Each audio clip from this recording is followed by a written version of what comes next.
What's up? Ghost Fictions is here, and we're back again. This is the second part of a story where Issei left the Gremory and married Sona. But before we start, please consider subscribe to the channel and give this video a like. Don't forget to check the description for more informations. Also, this is a translate version, you may find some mistakes, specifically in the character's gender. Issei of course is a male, this time, no changes in the genders. Well, with that out, let's get into part 2. A full month had passed since Issei and Sona had first had lunch in the middle of the academy's grove. In that time, they had deepened their friendship a little further, and while they kept up appearances at school, they spoke to each other by their first names when they were alone. The occult research club was dissolved, and since no other club applied to use the old building as its new headquarters, it was closed until a decision was made as to what would happen to it. Although Issei entered from time to time, this was to be alone with his ideas, or when he needed to calm down from the insults that some students threw at him when he walked through the school hallways.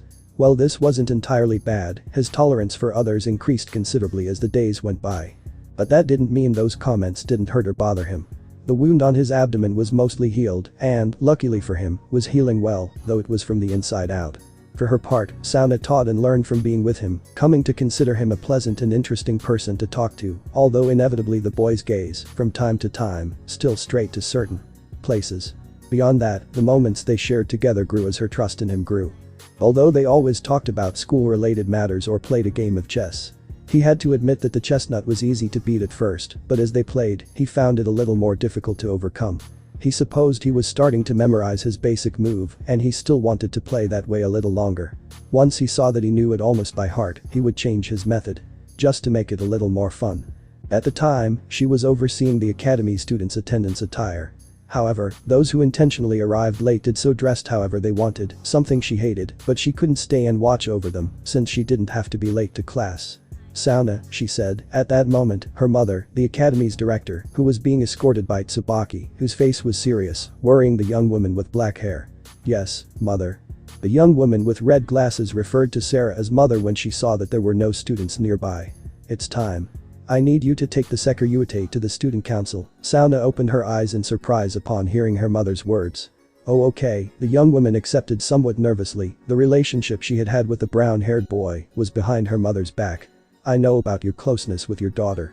Nothing escapes my notice, Sarah said seriously with a slight smile, surprising Sona with her words. After that, she turned around and started walking toward the academy. Sona looked at her friend accusingly, managing to unnerve the long-haired girl. As she threatened to take my stuffed animal collection and keep it for herself. I had no choice, Tsubaki showed a serious expression, although her voice didn't help her. Are you okay? Kai. Issei approached asking that and inadvertently scared the third-year girls. Why yes. It's just that the principal requires you to show up with her at the first break. She'll be at the student council meeting, Sona said, relaxing and regaining a professional demeanor. Oh, sure, no problem. But what do you want to talk about?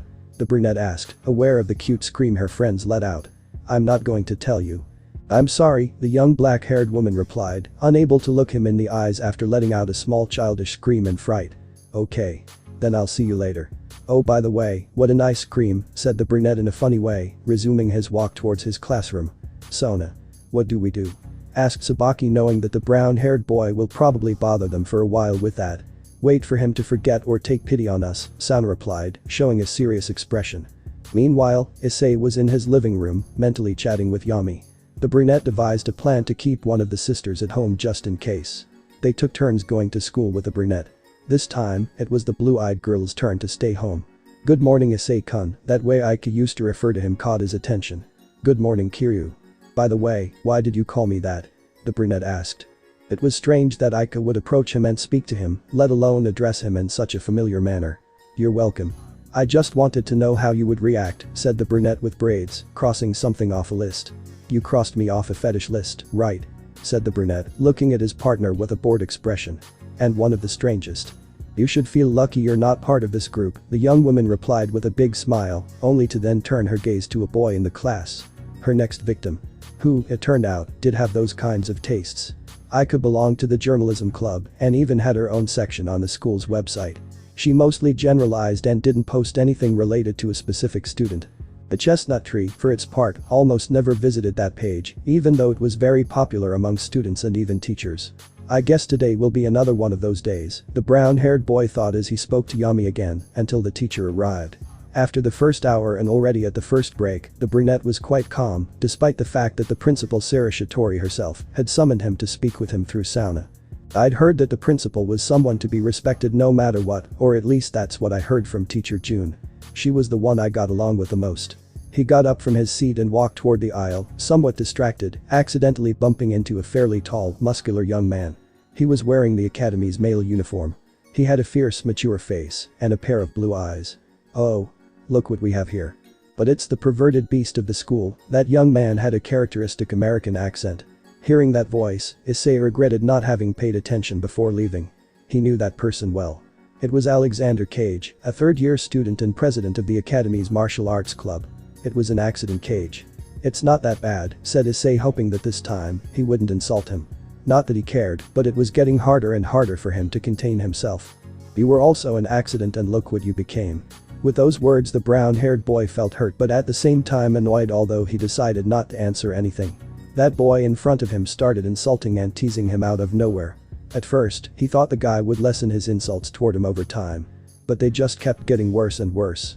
You don't say anything because I'm right, said Cage, approaching Issei's face, who was just looking at the ground. You're just a hindrance to this school. And a disgrace to your parents, the blonde whispered aloud while wearing a proud smile. Let's go, guys.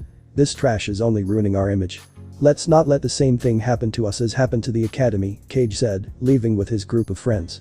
They didn't say anything, only speaking when their leader allowed them to, and to get along with the second-year girls. Most of them had already forgiven Issei, although they didn't become friends and didn't tell him so either. You shouldn't listen to him, Issei. It's not worth it, said Caddis, looking with some sadness at Issei and fury at the blonde, who was already leaving for his classroom. Thank you. Caddis-san, replied the brunette, resuming his way towards the student council. When will that idiot stop bothering Haidu? Murayama asked with a clear tone of anger. I don't know, Kaori. But if he continues like this, maybe we will have to help him, don't you think? Yui responded, watching as the brown-haired boy continued on his way in the distance. Maybe you're right. I think we should do something for him, said the young woman with brown hair before re-entering her classroom. Alexander was a handsome boy and had become the cutest boy in the academy after the departure of the prince, Kibayudo. Although that title soon became too big for him, Kiba was known for being kind, respectful, and very attentive to the girls around him. Alexander, on the other hand, was the complete opposite from the start. Some of the girls still thought he was cute, thinking that behind his manly demeanor, he was a kind and caring person. But little by little his hopes began to fall when he saw that they only fed his ego and pride with their attentive and friendly treatment. At the same time, Issei began to lose his esteem among the students. Several first-year students, being new and knowing he didn't belong to any clubs, began asking him for help studying. Obviously this was considering that his grades had improved since he stopped spying on girls, as well as his reputation. The younger students began spreading rumors about how attentive he was, how kind, gentle, and handsome he looked. These rumors quickly reached the ears of the second-year girls, who began to take more notice of Issei. Among them were Yui and Kaori. Hearing all this, coupled with the first-year girls' claims that they hadn't seen or felt any perversion in the young brunette, the idea of forgiving him began to gain strength. Almost a month ago they decided to test whether it was true that he had changed, and they did it with a very simple test. Say hello to him. Before, they had felt Issei's perverted gaze on their busts whenever he was around. But they hadn't felt it anymore since he'd returned, and they believed that simply greeting him would clear up their doubts. And so it was, when they approached him, Issei looked them in the eyes the whole time, even though they came considerably closer. They gradually got closer, although neither Yui nor Kaori considered him a friend yet. Kiba never knew he was the prince of the academy despite the constant rumors, and he always had an even relationship with the girls of the academy, who had been very kind to him. Alexander knew he'd inherited Kiba's title when he suddenly received the attention of so many girls. This fueled his already strong ego and pride, turning him into the person he is today. Issei gradually inherited this title thanks to the first-year students who shared their experiences with him with their friends and as they spread the word around the school. This, coupled with the fact that Cage had worsened his treatment of the students who courted him, led several students to become attracted to the brunette or view him with admiration. However, none of them would get close enough for fear of being judged by the others for associating with the perverted beast. But this influenced Cage a lot. He quickly realized that the students began to look at Issei more as if he were just another student, making light of his past as a pervert. Provoking hatred in him toward the brown-haired young man, taking action against him. making his life miserable while he's at school, reminding him every day of his past at the academy. And to this day, he remains that way. The brunette doesn't know he's gaining more attention from girls because he doesn't care. All he wants is to finish school, go to college, and live a normal life like any other human being. Although he knew that wouldn't be entirely possible, especially considering the situation he was in now. Now he was standing in front of the student council room, and on the way there he calmed down. He knocked on the door and waited for it to open. Saji was the one who answered. "Saji. What are you doing here?" asked the brunette and then directed his gaze inside the room, seeing the entire student council there with the principal. "I'm the idiot secretary, did you forget?" The young blonde man replied, looking at Issei with a self-sufficient smile. "Oh. That's true. I'm sorry, but your job isn't interesting enough to remember," Issei replied, hurting the other pawn's pride a little. "Sona Kaichu. What are you doing here?" the brunette asked upon seeing the young woman with glasses. He quickly assumed she would also be part of the meeting, but he couldn't explain the presence of the rest of the council. "It's a pleasure to meet you, Haidu Issei-san," Sarah greeted, looking at the young brown-haired man. "Same here, Sarah Shitori-sama," the brown-haired man greeted formally, showing a calm attitude. "Before we start the meeting, what do you want to be called? Ria's Gremory's pawn? Or do you prefer Sekuruyute?" Sarah's word surprised Issei, who took a step back. More out of surprise than because of the somewhat cold way Sarah used to refer to him. He didn't understand why that woman knew his identity. And how was it possible that Drake hadn't warned him that another demon was at the school besides Saji? Still, I remained calm, despite being a little annoyed with his partner. "Let's introduce ourselves again. My real name is Sona Sitri. I am the leader of the Sitri clan, who holds the title of prince and the director of this academy," said Sarah, getting up from her seat, showing a countenance of grandeur. At this introduction, the brunette forgot his fear and surprise and showed a serious face. That somewhat proud presentation bothered him for some reason, but he assumed he would present himself that way to anyone. "Just call me Haidu Issei, Lady Sitri," the brunette replied with a calm smile, surprising Sarah with the way she was called. Soon the brunette turned his gaze towards the members of the student council. Unlike Drake, Yami told him that everyone present was a demon, and that if he didn't tell him anything before it was because the dragon forbade him to do so for some reason. Issei's gaze stopped on a person. A short young woman with brown hair separated into two pigtails, as well as green eyes. Her hair has a pair of clips the same color as her eyes, and she is dressed in the Kuo Academy uniform, although she wears long socks with dark and light green stripes. "Haruko-chan. Why didn't you tell me you belonged to the student council?" Issei asked, recognizing the young woman who became somewhat nervous because of the brunette's words. I thought I already knew, Issei-senpai," Haruko quickly excused herself, hoping to draw attention away from her. "Have you met her before?" Sarah said, regaining her composure. She never thought a young student could surprise her like that. "Yes. I helped her study history," replied the young brown-haired man looking at Sarah. "That reminds me. When do you have the literature exam?" Issei asked, looking at his cowhide who was already calmer. "I think it's next week," Haruko put her index finger to her chin to answer, although with some hesitation. "Okay, let's finish introducing ourselves first. As you know, she's my daughter," said Sarah, pointing at Sona, who was being looked at by Issei with a serious expression. "The rest of those present here are your entourage. Please introduce yourselves," Lady Sitri continued. "Haidu-san, since you already know them, I think it's not necessary to introduce them again. Although you should know that Tsubaki is my queen and Haruko is one of my pawns." Issei already knew the third and first year girls, so he just looked at their faces again, noticing something striking in the first of them. Tsubaki had heterochromia. One of her eyes was light brown and the other violet. "I hadn't noticed it before." At that moment, he agreed with Drake. Most people don't pay much attention to other people's eye color. Though he admitted that wearing glasses hid that trait a little better, he considered it for a moment, but quickly dismissed the idea. "Ryakusaka, I'm a second year at the academy, and I'm a bishop." One of the girls present decided to introduce herself first. She was a slim young woman with long brown hair, ending in two short braids and eyes of the same color. She also wore a blue ribbon and, evidently, was wearing the academy uniform. "My name is Momo Hanakai, I'm a second year, and I'm the second bishop." Momo is a young woman with black hair and blue-green eyes. She has a fairly defined body appropriate for her height, although her bust is quite large. "I'm Tomo Meguri, a second year, and I'm a knight," a girl with red hair and brown eyes introduced herself. Her hair has bangs and an antenna sticking out of the top of her head. She's dressed in the academy uniform. "Tsubasa Yura. Second year." Brooke, Yura is a tall girl with shoulder-length blue hair and matching eyes. She has a very pretty face and has the physical build of a fighter. The curious way she used caught Issei's attention a bit, who looked at her for a moment longer than the others. As you know, I'm Saji Genshiro, a second-year student, and I'm a four-piece pawn. Saji is a young man with short blonde hair and gray eyes.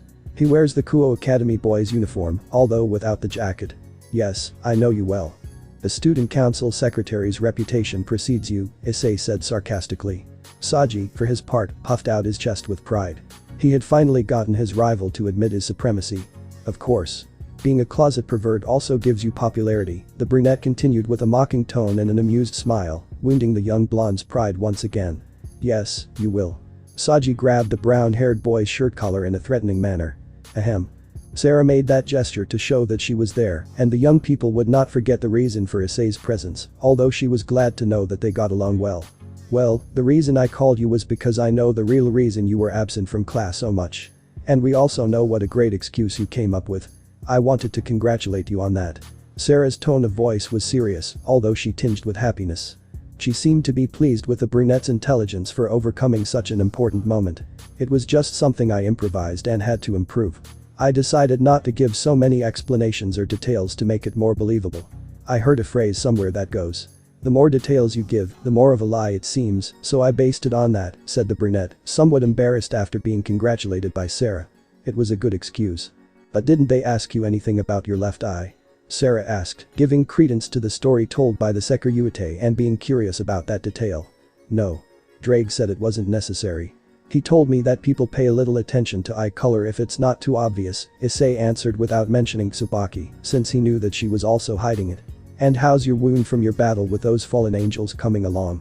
If I remember correctly, there were 4 of them, Sarah asked, interested in the topic. Sona's entourage, except for Tsubaki, was completely shocked upon hearing the director's words. They couldn't believe the person in front of them had fought 4 fallen angels and survived to tell the tale. They evidently knew Issei was a low-class devil. My wound is fine, although it's healing from the inside out, the brunette replied, lifting his shirt high enough to reveal the bandages he wore around his abdomen. When I saw your battle, I thought the spear pierced your entire torso. Sarah asked, seeing with a simple spell that only the abdomen was being treated, only to receive a nod from the brunette. Yeah, it was through the whole wound. Well, it was pretty obvious. I was shot through with a lightning bolt, and even though it wasn't the first time, it hurts like hell, the brunette said, straightening his shirt again. For some reason, the part of my back healed quickly without leaving any scars. So the wound only reduced to this, explained the brunette, pointing to his stomach, hiding the power of the other sacred gear he had. But how is it possible that you, a one-piece pawn, have faced 4 fallen angels? How many years have you been a demon? Asked Saji excitedly. I don't know. I don't remember how long I've been a demon, but it hasn't even been a year. It went by pretty fast, though. The brunette replied, unable to quite recall the date he became a demon. He was actually quite surprised by everything he'd been through in all that time. Though it didn't feel like that long at all. I didn't know if it was because he was unconscious, but I didn't remember more than 4 or 6 months having passed. As he tried to remember, images of Asia came fleetingly to his mind, although only the moments of her death remained vivid. Little by little, I'm beginning to relive the moments I spent with her, the moments I'd remembered a month ago. The love I felt, feels, and will feel for Asia. At that moment, and without realizing it, tears ran down her cheeks as she remembered those beautiful moments lived with the person she loved. Is something wrong, Issei-senpai? Baruko asked, visibly worried about the young brunette, drawing the attention of her clanmates. Those words brought Issei back to reality, and he quickly managed to calm down. What do you mean? The brunette realized he was crying when he touched his cheek. He quickly wiped his tears and tried to regain the composure he'd maintained until recently. Sorry. I just remembered something very nice and painful for me, Issei explained, looking at the ground thoughtfully. I see. We won't ask any more questions, because it seems to be a very delicate and personal matter. I'm sorry to remind you of something like that. Sarah took responsibility for Saji's words, and she also had an idea about what the young man in front of her remembered. Thank you. The brown-haired boy replied, meditating for a moment and trying to recover his spirits. I'm glad I don't have any problems continuing to attend this school. And I'm glad to know I'm not the only supernatural here, said the brunette with a somewhat sad smile on his face. And we are glad to see that you are still attending the academy. Do you have any questions for us? Asked Sarah, seeing that Issei seemed to have a doubt. How is my king? The brown-haired boy asked, hoping his question would be answered. She's feeling very well. Although I do see her a little sad because you're not there. She misses you and always asks about you. The one who gave this response was Sona, who hadn't said much during the meeting. The brown-haired boy smiled sadly and happily at that answer. It's okay like this. It doesn't matter, Hey, you should be more interested in the person who revived you. After all, being a demon is the best. You should be grateful since Riaz-sama used one of her pawn pieces to save your life. Those words from the young blonde annoyed Sarah, who was about to silence the young pawn, but decided to see how much the temperament and temperance of the Sekiryuite was. I know you refuse to stay in the underworld. What's wrong with living there? It sure is great, continued Pawn Sitri, managing to annoy Sona with his disrespectful behavior. Well, Saji, maybe you're right. Maybe I should have gone with my king. But what about my parents? The brunette responded while looking at the blonde seriously, although he spoke with a calm tone. And my friends. Yes, maybe I would have fulfilled my old dream of being the king of a harem, but I understood that family is above all that. I am an only child. My parents sacrificed a lot for me, and I didn't want to leave them as if I didn't care about them at all, said Issei with a calm and sad tone for some reason. Those words surprised Sona's servants, herself, and her mother. The former were amazed by the patience of the young man with brown hair. For their part, the latter never expected a response that so well concealed the true reason for which he decided to stay in the human world. Well, I'm sorry but, Issei paused before continuing to speak because he found it difficult to control his hidden emotions. I'm not in a position to continue this conversation, Lady Sitri. With your permission I'll leave, said Issei before leaving the place without saying goodbye to anyone. Although none of those present objected to the young brunette's words. They knew that what the blonde pawn had said had bothered him a bit. Listen carefully, especially you. Young Saji. Sarah called the attention of the student council members, especially the young blonde man, who was feeling quite nervous at the woman's tone. Let me tell you that you can no longer believe that you are superior to Issei-kun. He is Riaz-chan's only pawn for the simple fact that he used her 8 pawn pieces to revive him, Sarah explained, showing Saji what position she occupied. Do you realize why you didn't rub it in his face how many pieces he has? Unable to speak, the young blonde just shook his head thinking about the previous words of his king's mother. He understands that he's your greatest pride. And he's not going to rub it in your face because he's not like that. He knows that owning 4 pawn pieces is your greatest achievement as it shows how powerful you are and he won't make you lose that pride by defending himself. That, to me, makes him honorable, Sarah said, making the young man rethink his idea of Issei as a person. Don't punish him Sona, let him reflect on my words. They still have a lot to learn about the demon world, keep a close eye on Issei-kun and help him in any way you can. I will plan another meeting with him in a few days, I hope it will be better than this one, for now let him calm down, was what Lady Sitri said while looking at her daughter, receiving a nod from her. I'll go to the underworld to visit Grafia. I trust you'll visit Riaz to tell her that her pawn asked for her. I suppose it will make her very happy, Sarah commented, looking at her daughter with a smile. Okay mom. See you at home, Sarah nodded to her daughter's words before disappearing through a magic circle. Good, Saji. I hope you pay attention to what my mother said. Haidu Issei is a strong pawn, and even though he is injured he is a rival to be considered, and you should not underestimate him. After all he is the Sekiryuite, what Sona said left everyone somewhat confused except for Tsubaki. That term Sarah had used earlier made them curious, although they didn't want to interrupt the conversation to ask something like that. By the way, what does Sekiryuite mean, Sona-sama? Asked Saji taking into account the words said by his king. You have a sacred gear made from a fragment of the Dragon King Vritra's soul, don't you? Sona asked, though she clearly knew the answer. Yes, Sona-sama, it is the absorption line, said Saji with a respectful tone, but at the same time proud of his power. Your sacred gear is dragon type. Issei-kun's sacred gear is also dragon type and is called boosted gear. The term Sekiryuite applies to all men and women who possess boosted gear, an artifact created with the complete soul of the Red Emperor Dragon. One of the 2 celestial dragons, those words surprised the young people present who didn't want to miss any detail. This being had a power capable of killing a god if he so desired. He was above all factions and was only below the 2 dragon gods, who are the most powerful beings known. Like the dragon, the bearer can reach the power to kill a god if he so desires, explained Sona, leaving her entire entourage surprised, except for her queen, especially with the part about how powerful Issei can be. How powerful can they be? Saji was very surprised as were his companions by the information they were given. That's right Saji, although it is unknown if the dragon gods are still alive. Since the dragon faction became extinct, nothing has been heard about them, so for now he is one of the most powerful beings in the world. Does anyone have another question? Sona asked her entourage, who seemed to have one more question, but didn't want to ask. Sona-sama, do you know why Issei-senpai started crying before leaving? The one who asked that was Raruko, somewhat worried about the young man who helps her study. Curiously, that question was the one on everyone's mind. Sona meditated and silently debated whether or not to tell them part of Issei's story. I'll tell them, but I don't want anyone to mention this afterward. Okay. Sona said, setting conditions before telling the story of the young secretary. She received a nod from all her servants. Issei had a good start as a devil, although he befriended a young nun named Asia Argento, Sona began, showing a somewhat serious expression. His servants learned that his start wasn't entirely good when he became involved with a member of the church. From what I heard from Riaz, the two of them became very good friends. I'm sorry I can't tell you more about their relationship, but that's the only thing she told me. Sona apologized for being so empty with her explanation. The heiress of the Sitri clan took on a more serious expression before continuing with her story. That night, where there were multiple signs of renegades. Most of them were concentrated in one place in the city, I'm sure you all know that. But what I didn't tell you was that one sign was quite far away, near the outskirts of the city. They all remembered that fight. It was very hard, but they didn't remember seeing Issei in it. They justified Saji's absence with the reason that he was still very rookie. Issei-kun offered to go alone and insisted on doing so. But Riaz didn't allow it. So I told him I would also send my new pawn. Saji, can you tell us how that battle went? Asked Sona looking at her pawn who seemed somewhat nervous. I can't, Sona-sama. I was knocked unconscious by a surprise attack before the battle began.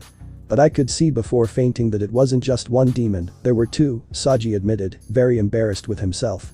Upon sensing that you fainted and telling her, Riaz used almost all of her power to defeat all the renegades as quickly as possible to go help her pawn, continued Sona, knowing perfectly well what had happened with Genshiro. Somehow Issei-kun managed to defeat those demons alone, getting badly injured in the process, and somehow he felt that something bad was happening to his friend at that very moment. So he ran to the church in the forest to make sure she was okay, said Sona looking towards the window where the young brown-haired boy was walking calmly out of the academy. But when he arrived it was too late, he found her seriously injured and weak. But she wasn't dead. I don't know what happened, but Riaz told me that since that night Issei-kun has never been the same. She told me he was left with a trauma. I suppose it was because of the death of his friend. Sona's story shocked everyone, no one expected that the brunette had gone through all that. Saji. Sona showed a serious tone when addressing her pawn. Never again insinuate that Issei-kun was ungrateful to Riaz and do not question his decision to stay here. I don't want any of you to do that, ordered the king looking at his entourage. But why? Why did he decide to stay here knowing they would hurt him like they do? Asked Haruko, knowing the insults some students gave her when she walked down the hallway, especially Cage. He fell in love with Riaz. Tsubaki replied, looking down at the ground. At that response, everyone else stared at their queen in astonishment, unable to believe what she had just said. Yes. Issei-kun fell in love with his king. That's why he fought against Razor. He wanted to free Riaz from the commitment she had because he thought she didn't accept him, continued Sona looking seriously at his servants. She realized this in the middle of their fight. And decided to surrender so her king would be happy.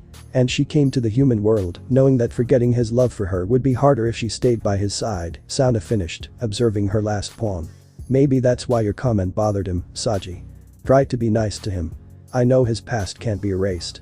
But I think what that idiot Cage tells him every day is enough. The others nodded understandingly. Just thinking about that guy bothered them. They never thought someone would become so proud and self-centered in such a short time. Go back to class. Ordered Sona, taking a seat at her desk. Her servants nodded silently and went to their classes, leaving the violet-eyed girl alone with her friend and queen. Tsubaki, send your familiar to look for and watch Issei's belongings. Wouldn't you rather I go watch him, Sona? Asked the long-haired girl, looking at her king with intrigue. That's what my familiar is for. I don't want the same thing that happened recently to happen again, replied the Sitri heiress, remembering how a week ago the brunette told her that he had found her backpack in the trash. Of course it was from Cage. Yes, you're right. Come out, Quime-chan. But these words, a small baby chimera appeared through a magic circle. It had 3 heads. One of a lion, one of a goat, and one of a snake. It also had tiny dragon wings. Being a baby, it was very cute and tender. Tsubaki gave her the order to watch Issei's belongings, and she, obeying the order, quickly flew out the window of the place. Shall we go to class? The long-haired girl asked her king. No. I want to think about how to fix things with Issei, Sona commented while closing her eyes. She knew that Issei might have been hurt to find out that way that she was a demon. She hadn't even told him her real name. The great president of Hiero skipping a class. That's not very common.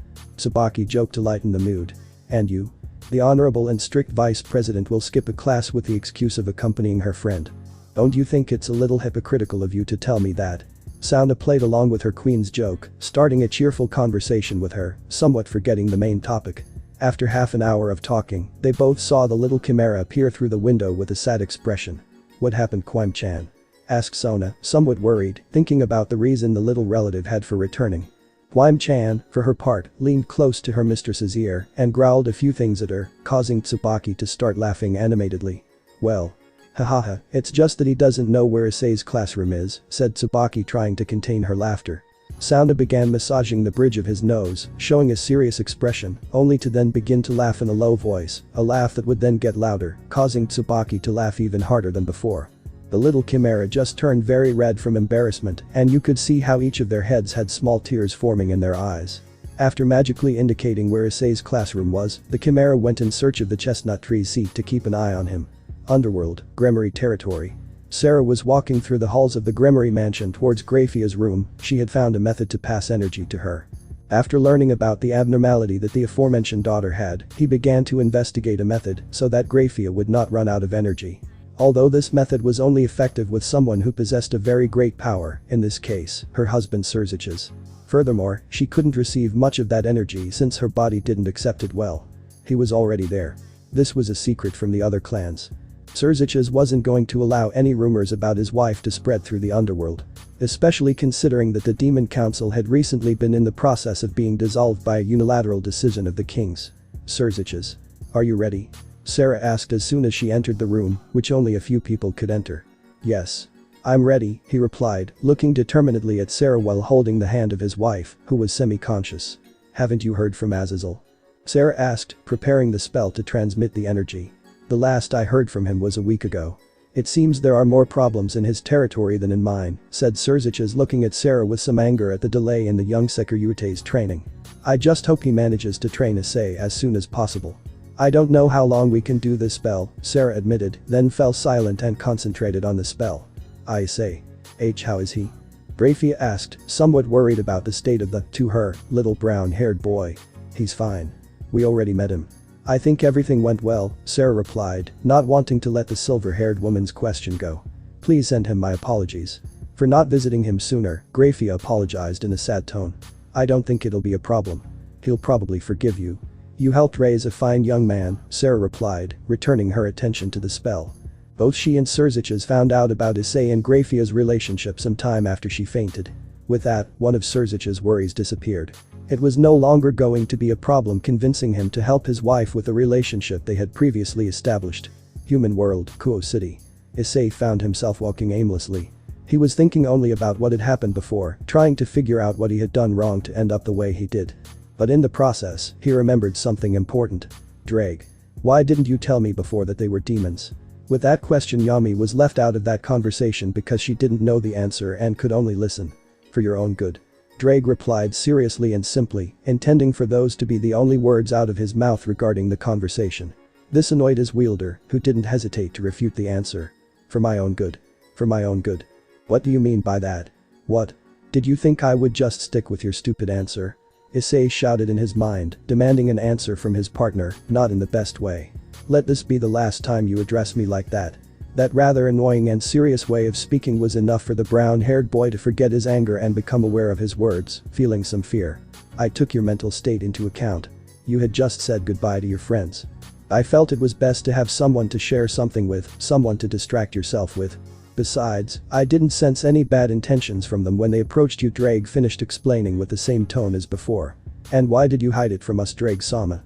Yami asked respectfully, also referring to his sister. Yes, she was a dragon-slaying sword, but she knew that she did not impose as much presence as Drake did, who made his title as Sekiryute and Celestial Dragon respected.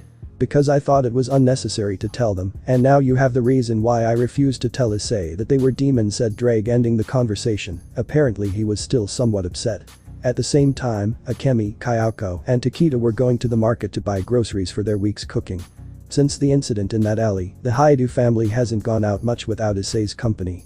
Both Kayako and Takeda had not found employment for the simple reason that they could survive a little longer without income, thanks to their salaries after being laid off. "What would you cook today, Kayako-ka-san?" asked Akemi, looking happily at her carrier's mother. Currently, Akemi and Yami called Issei's parents as if they were their own. They had gained more confidence and felt much better knowing they had parents. And truth be told, neither Kayako nor Takeda minded it. In fact, they were a little happy to have 2 new daughters. I don't know. Maybe hamburgers, that would make Issei very happy, the brown-haired woman answered with a smile as she checked a list she had. It's true. Issei loves hamburgers, said Akemi looking ahead, then showing a surprised expression. This caught Takeda's attention, who began to look in the direction the young woman with blue eyes was looking, reacting in the same way. Before their eyes they saw Issei walking slowly with a thoughtful expression on his face. Oh. It's Issei. At that moment both Takeda and Yami felt a chill upon hearing Kayako's words. Is it? Issei. The brown-haired woman's tone of voice was empty, something that scared her companions even more. His eyes darkened as he began to walk quickly until he approached the aforementioned, who seemed to be lost in his thoughts. Issei. At that moment the brown-haired boy felt a chill run down his spine upon hearing that quiet, yet somber, whispering voice. What are you doing outside of school?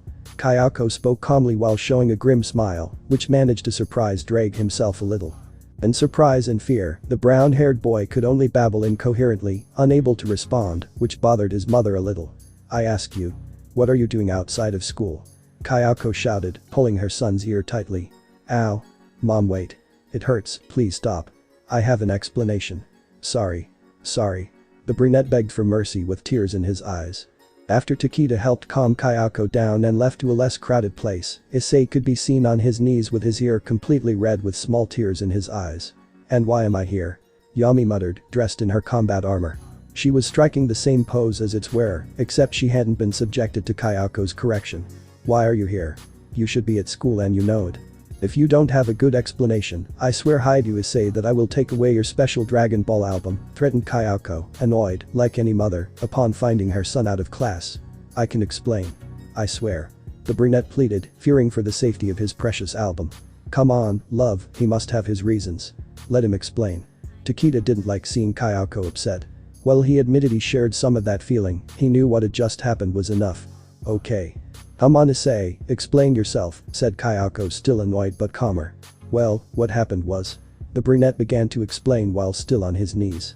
They were surprised that there were more demons around their son, though they were somewhat grateful that they had presented themselves in a neutral manner. A bit late, but better late than never. Well, I think it was something we should have expected. After all, you share territory with another demon, although I didn't think they went to the same school as you, Takeda said, coming out of the shock of receiving so much information, as well as being something logical given the situation. Are you okay? After all, you told me Sona was your friend. Kayako asked, assuming Issei would be a little dismayed.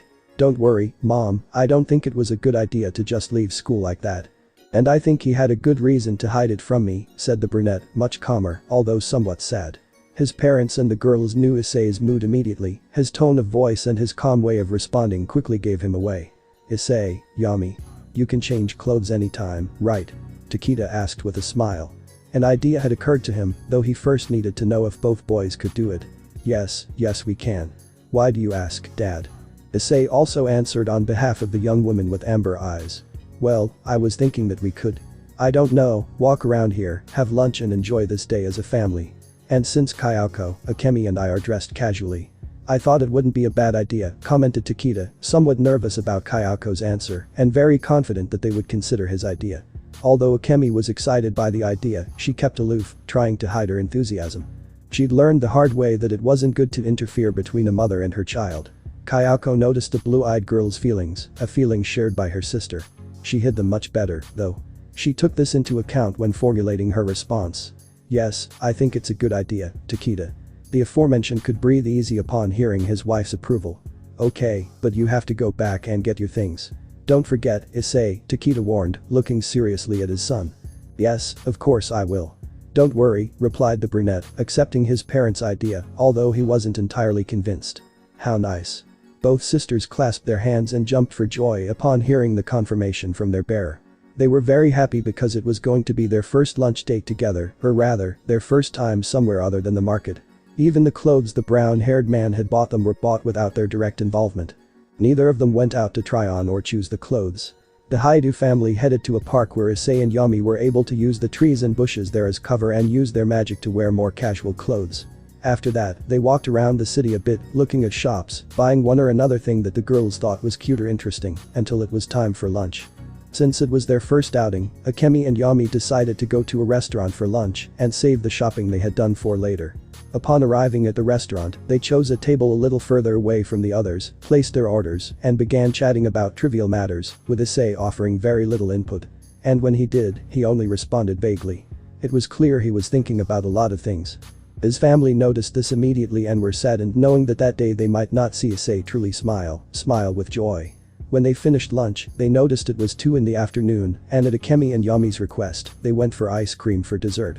There were no objections to this request since everyone liked ice cream. They walked for a while, looking for an ice cream shop, although they were in no hurry to find one. They walked at a completely leisurely pace. Issei was aware that his parents were worried about his condition and wanted to make an effort to try to have fun with them and the girls. He wanted to stop thinking about all the supernatural issues he would have to face, but those thoughts wouldn't leave his mind. Issei. What? The brown-haired boy was brought back to reality by Akemi's question, who looked at him worriedly. What flavor of ice cream do you want? She asked, trying to hide her concern. Hey, flan and chocolate, the brunette replied, returning to focus on the matters at hand. Partner, relax. Look at them. The brown-haired boy obeying Drake looked at the place where his parents, Yami and Akemi, were making the requests.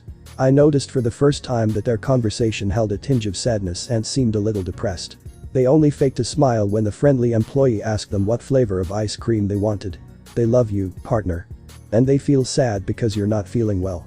Because you can't enjoy this moment with them, you make them feel like they're a burden to you. Drake scolded his partner, making him reflect on his recent behavior. I'm sorry. I didn't mean to be a bother, Issei apologized, feeling truly bad for his behavior. It's not me you have to apologize to, said Drake, making Issei look at his family. Remembering that all month long they'd made an effort to cheer him up and make him smile, genuinely and without worries. And in every single one of those moments, he just ignored them and focused on finding a solution to his most recent problem. All of this caused small tears to form in his eyes, upsetting the dragon inside him. I don't want you to cry, this time you're not the one who deserves to cry. Listen carefully, problems will be solved one way or another, but you'll never get this time with your family back. Ever. So learn to put those problems aside and have fun, Drake encouraged, changing his tone of voice to try to be as fatherly as possible. Issei began to remember his entire life. His parents had supported him in everything good he set out to do. They comforted him when he failed, they encouraged him to continue, and they corrected him when he was wrong. He remembered that when he cried, they would do everything they could to make him laugh. Akemi and Yami tried to do the same in their own ways. Akemi tried to cheer him up by convincing him to watch cartoons, and Yami made mistakes on purpose. Those details made him happy, and with a small smile, he looked towards where Akemi, Yami and his parents were. Go ahead, I'll pay, Takeda said as he took out the money and looked at Kayako, who already had Issei's ice cream in hers. She walked to the table where Issei was waiting without taking her eyes off the floor, trying to control her sadness and concern for her son to disguise them as happiness. As she lifted her face and looked at her son, she felt a jolt in her heart. A great joy filled her as she began to smile with genuine joy, a joy she hadn't felt in a long time. Issei was smiling for real, not as big as he'd wanted, but he was smiling. He felt like he was about to cry, but he used everything in him to hold back those tears and start walking quickly to the table. Why you're smiling with happiness? Was what Kayako said, leaving the ice cream cups on the table and tenderly caressing Issei's cheek. Sorry mom, forgive me for being an idiot, Issei apologized, truly regretting his actions. Don't apologize for that, it's okay son. Kayako downplayed what had happened before and began to caress the brown-haired boy's cheeks with both hands. Briefly remembering what Issei looked like when he was a baby and a child and doing the same thing he was doing now. Thank you mom, I love you so much, the brown-haired boy said this with his face on his mother's chest as she had begun to hug him affectionately. I love you so much more, Kayako said, continuing to hug Issei and placed a small kiss on his head. This made the brunette chuckle slightly. He remembered that scene being so common when he was a child. Takeda, Akemi, and Yami had been watching this for a while and were happy for Issei. Upon arriving at the table, they acted as if nothing had happened, but the brunette's better mood was clearly evident. He played small innocent jokes on his sisters. With the atmosphere now better, the afternoon passed quickly for the Haidu family, who made the most of those moments. 6 p.m. arrived and Issei had to go back to look for his backpack, which he hoped nothing had happened to it. Are you sure you don't want me to go with you? Yami asked in a disinterested tone, although she was worried about the brunette's well-being. I just need to get my backpack and come back. I don't think it will take me too long, the brunette replied simply. Okay. Hurry up, we'll wait for you at home. Let us know if anything happens, okay? Ayako asked, being a little flexible with Issei's escort rule. Since classes were already over, the brunette didn't bother to change his clothes and went off to get his things. Kuo Academy, same moments. Are you sure he'll come back, Sona? Tsubaki asked, looking at her king with intrigue. Yes. I don't think he'll just abandon his things like that, replied the aforementioned, looking out the window, waiting for some sign of the brown-haired man's appearance. She relaxed her gaze when she saw him at the entrance of the academy because she was already beginning to think that he would not return. I told you. Sona gathered her things and the brunettes to begin leaving the student council, which was already empty. She had sent her servants to rest since they would be on guard that night. Tsubaki headed to the window to see what her king was referring to. Through it, she saw a brunette without the academy uniform walking toward the main building. At this, a small smile appeared on her face, something unusual for her. It then disappeared as she began to think about how Issei would treat them after learning they had hidden their true identity from him. He grabbed his things and started following Sona, who was already several meters ahead. Oh. Were you still here? Don't you think it's a bit late? Issei asked as he passed them in the middle of the stairs. We were waiting for you to give you this, replied Sona, handing Issei his backpack. Oh, thanks, the brunette replied as if nothing had happened, beginning to check that he was not missing anything. The brunette's calm behavior began to make both girls a little nervous. Aren't you upset? Asked Tsubaki looking seriously at Issei, already somewhat uneasy by the behavior of the young man in front of her. Why should I be? Said the brunette starting to go down the stairs. Saji's behavior and the fact that we hid who we are from you, Sona stepped forward to look at Issei's face when he answered. She didn't believe that this would just happen as if nothing had happened to the boy in front of her, and she wanted to look at his face to see if he was lying or not. Yes, I admit that what Saji said did bother me a little, but it's not that important.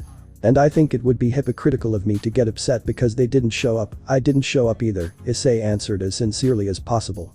That response did take both young women by surprise, as they had not expected such calm behavior from the Sekiryuite. Okay. Let's go Sona, it's late, said Issei resuming his path. Sona. The young black-haired woman murmured, looking into his eyes. Sorry. That's my real name. Sona Sitri, the brunette only blinked a couple of times, then smiled nonchalantly. It's a nice name although I'll stick with Sona, I think it sounds a little more melodious, and I'm already used to calling you that. Sona is almost as melodious as the cute scream you gave this morning, Issei said, giving both girls a nice smile and managing to make them blush for what happened that morning. After those words, the young brunette resumed his walk toward the exit, followed by the young women who were still blushing as they looked for a way to get revenge. As they were near the entrance of the academy and unable to find an innocent way to get revenge on the young brunette, both young women decided to leave the matter behind. But they were partly glad that their relationship hadn't changed because of a relatively important secret. Sona. I have just one question regarding all of this, said Issei stopping at the entrance of the academy and turning to look at them seriously. That question made Sona and Tsubaki feel a little nervous, but this feeling disappeared when they knew that the brunette wouldn't change the way he saw them, possibly. Why did you approach me in the first place? I want the truth, Issei asked, his tone serious. Partly it was because of Ria's. She asked me to watch over you and take care of you, Sona answered truthfully. It was for that reason that her mother consulted her about her emotional state. So it was my king who made you feel compelled to be near me. Issei kept his expression serious despite the short-haired girl's response. No. The deal was just to keep an eye on you. If I approached you it was of my own free will. The more I spent time with you, the more I realized you were a good person, someone kind and pleasant to talk to. Sona looked at the brunette seriously as she answered. Issei slightly shifted his gaze to focus on Tsubaki, who was surprised to receive the young man's gaze. But she quickly understood that he also wanted an answer from her. At first, I only focused on the professional aspect, which was to fulfill Ryo-san's request. But over time, I saw that you weren't a bad person or someone who followed their perverted impulses all the time. I guess that's what made me change my mind about you, the young woman with blue glasses replied, looking the brunette in the eyes and being completely sincere. Issei reviewed both girls' answers in his mind for a moment before speaking. Well. Thanks for being honest with me, said the brunette seriously, and then smiled calmly. What do you think if we move up to tomorrow? The brunette asked, slightly confusing the girls in front of him. After thinking about those words for a moment, they realized it was Thursday. They had agreed to go out and have fun on Fridays last week. The last time they spent time together was at an arcade in the city center, where they had a relatively good time. It was a little awkward at first because Issei didn't know the girls' tastes and vice versa, but little by little they became more relaxed, leading to a fun night. Although if you're not in a good mood, it's no problem, Issei said, intending to dismiss the proposal. No. I guess there's no problem, replied Sona, thinking that the idea wasn't so bad. Great. So, where would you like to go? I chose last time. The brunette asked with a smile. In the end, they decided to go back to video games. Issei and Tsubaki had some unfinished business in a fighting game where the score had been tied in epic fashion the last time. With great effort, the chestnut tree took the victory, although by a very small margin. Sona, for her part, tried again to win a stuffed animal on the slot machines, failing every time she tried, and there were quite a few. After his match against Tsubaki, Issei went to try his luck at the same machine where Sona was, getting 2 plushies in one try. After all, I loosened them for you, said Sona, holding the stuffed animal she wanted in her arms. Comforted by the same enemy. How low I have fallen, Tsubaki had a depressing aura around her as she tightly hugged the stuffed animal that Issei had taken from her. For his part, the brunette only had a drop of sweat on the back of his neck when he heard the young woman's words and looked at this with a nervous smile. Come on, it was fun. You shouldn't get so depressed, Su-chan, that cute way of calling her made Tsubaki blush. Don't call me that. The young woman with blue glasses shouted, blushing bright red. It was just a joke, Issei apologized immediately, although he fulfilled his purpose, making Tsubaki have the same mood as before. 9 o'clock at night approached and the young people began to say their goodbyes and head home. Both sides were very happy that their friendship hadn't been broken just because of a secret. So, did you have fun? Yami asked simply when he saw him walk through the front door. Yeah. It was a lot of fun, Issei replied with a cheerful smile. And you? Did you have a good time today? The brunette asked. Yeah. I guess it wasn't a bad day. Mom. Issei's here. Yami was a little more direct than Akemi when addressing Kayako, something the brown-haired woman appreciated because she really liked her. Oh. Issei, Ruruko-chan came looking for you a moment ago. This caught the brown-haired boy's attention, since he wasn't expecting anyone, much less the brown-haired girl. Yes, that's right. She's in the room, she says her literature exam is tomorrow. With that contribution from Takeda, Issei understood the hesitant way the Sona pawn responded when asked about the subject. I guess you're staying for dinner, right? Issei asked, looking at his mother who had just come out of the kitchen with a pot of food. They're staying for dinner. She came with a friend, Kayako answered as she passed by the dining room. Issei, could you bring the glasses, please? Asked Takeda, who was carrying the plates and cutlery and was going in the same direction as his wife. Issei complied with the request, and when he went to the dining room he found Ruruko sitting nervously at the table. Next to her was a girl with jet black hair and light blue eyes. She was wearing casual clothes like the young woman with green eyes. Excuse me, Issei-senpai, but tomorrow is my literature exam, apologized Ruruko, somewhat embarrassed for being so late to ask for help. I'm Hanako Hasashi. Excuse me for bothering you, the young woman introduced herself, somewhat nervous. And no problem, the brunette replied, knowing that he probably wouldn't sleep as much as he wanted that night, and that the young woman was the daughter of his teacher June. Underworld, Gremory territory. Ria's Gremory, heiress of the Gremory clan and wife of Razor Phoenix, had returned to her territory after a long time without visiting. She had begun living in her husband's territory since they married over a month ago, clearly accompanied by her entourage. The reason for his return was to learn of the delicate condition his sister, Grafia, was in. There, he also learned that she was pregnant. She was a little annoyed at the thought of being the last to find out, but when they explained to her that this was a secret for all the clans, she calmed down and asked for an explanation. Having already known why it had not been made public, she understood the reasons why they had not told her. This was clarified by her brother. Currently, she was with her entire entourage at her parents' mansion, taking care of the silver-haired maid in the company of her best friend, Sona, who was accompanied by her faithful friend, Tsubaki. They were witnessing the method that Sarah, Sona's mother, had developed with King Lucifer to supply Grafia with enough energy to counteract the anomaly of the little girl growing inside her, at least for a few hours. I think that's enough for now, Sarah said, undoing the spell, a little agitated. How long will it last this time? Serziches asked, approaching his wife as if nothing had happened, or at least that's what it seemed. I think 1 or 2 days at most if you don't do any physical effort that requires a lot of energy, replied Sarah, recovering from the effort. How much energy did you give him, Ani-sama? Asked Rias, intrigued by that aspect. Almost a quarter of my current power, the crimson-haired girl's eyes widened in surprise at the response. Her servants, Sona and Tsubaki, echoed the action. But you are very powerful. Wouldn't just a little of your power be enough? Asked Akeno, shocked by the great amount of power that the most powerful demon in the underworld gives to his wife. That's because Serzich's power is not the same as Grafia's. For that reason the power first comes to me, where I convert it into neutral energy, so that Grafia's body can absorb it without problem, explained Sarah, who was sitting next to Grafia, holding the latter's hand affectionately.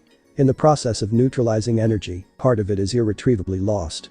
There's nothing we can do to prevent it, Sarah finished, feeling a little helpless for not being able to do more. By the way, Arias. Why are you wearing the Kuo Academy uniform? Asked a demon king when he saw that his sister was wearing those clothes despite no longer attending the academy. I guess it makes me feel a little more at ease, the young woman replied, looking a little embarrassed. That reminds me, Riaz. I think you'd be happy to hear from someone who asked about you at the academy today, Sona spoke with a calm tone and a small smile. Who are you referring to? Despite showing a confused attitude, Riaz secretly hoped it was that person. I mean Issei. Sona could personally see how her great friend's face filled with joy. Human World, 12 p.m., Kuo City. Well. I hope you do well on your test tomorrow, said Issei standing in front of Raruko's house, with her parents at the entrance looking at the young brunette with gratitude. They knew that Issei helped their daughter study, and they trusted him a lot because he was always very kind, attentive and patient. Hanako and Raruko had arranged to study together at one of the two houses. But considering they would need help from the young brunette, they immediately ruled out Hisashi's house, as her mother wouldn't let them go out and come back so late. Thank you, Issei-senpai. Once again, excuse me for being so late, Raruko apologized, bowing slightly to Issei. Hanako immediately imitated her friend's gesture, somewhat nervous. AAIW would have liked to review a little more, said the young brunette with blue eyes nervously, somewhat unsure about whether she would be able to do well in that subject. I'm sure you'll do well. You need to have more self-confidence. You'd better go to sleep. If you get enough rest, you'll have a better chance of passing the exam, the brunette encouraged them, trying to instill confidence in them. Are you sure, senpai? Asked Hanako, still holding on to that fear of disapproval. Of course, a well-rested mind will always be alert. I think it's best if I go so as not to disturb you. Good night, Issei said before starting to leave, but not before saying goodbye to Raruko's parents. With those words, Hanako felt more confident about taking the test and eager to go and rest. Good night, senpai, said both girls saying goodbye to the brown-haired boy before going straight to sleep. Be careful, young man, thank you for accompanying them. Thank you for helping our little girl and her dear friend, the adults present said goodbye, entering the residence. Already on the road, Issei began to talk a little with Drake about the techniques and spells he'd been creating and practicing over the past month. The most striking of these was learning how to read the auras of the supernatural beings around him on his own. You know. Training aside, I want to learn to play the guitar, the brunette said out loud, taking advantage of the fact that there was no one on the street. That's new. Why do you want to learn that? Drake asked, somewhat surprised by his wielder's words.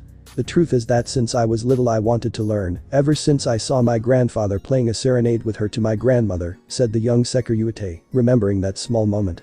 That's true. Your maternal grandfather is French. That makes me wonder, if your grandfather is French, why did he let his daughter be named Kayako? The dragon expressed his doubt, showing some interest in Issei's wish.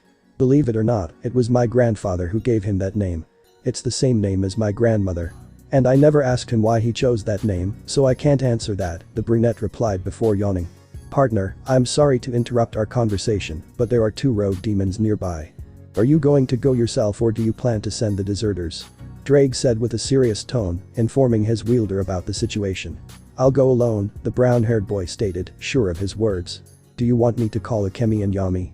The dragon asked, knowing that his carrier had left both of them at home since they were already asleep, just like his parents. No, I want to know how I can handle being alone with you.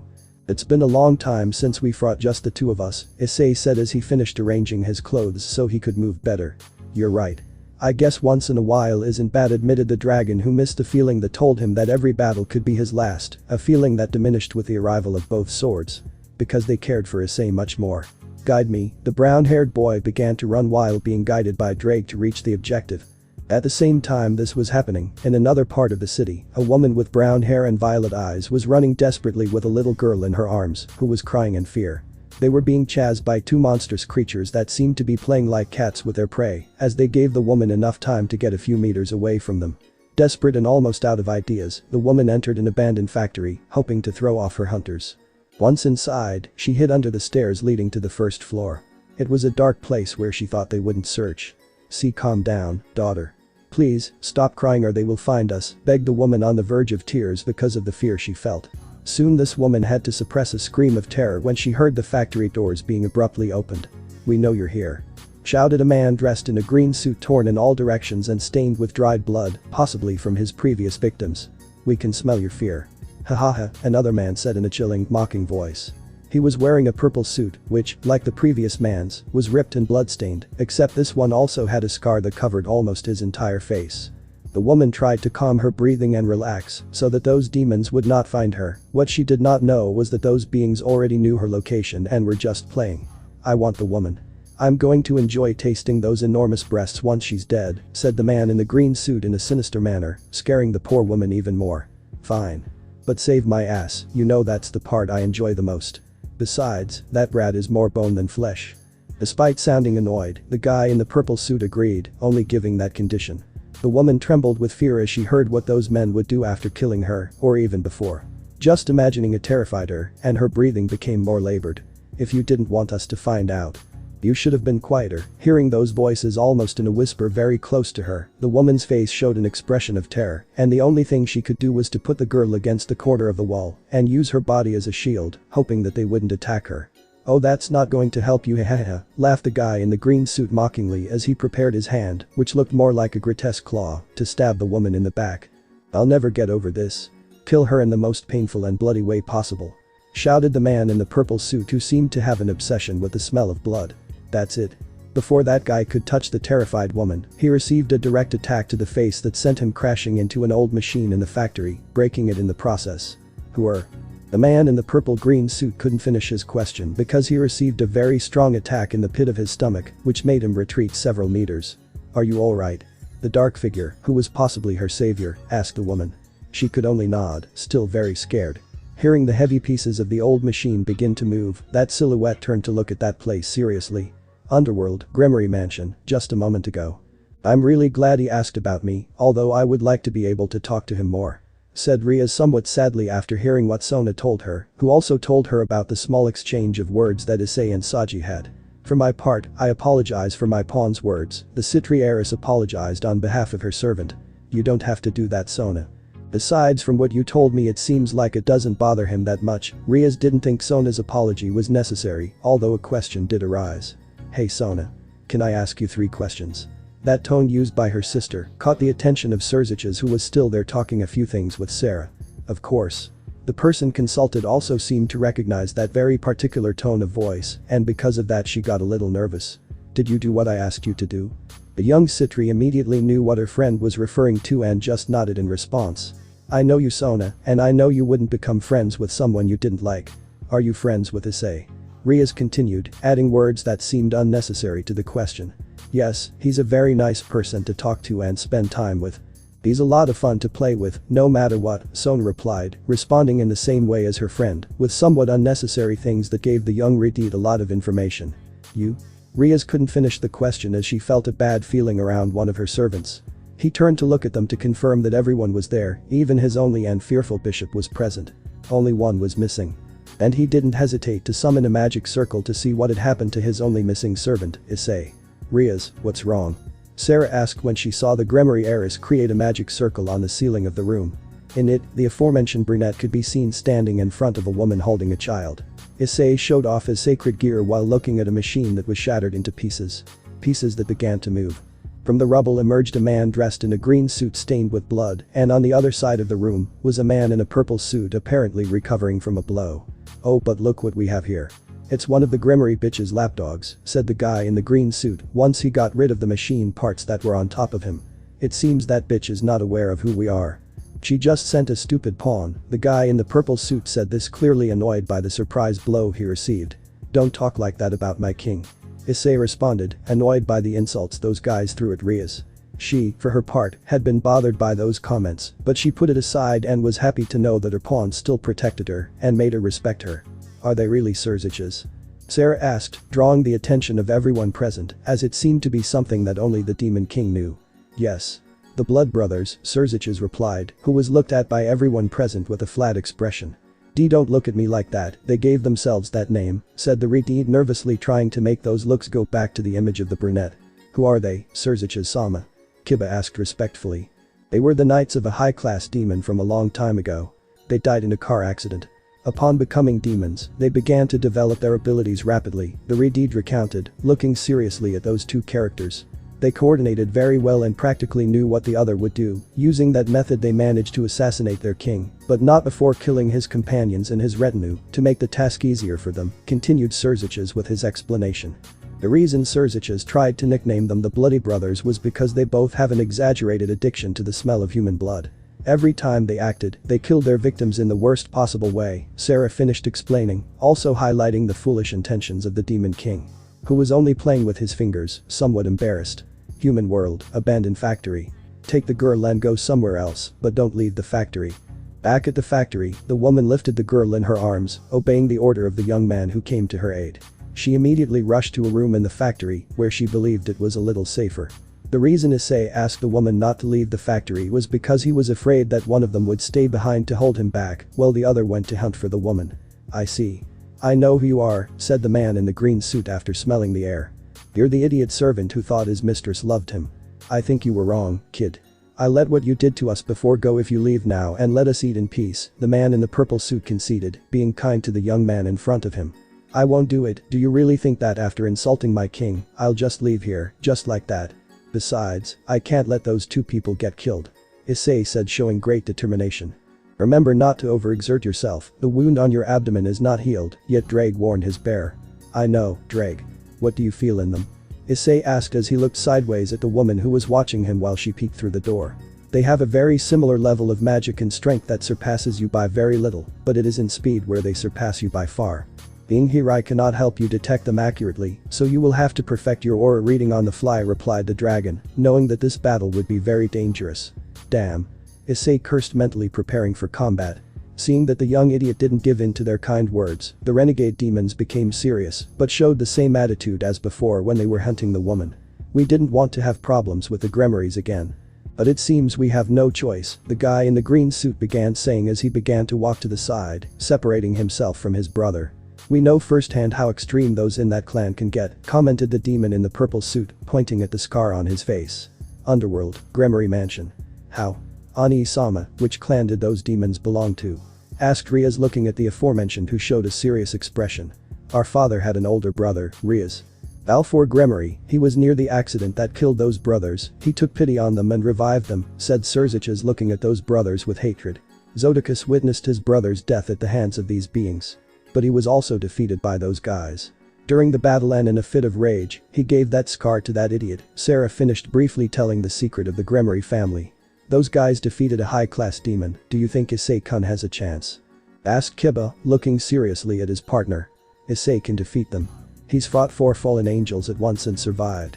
He'll be able to handle them, Sona added, seriously watching the fight and perfectly hiding her concern. Issei-senpai. Was all Kaneko said, looking at the image of her companion. As usual, she showed no expression, but a hint of concern could be heard in her voice. Human world, abandoned factory. The chestnut-haired man stood between the two renegades, who had moved to where they were now. Seeing that both demons had leaped to attack him, he waited patiently, looking for an opening in one of their defenses. He had learned the basics of combat very quickly thanks to Drake, which is why he was prepared to face combats of that style. He was confident that he could face his enemies. When the brothers arrived in front of him, they disappeared from one moment to the next, as if they were illusions. But what? Issei couldn't finish speaking as he was hit hard on the sword by the man in a green suit. He fired this attack against the wall of the place, but the guy in the purple suit was waiting for him there and stopped the brown-haired boy's flight by hitting him in the abdomen, sending him back the way he came. Where he was intercepted by a direct kick to the chest that crashed him against the stairs leading to the first floor. Those attacks severely injured the brown-haired man and reopened his abdominal wound, breaking 2 of his ribs. Despite this, he quickly climbed out of the wreckage, clutching his abdomen and clearly grimacing in pain. They're very fast. Drake, any ideas? Said the brown-haired boy, ending up vomiting blood and returning to the ground on his knees. Focus, Issei. Remember, don't rely only on sight, rely on your other senses, relax, calm down and concentrate on their auras. Drake ordered, trying to encourage his partner, who had practically been knocked out. Issei got back up to try to do what the dragon asked, but the pain prevented him from concentrating fully. At this, the rogue demon smiled evilly. Looks like you still have the strength to entertain us a little longer, said the demon with the scar, amused by the brunette's attempt to get up. I guess we can play with you a little more. Since it seems your companions won't come to help you, said the other renegade, looking at Issei with a maniacal smile. Underworld, Gremory Mansion. Ani-sama. Please let me go. Riaz begged after hearing the words of those bastards who seriously hurt her pawn. No. Not yet, Sirziches said, thinking that if the Securitate was in a life-or-death situation, maybe he would force the activation of Asia Argento's sacred gear. At her brother's response, Riaz just watched the fight again with an annoyed expression directed towards those renegades and her own brother. They're not going to just stand there and do nothing. Tsubaki murmured in a low voice, drawing the attention of the others. What do you mean, Tsubaki? Asked Sona, looking at her queen seriously. Issei is trying to learn how to read auras right now. And those demons know it. They're not going to sit idly by while they wait for him to detect them. After giving that explanation, he saw through the magic circle how the brunette received a direct punch to the face from the scarred guy, sending him to the ground. There, he received a strong kick to the side of his body, sending him crashing into a pile of crates held by chains. Crates that contained several metal bars. These attacks caused a lot of damage to his wound and broke a rib, which almost pierced one of his lungs. Everyone in the room was willing to obey the Demon King's order, but after that attack, they were already beginning to doubt whether he had made a good decision. Human world, abandoned factory. Issei tried to get up once more, but this time the pain was much stronger than before, and he couldn't.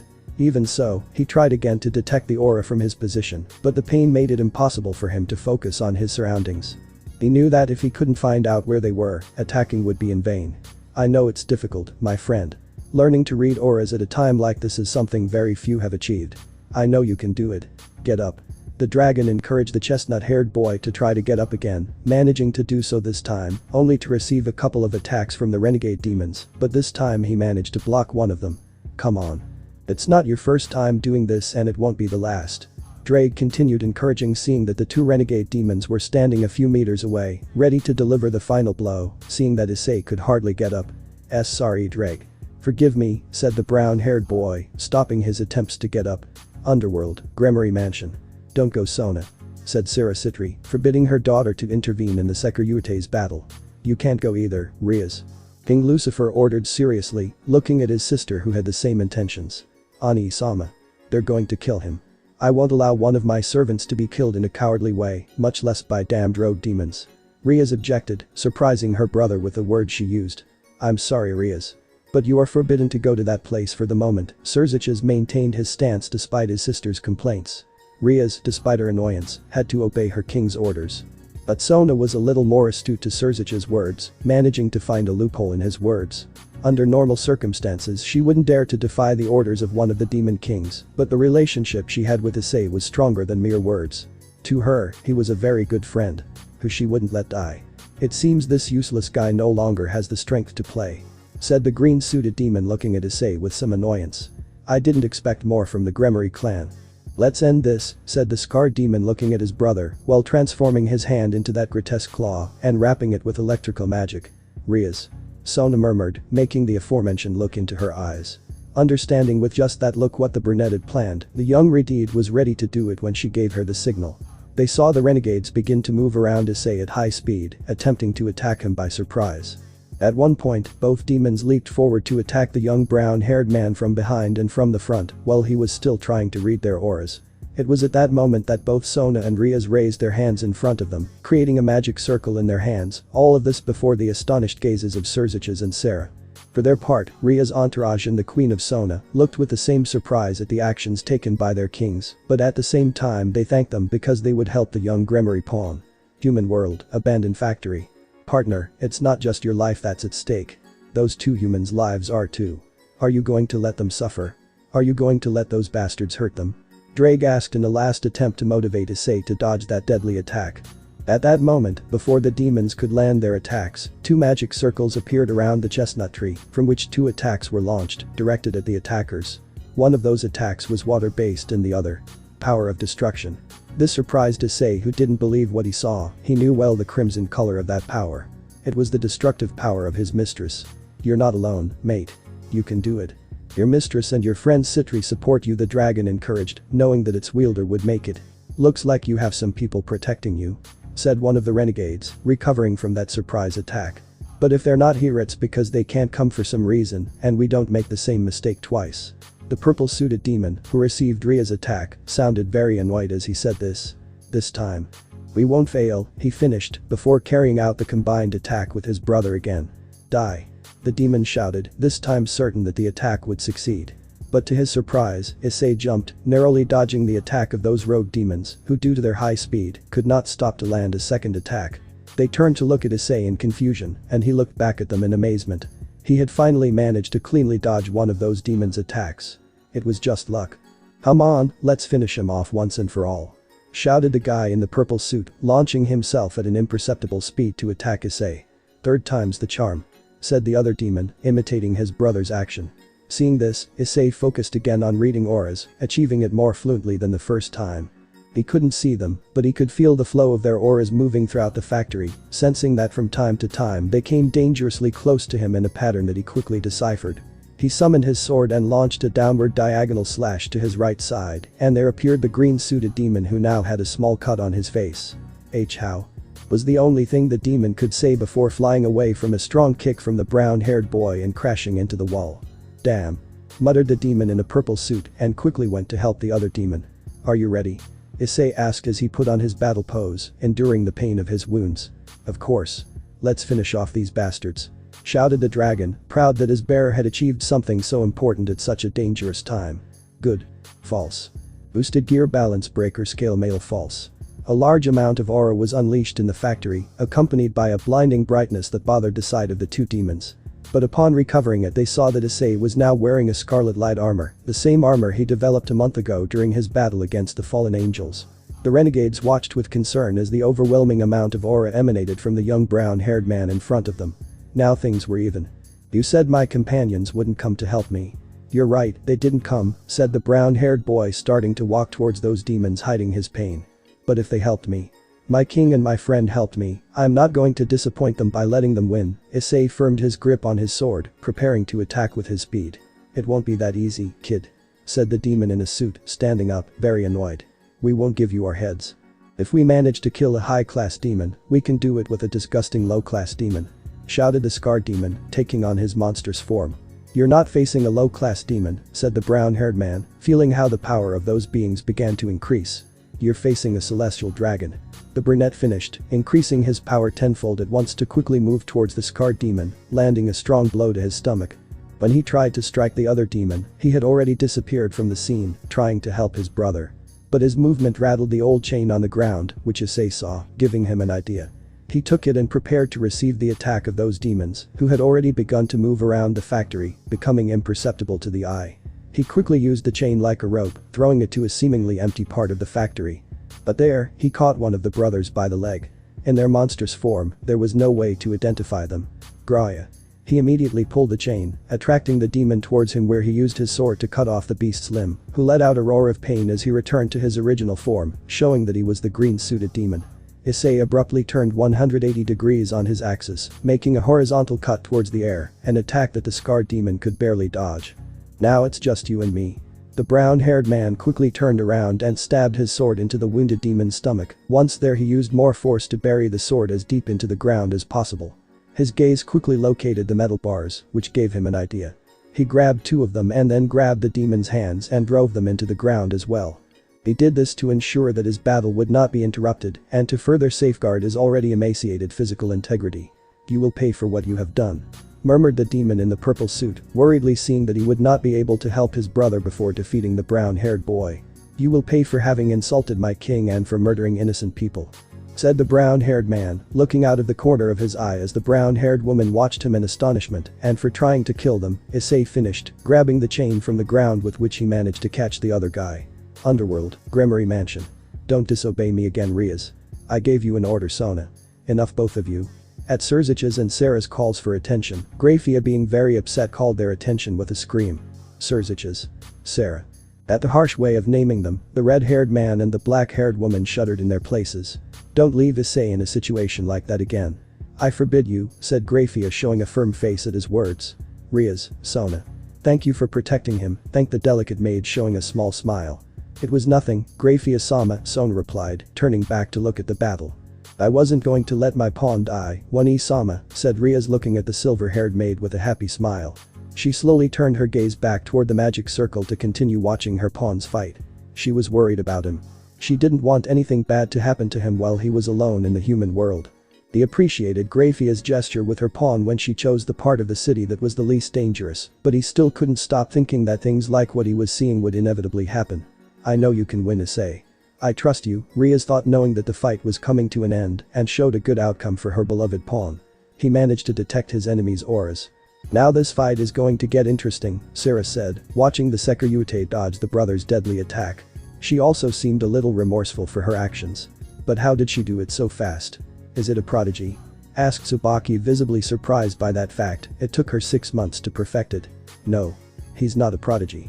In fact, I think out of all the Sekirute that have ever existed, he's still the weakest. But it seems like this time, he managed to do it faster because he was under a lot of pressure.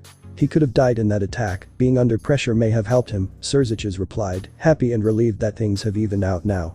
You can do it, Issei. Finish them off, was the only thing Riaz said, watching as the aforementioned activated his false mode. Human world, abandoned factory. It seems I'm not so bad at this after all. Said Issei, who had caught the scarred demon with the chain, then pulled him towards him to hit him in the face with a punch. As he fell to the ground, the demon returned to his human form while breathing heavily. The battle between the two had been swift but very severe. Issei had part of his armor broken like his mask. Half of it was gone, although he had managed to avoid blows to the chest and abdomen. That demon had not come out unscathed either. He had minor cuts on his arms and legs, and many other deep cuts on his torso, from which he was losing a lot of blood. If I'm going to die, I won't go alone, said that demon, wrapping his right hand in electric magic. We'll see. Issei replied as he performed his last 50 increases, which he began to concentrate on his left arm. The brunette woman had watched the entire battle and was about to witness its outcome. She grew worried and felt terrible seeing those demons hurt the young man who was trying to defend them. She felt somewhat guilty about what was happening to the brunette, but, according to her, thank God that young man began to counterattack and land powerful attacks. From one moment to the next he saw how that chestnut pierced the stomach of one of the demons with his sword and buried it in the ground to stop at least one of them. Now only the two of them remained, the scarred demon and the young man in scarlet armor. The woman, for the first time, began to beg the demon king to support the young man who was defending her so that he could win that battle. Partner, what you're thinking is suicidal. Drake scolded Issei upon discovering his wielder's intentions. Do you think I don't know? It's the only way I have to make sure I don't fail, Issei stated, completely sure that he would achieve his goal. The scarred demon resumed its attack speed, making it invisible to the eye. Issei, meanwhile, focused once more on his surroundings, searching for the demon. This was much easier for him, since that demon had his attack charged in his right hand. Once Issei learned its movement pattern, he knew where to intercept it and didn't hesitate to do so. Using great speed, he positioned himself in front of the demon while holding a small sphere of dragon magic in his left hand. Seeing himself surprised, the scarred demon did not hesitate to launch his attack, which pierced the chestnut's chest armor and began to damage his internal organs in the area. D-Dragon. Shot. Even though his lungs and heart were severely damaged, the young brown-haired boy activated his technique that erased the demon in a fleeting manner. Underworld, Gremory Mansion. Protect them. Ani-sama. Surziches didn't understand his sister's cry, but seeing her so desperate he quickly obeyed the order, reinforcing the walls of the place so that the attack wouldn't destroy the building. He thought the attack wouldn't be that dangerous, but seeing that it almost broke his protective seals, he quickly began to reinforce them, as if to stop a basic attack from some high-class demon. Sona looked on in amazement as there was no trace left of that demon. She didn't have such destructive attacks as Riaz. But she knew that attack was on par or had surpassed those of her best friend. The Gremory heiress looked with concern as her pawn breathed heavily, showing clear signs of fatigue. The light armor protecting him exploded into particles of light, revealing his body, which was in a completely deplorable state. A large amount of blood flowed from his mouth and fell to the ground, as did he, who felt his breath fading away. Go, Riaz. Quickly. With those words from her brother, the young Riti didn't hesitate to transport herself to the place where her pawn was dying to try to help him. Although she would have done it anyway. Now. Explain to me, what was that technique? Surziches ordered, looking at Ria's servants who stood there. The dragon shot is a technique that Issei-kun developed in training before the raiding game against Razor-san, Kiba began, showing a serious expression. At first Issei-kun couldn't accumulate many boosts without fainting, although the first time he used it, it was still a very powerful attack that erased part of a mountain, continued Akeno, showing what Issei's main level was. Do you know how many increases he made this time? Surziches asked his sister's queen, who just shook her head. That armor is something we've never seen before, until we saw it for the first time a month ago, Akeno replied, looking worried at her newest companion. And if I told you that I had to use a barrier with the ability to stop a basic attack from a high-class demon? With those words from Surziches, those present were surprised by the amount of energy used by the young secretary. And maybe it was more than 60 or 70 increases, Akeno speculated, very surprised. There were 50, Sarah stated, and everyone watched her. From what I felt, Issei had little energy to fire such an amount of magic. But from one moment to the next his energy increased considerably. Reaching 50 times his previous power, explained the leader of the Sitri clan, surprising those present with her words. His ability is surprising. Having the capacity to fire such an amount of power in such a few seconds and on any occasion makes him an enemy to fear, declared Sarah, showing respect for the secretary. She has great potential. She will be someone we should consider in the future, Surziches said, looking at Issei one last time before forcibly closing his sister's magic circle. Human world, abandoned factory. Issei stood in the same position as before until his armor exploded into particles of light. His body trembled from the damage he had received, and before falling to the ground from exhaustion and the damage, he vomited a large amount of blood. The wound in his abdomen began to bleed again, and he no longer had the strength to move a muscle, collapsing after a few seconds. He would have continued like that, losing blood, had the woman not left the girl where they were hiding and gone to help him, even though she was afraid that the other demon would break free and attack her. She quickly approached and removed her coat, using it to apply pressure to the wound and try to stop the bleeding, but to no avail. She was frightened, and this fear only increased when she realized she could do nothing to help the young man who had come to save her. Just then, a magic circle appeared next to him, from which a woman he didn't recognize appeared. She was wearing a school uniform and had long, beautiful crimson hair. Ria's Gremory had arrived. "Please step aside," the young woman with crimson hair asked, showing a serious attitude. The woman obeyed the order as quickly as she could, even though she was able to witness how the Redeed was preparing to attend to the young brunette as quickly as possible. Issei. "Forgive me for not coming sooner," Riaz apologized as she dropped a phoenix tear on her young pawn. "My brother. At least he didn't die in vain. He took the life of one of your lapdogs, ha ha ha ha," said the demon impaled on the ground with a mocking tone despite his condition. Although those were his last words, Riaz eliminated him without problem using her power of destruction. An action that greatly frightened the brown-haired woman, making a mental note not to disturb the young woman in front of her. But the name I used to refer to the young chestnut tree seemed all too familiar to him. Although he preferred not to say anything for the moment. "Sorry for what you just saw.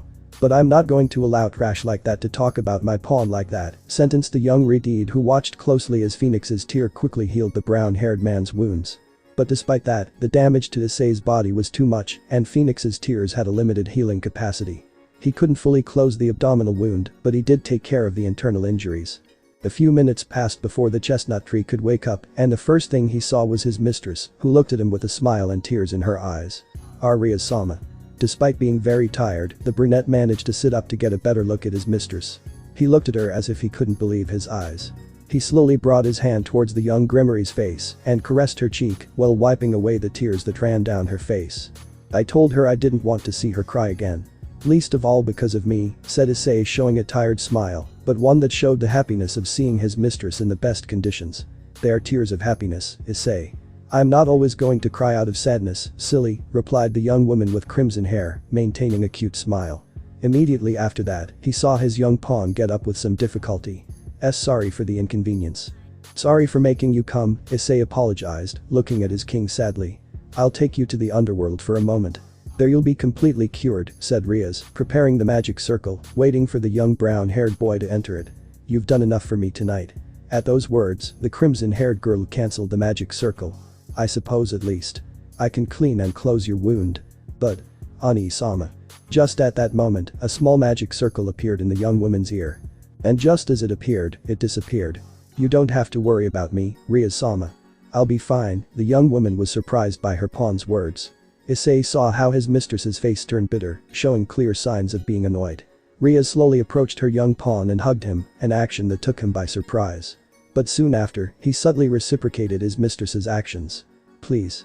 Heal him before you leave, we won't do anything to him," said Riaz, separating from Issei and approaching the brown-haired woman, handing her a first aid kit, which she made appear with magic. Once this was done, the young woman moved away from them and cast a magic circle to return to the underworld. "Issei. Please don't get into trouble," were his last words before disappearing. "I'll try. I promise I'll try." After she left, and after saying this to the air, Issei fell to his knees, clutching his abdomen and showing a pained expression. Seeing this, the woman rushed to his aid. "Thank you for helping me, miss," said the brown-haired boy, very tired. "No. Thank you for helping us, the brunette woman thanked her as she began to carefully clean Issei's abdomen. The girl, who had remained hidden until then, began to approach her mother silently. Akane. Don't come closer. The woman shouted, not wanting her daughter to see the large amount of blood where she was. Up until that point, he had managed to keep his daughter from seeing the confrontation from a moment earlier, so as not to traumatize her. He considered it enough to see those two demons in their monstrous form. With that in mind, the woman rushed to treat the young man in front of her, carefully cleaning the wound and its surroundings before applying stitches. In the end, Issei received 6 stitches in his abdomen, plus some paper stitches to reinforce it a bit, since the wound was quite large. His abdomen hurt like never before, but he knew it would be best for faster healing. To get up, he had to be helped by the woman, as he couldn't move much due to the pain. The brunette began walking toward the exit. Seeing this, the woman quickly grabbed the girl, making sure she didn't see anything, and caught up with Issei, starting to walk beside him, wanting to ask him something. Though she didn't know how. Once again.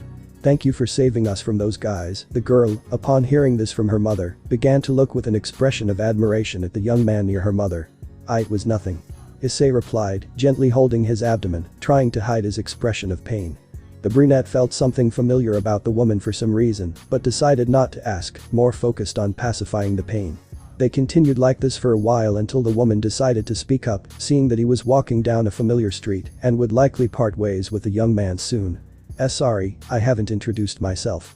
My name is Hikaru Shido, and this is my second daughter, Akane Shido, the woman now known as Hikaru introduced herself. That name. I know it from somewhere. Especially the last name, Issei thought as he tried to remember where that last name belonged. Excuse me. You haven't told me your name yet, said Hikaru, interrupting the brown-haired boy's thoughts as he stopped in his place. Excuse me. My name is Haidu Issei, replied the brown-haired man, stopping to delve into his thoughts. Upon hearing that name, the woman's facial expression changed, showing an expression of astonishment mixed with horror. Is it really you? Ice-chan? The woman said, bringing her hand up to caress the brunette's cheek. Seeing the familiar way Hikaru called him, the brunette began to remember more fluently. But look how you are. Forgive me for making you get hurt, the woman began to hug Issei while apologizing and crying for some reason. As they separated, Hikaru saw a lot of confusion on the young brown-haired man's face and decided to help him remember. Why, you don't remember me, do you? I remember you calling me Mom Shido. At that moment Issei opened his eyes wide in surprise. With those last words, he quickly remembered where he knew this woman. Mom. Shido. It's really you? Said the brunette with a weak smile, forgetting for a moment the pain he felt to hug Hikaru tightly, who as a child would have been his second mother. It hurts me to see you like this. Hikaru said sadly, seeing the battered state of his son. Let's go to my house. Mom and Dad will be very happy to see you again. Said the brunette, pretending he hadn't heard anything, not wanting to worry Hikaru. Issei. Now you're a demon. Right? Asked Hikaru very seriously, looking at the young brown-haired boy harshly. You died. Didn't you? At her mother's words, Akane stared at the young man with even more astonishment this time. Fear began to grow in her. Yes. I died a long time ago, and yes. I am a demon, Issei replied, knowing that he couldn't hide anything from her. A lot of things happened while you were gone. Mama Shido. A lot of things changed since you left with Irina and Papa Shido for England. Hikaru looked at Issei seriously, after having heard what happened around the ladder in the years he was absent. Why didn't you call? You knew Taoji would help you. Why didn't you? The young brunette just looked at the ground, showing sadness.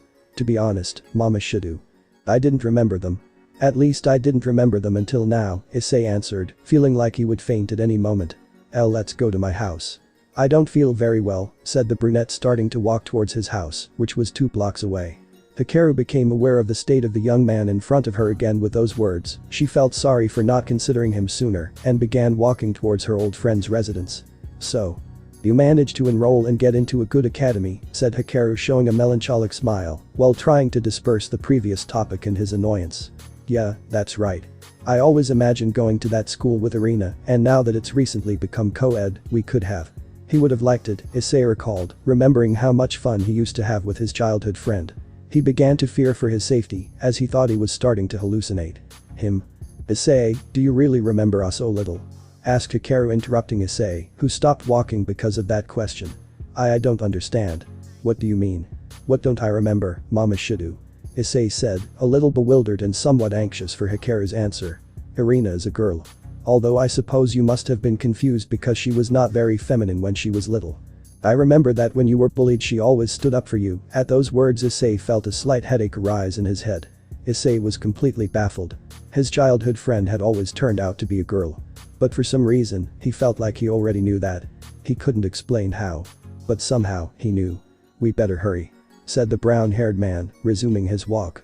A silence fell at that moment, a silence that lasted until they were in front of the young Sekiryute's house. From one moment to the next Issei began to breathe heavily while showing an expression of terror. What is this power?" The young man wondered, unable to control his breathing or his feeling of fear.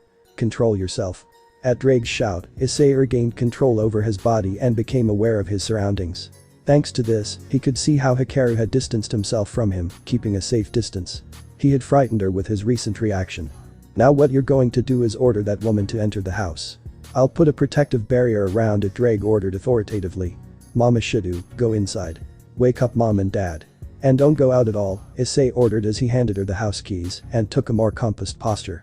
"Even if it was fake. What are you going to do?" asked Hikaru, visibly worried by Issei's attitude.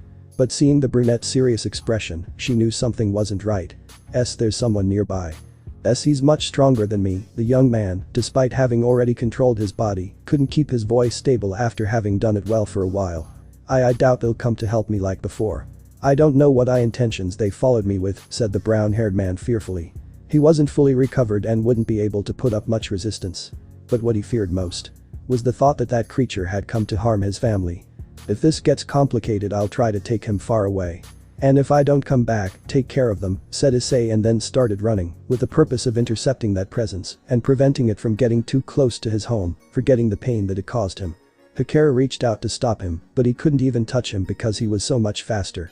He couldn't help but feel useless. The child he had cared for and loved as his own had hinted that he might die, and there was nothing he could do to stop it. He had just saved her daughter and her by risking his life. And now he might lose it in order to protect his family and protect them. She cursed herself for not having insisted a little more on her husband coming back with them. She knew he could help her, but he wasn't there. "Issei. I know you'll come back. You always hated it when Kayako cried out of sadness or pain, even more so when you were the reason for those tears. I know you'll come back. I wouldn't forgive you if you didn't," Hikaru said to the air, having her daughter as the only witness to her words, a girl who barely understood what was happening because she was tired of running around with her mother so much before. Hikaru quickly entered the house, locking the door just as it had been before. He immediately started up the stairs, stopping dead in his tracks after reaching them. The reason was that she watched as a young woman with blonde hair pointed at her with a black sword that had scarlet details that, amazingly, shone fiercely in the darkness. "Who are you? And what are you looking for here?" The young stranger spoke in a threatening tone. Her tone wasn't matched by her clothing, which was just a red hooded jacket that was too big for her and a pair of shorts that didn't look like hers. Although Hikaru couldn't realize this, as she felt totally threatened by the sword that was very close to her neck.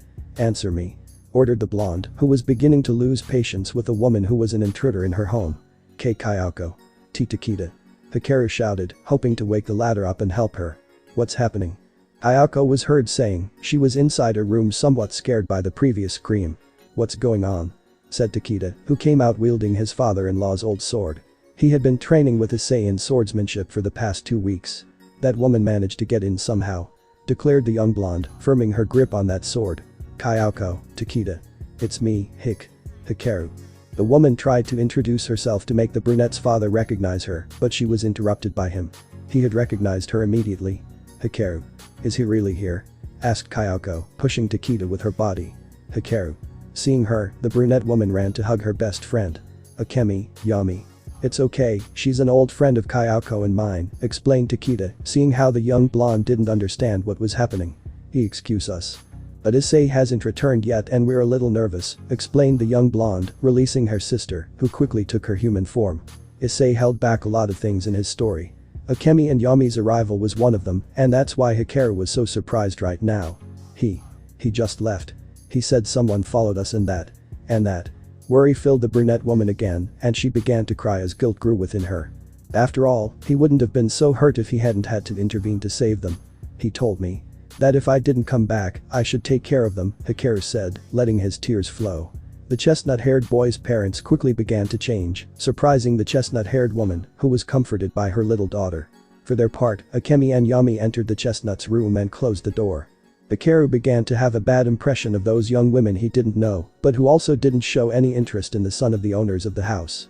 But not even 5 minutes had passed before he saw them come out, but this time wearing a pair of striking armor that gave them an extra boost of authority. At the same time, I also witnessed how Kayako and Takeda came out wearing what seemed to be the first thing they found and quickly headed for the exit. "Stay here, Hikaru. Then you can introduce us to your little girl," said Kayako, who used her key to open the front door. And just as they were about to run to different positions, they began to feel an unpleasant sensation in their body and sense it in the air.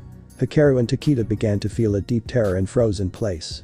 It was the first time they'd ever done something like this, and they were unfamiliar with the feeling. They only forgot that when they saw Issei fall from the sky, crashing into the ground abruptly. "Remember, Sekirute. Decide what you're going to do." That unpleasant feeling began to disappear along with an evil laugh after those words were heard. Dimensional barrier. Just moments ago, with our chestnut tree, he had barely passed the first block, heading toward the man who had followed them, and he felt a barrier forming around him. This barrier was an exact copy of the park where he died. Soon, his body tensed as he felt that aura getting closer and somehow growing stronger. "You really are full of surprises." A serious and calm voice was heard throughout the place with an echo that made it somewhat eerie. "Honestly, I didn't expect you to be able to sense my aura or that of those demons by yourself." That voice went from being omnipresent to being behind the young brunette, who tensed even more due to that surprise. "I wanted to introduce myself a long time ago, but your mistress and the silly Seraphol's sister are always watching you with their familiars. For some reason they aren't doing it tonight, or at least they aren't anymore," continued that voice, showing a mocking tone in its words. "Kakabiel," was the only thing the brown-haired boy could say as he turned around and looked at the author of the last words he heard. "HMPF. You surprise me, Sekirute. Who would have thought that Kalawerner had finally done a good job," said the leader of Gregory while sitting on a bench in a carefree manner. But unlike the photo I'd seen, in front of Issei stood a man dressed in a black suit without a tie and with his shirt collar up and 2 buttons. He had a calm expression, black hair, a playful smile, and a wineglass in one of his hands, which he held elegantly. The brunette's expression was one of complete surprise. He had recognized him thanks to Drake's help. He knew how to identify his aura. Otherwise, he would have passed him off as a complete stranger. "Don't bring Kalawerner into this. What do you want here?" The brunette regained his strong and serious demeanor despite being completely weakened and terrified. He wasn't going to allow him to hurt the man who had been his forced informant. "Well, you're taking the fun out of it with your seriousness. I'm not going to do anything to a fallen one you vilely used. But since you want to get straight to the point, I'll tell you." Kakabiel spoke with a certain tone of boredom in his voice. "I want you to join me," Kakabiel said, savoring a little more of his wine. "I have something big planned. Something that will finally change the roles between the factions as we know them and give us a new opportunity." Those words caught Issei's attention, who began to fear the actions he would take against him if he didn't agree to join him. "A new opportunity? What are you talking about? The Great War left all factions in a bad position, child. But we suffered much more than the others. This is our chance to take revenge on those who humiliated us, who took away what we hold most dear." At the end of those words, Kakabiel showed an annoyed face while gently shaking his glass. "Also, lately, that stupid Azazel married Penemu because she got pregnant." For some reason, Kakabiel spoke normally when mentioning Penemu and not when mentioning their supreme leader, whom he called stupid. "So I doubt we'll ever actively participate in this war again, which is on hold," the cadre continued, with a hint of anger. "And you want me to help you start that war again?" Issei asked, intrigued by everything that was happening. "What I want you to do is help me kill the leaders," revealed the fallen man with an arrogant smile. "Kill the leaders?" Issei was completely confused until he began to reason. Without the leaders, the factions would be disorganized and ripe for prey. "Look, Sekirute, when my plan begins, this entire city will be devastated by my power and the beginning of the battle. Although it will be a shame. It would have been a nice place to live." Kakabiel looked around, appreciating the peace provided by the park he had simulated. Although this last part was not audible to the young brown-haired man. "Why are you telling me that? Do you think I won't tell the leaders?" At these words, Kakabiel just smiled and nodded confidently. "I know you'll tell them. But are they going to help you? You? A fallen angel-killing demon who chose to leave his own kind to live in the human world.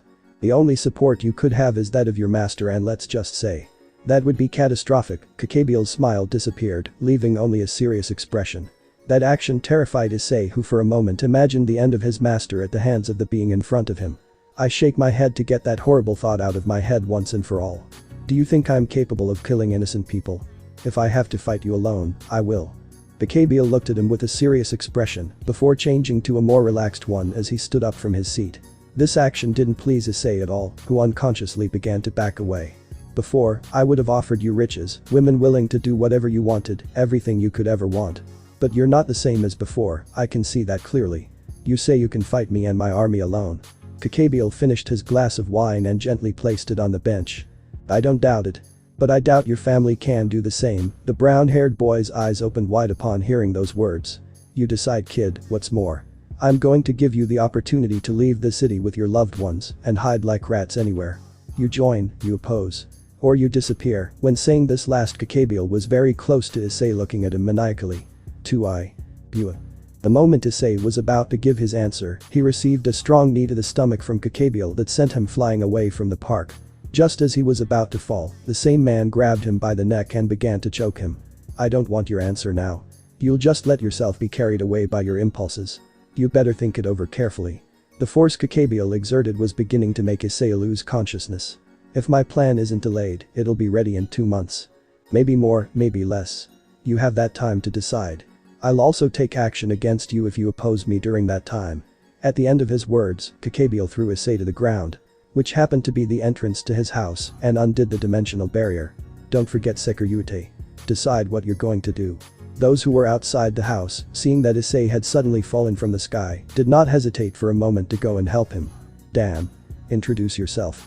Yami shouted, annoyed with whoever dared to hurt her wielder. Bastard. Akemi muttered, not want to use those kinds of words. She was obviously very upset. Issei. What have they done to you? Kayako shouted, taking the brown-haired boy's face, seeing that he was semi-conscious. He felt him trembling in his hands. He was completely terrified. Issei felt his entire body tremble, uncontrollably, and he couldn't explain why. His trembling continued until he fell unconscious. Quick. Let's take him inside, said Takeda, who with the help of his wife, managed to carry Issei on his back to take him inside. Issei was lying on the couch being healed by Hikaru, while Kayako cleaned the blood that stained his body. Akane was now asleep in the guest room, cradled by Akemi, who was the one best at hiding her feelings of hatred. Hikaru was very worried because she had to stitch Issei's wound once again. The blow Bakabiel had given him had broken some of his stitches. Now they were waiting for the chestnut tree to wake up, although if he didn't do so at that moment, there wouldn't be a problem either. I'm really sorry about what happened to Issei, said Hikaru, referring to the brown-haired boy's transformation into a demon. Don't worry. Just like you, sometimes I regret what happened to him, but things happen for a reason, Kayako commented, stroking her children's hair. Honestly, if he didn't have that condition, we would have experienced many worse things, Takeda revealed, drawing the attention not only of Hikaru, but also of Akemi and Yami. What do you mean? Akemi asked, looking intrigued. It was there that they began to tell the women who didn't know about it, the terrifying event they experienced that night in the alley, where they almost defiled Kayako, and the first time they saw Issei very angry. And how bloodthirsty he can be. We had no idea. Yami revealed, looking at his wearer in amazement. He still doesn't trust us. Akemi said sadly. She had thought that the brunette already trusted them enough to be able to tell him those things. It's not like that. For the first time that night, and accompanied by the appearance of the sacred gear, Drake made himself heard by everyone present. Drake-sama. Takeda asked, a little surprised by the Dragon Emperor's intervention. Who is it?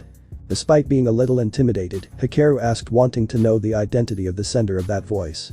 I apologize for not introducing myself. I am Drake Gotch, one of the 2 celestial dragons, and Haidu Issei's partner. Drake's voice was quite serious as he introduced himself. He wanted to make it clear from the beginning that he was someone to be respected and feared. He had acquired this way of presenting himself after his encounter with the dragon gods, and he also began to identify himself as the chestnut's partner and not as his sacred gear. Could you continue what you were saying, please? Akemi asked, very interested in those words. He didn't tell them about those events because he doesn't want them to dwell on a matter that already happened. Even though he can't stop thinking about it, Drake's words surprised those present who looked at the young brown-haired boy with intrigue. Why do you say that Issei can't stop thinking about that, Drake-sama? Asked Yami, who slowly began to take off his armor gloves. He doesn't stop blaming himself for those actions, although they no longer affect him as much as before. Despite the first, the brown-haired boy's parents were pleased that their son was finally beginning to overcome those moments that previously tormented him. I'm sorry. Sorry for not telling you before. Issei had woken up at the end of the conversation, referring to what he hid from Akemi and Yami. He didn't expect to find someone like him so soon, admitted the young brunette, making a monumental effort to sit on the sofa. I'm sorry for worrying you, he apologized, knowing that his loved ones were sad and upset about how he was feeling at that moment. Don't worry. You didn't know, said Takeda, showing a sad smile. Yes. You don't have to apologize for everything, Ice. This time it was his mother who supported him with those words while gently taking his hand. By the way, what happened? Asked Hikaru, having that question. One of the faction leaders came to try to recruit me. His name is Kakabiel. At that name, Hikaru opened his eyes and began to tremble. I see that. Papa Shidu did tell you about the features, said Issei, looking with understanding at the woman with violet eyes. Well, it's a long story. I'd better tell you tomorrow, okay? The brunette asked, looking at those present with a tired smile. Seeing that he was truly exhausted, those present did not want to force Issei to tell them what had happened and agreed. Kayako once again didn't want to let Issei sleep alone, but Akemi and Yami managed to convince her by letting her know that they would be with him. Once she was calm about that, she decided to go upstairs to sleep with her husband. Hikaru also went to rest and try to forget that horrible night by her daughter's side. Akemi, Yami and Issei were the only ones in the room. The brown-haired boy looked at his hands while he thought and tried to make a decision of what he should do. This was taken advantage of by the girls, who went back to wearing the clothes they had on before leaving. Maybe we can.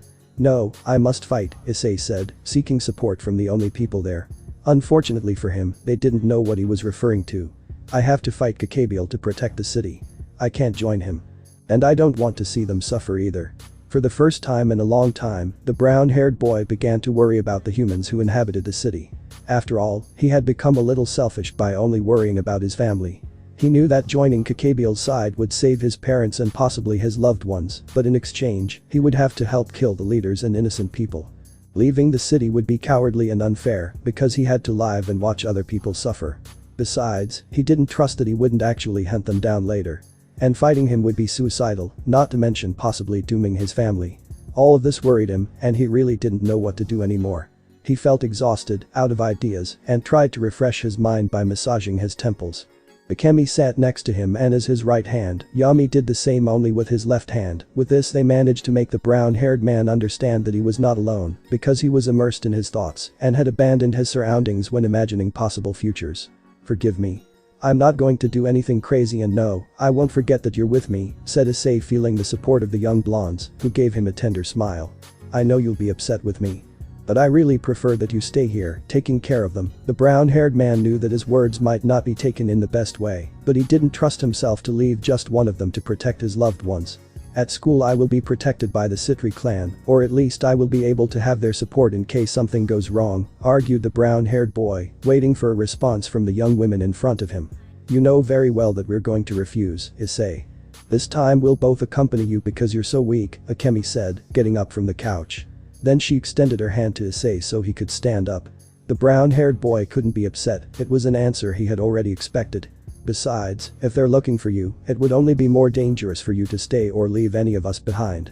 At least for tomorrow, and until you're fully recovered, we'll always be with you, Yami added, hiding the discomfort caused by seeing his carrier like that. Okay. Just promise me that you will only come out if I summon you, otherwise you are totally forbidden, okay? Issei agreed to take them, imposing only that condition, which both sisters accepted without any problem. Underworld, Gremory Mansion. Surziches was sitting next to the bed where Grafia was, who was pale and quite ill due to the anomaly that her daughter possessed. This anomaly was based on an anomaly in her magic conduction system, which caused the little girl's energy to be consumed too quickly. When this unexpectedly happened, she began to demand more nutrients from Grafia to convert them into energy, but as the amount she demanded was excessive, she began to constantly drain Grafia's energy without respite. The only one who can heal that is Issei. And Azazel hasn't even begun training the brunette yet due to the various problems that have begun to appear in his territory, in addition to the disappearance of his daughter. Surziches knew that he couldn't rush his friend, knowing that he had other responsibilities. He could only wait and hope that the young Sekirute managed to master the sacred gear that once belonged to Asia Argento. Underworld, Gregory. Azazel was currently looking for training methods for Issei. He was now in a laboratory full of papers, machines and science things. Finally, he had found a moment to address the issue. He knew he had taken too long to begin training the young Sekirute. But she couldn't delay any longer. As time passed, the more danger loomed for Grafia and her baby. She had to hurry. Although she wondered if she'd really be able to concentrate on that after her daughter had disappeared just over 2 weeks ago. Daughter. where are you?" The leader of the fallen was heard saying with genuine sadness and concern. He quickly shook those thoughts out of his head and focused on what he was doing. Human world, Haidu residence. Despite having barely slept, Issei got up at his usual time to go to school. Akemi and Yami watched over him so he wouldn't try to leave for the academy without them. Well bathed, with a new bandage on his torso and dressed in his school uniform, the brunette went down to the dining room to have breakfast and wait for the girls, who had come in to bathe. It took a while, but he finally managed to convince them to bathe, but not before assuring them that he wouldn't leave without them. He was currently drinking only a cup of tea. He had no appetite for more. "Are you really going to go to school with how tired you are?" Drake asked, a little worried about how his partner would perform for the rest of the day. "I'm fine, Drake. Don't worry, it will only be until 3 in the afternoon, I can sleep a little more during lunchtime," said Issei, taking a sip of his breakfast without much desire. "Now I have a question for you, mate. What will you do? Will you tell your king?" the dragon asked, visibly intrigued by what the chestnut-haired boy would do. For a moment Issei thought he remembered his king wounded and bleeding all over, but he quickly assumed it was his imagination and shook his head to get the image out of his mind. "No. She has a life now, free from trouble and protected by Razor. I'm not going to expose her to that danger, Drake," the brunette replied before placing his cup back on the table. "Do you really still love her?" asked a dragon who didn't know what had been going through the chestnut's mind. "No, my mind says yes. But my heart is with Asia and I choose to believe my heart. I'm worried that Kakebiel's warning will come true," admitted the brown-haired boy, remembering once again what he imagined a moment ago. "I can't force you to seek help from your own people or try to convince the other demons in the place. But consider this, if you fail, they will still suffer," the dragon added, knowing that its wielder didn't want to involve anyone else. "You mean Sona?" "Yes. I mean her. Try it. You know you can't face him alone, especially considering he actually has an army." Issei lit his fist on fire, watching as it began to go out after a few seconds. This verified his terrible physical, magical, and mental state. "You're right. I can't face him alone." Issei opened his hand, and the little fire that remained finished going out. "Okay, Drake. I'll listen to you, but if they don't agree I won't insist any further," declared Issei, getting up to lie down for a moment on the couch and rest his eyes until the girls were ready. On his way to school he saw that Haruko and Hinako were ahead of him. They were near the academy, sitting in the same place where he bought his lunches. Apparently those girls were having breakfast. As he approached them, he greeted them politely as he intended to continue on his way to school. But they stopped him by inviting him to breakfast while continuing to ask him questions about something they were unsure about. The brunette politely declined the young women's offer but agreed to clarify their doubts on the matter. In turn, when the waitress approached to take their order, he simply ordered a takeout lunch. After 10 minutes, the three of them resumed their walk toward the academy, this time chatting about more pleasant things. Many other students watched in amazement as a student council member and a teacher's daughter stood next to the one who had once been the perverted beast.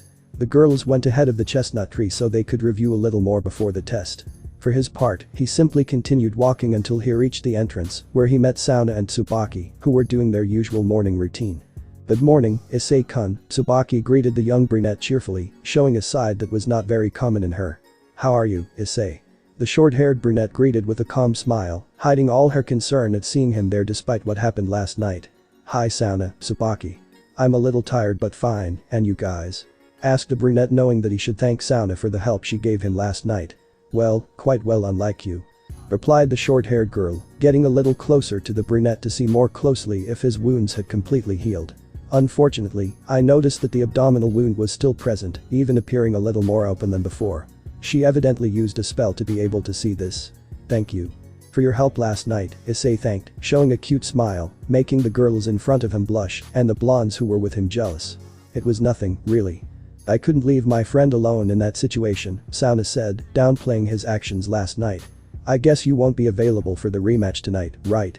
asked Tsubaki, who wanted a rematch against the brunette in the same game where she lost yesterday.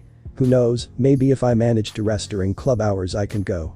But I don't know," Issei answered quite calmly. He knew that it wouldn't waste too much energy and they weren't staying that late. "Well, it seems like the bell will ring soon, shall we go in?" suggested the brunette, starting to walk towards the building. "Well, why not?" Sona replied, continuing to walk beside the brunette.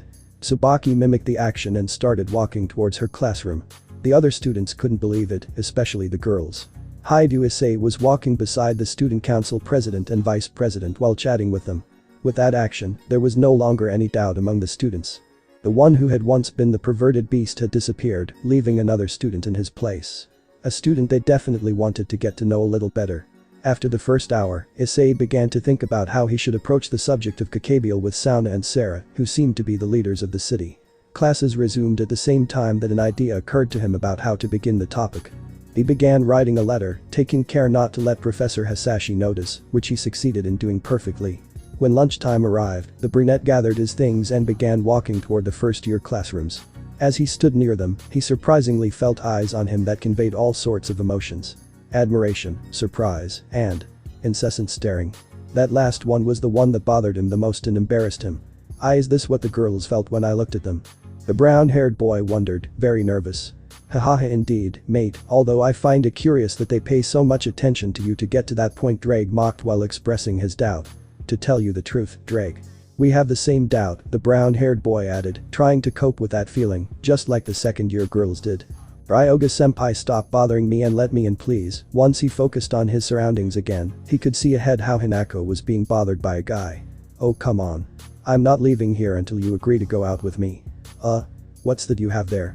Quickly, that guy named Ryoga grabbed the leaf that Hinako was holding in her hands, snatching it away. Ryoga-senpai. Give me back my exam, begged the black-haired girl, fearing that something would happen to that important paper. The male students didn't dare to intervene because Ryoga was a third-year student and, coincidentally, the vice president of the martial arts club. This evidently annoyed the brown-haired man, who without hesitation interrupted the event by taking the third-year boy's hand tightly. Who knows? But look at what's here. The number one pervert of the academy, said Ryoga, forcing Issei to let go of him to face him. Ryoga was at least 10 centimeters taller than the brunette, and he tried to use that to impose fear. She asked you to return her exam, Ryoga, Issei spoke, showing a serious, almost annoyed tone of voice. Really? And who do you think you are to give me orders, huh? At those words, the brunette didn't respond and just stared at him. That's it. You're nobody. That's why you're not answering, shouted that guy, looking down on him. And who do you think you are to come here and ask a girl 4 years younger than you, since you're refusing a date for the second time, huh? Those words hurt Ryoga's pride a little, which froze him for a moment. How dare you answer me like that?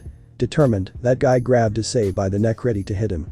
I have the nerve to tell you that, despite you being a recusant, Cage stole your position as president of your pathetic club in just 1 year, replied the brunette, who this time was the one who forced Ryoga to let him go.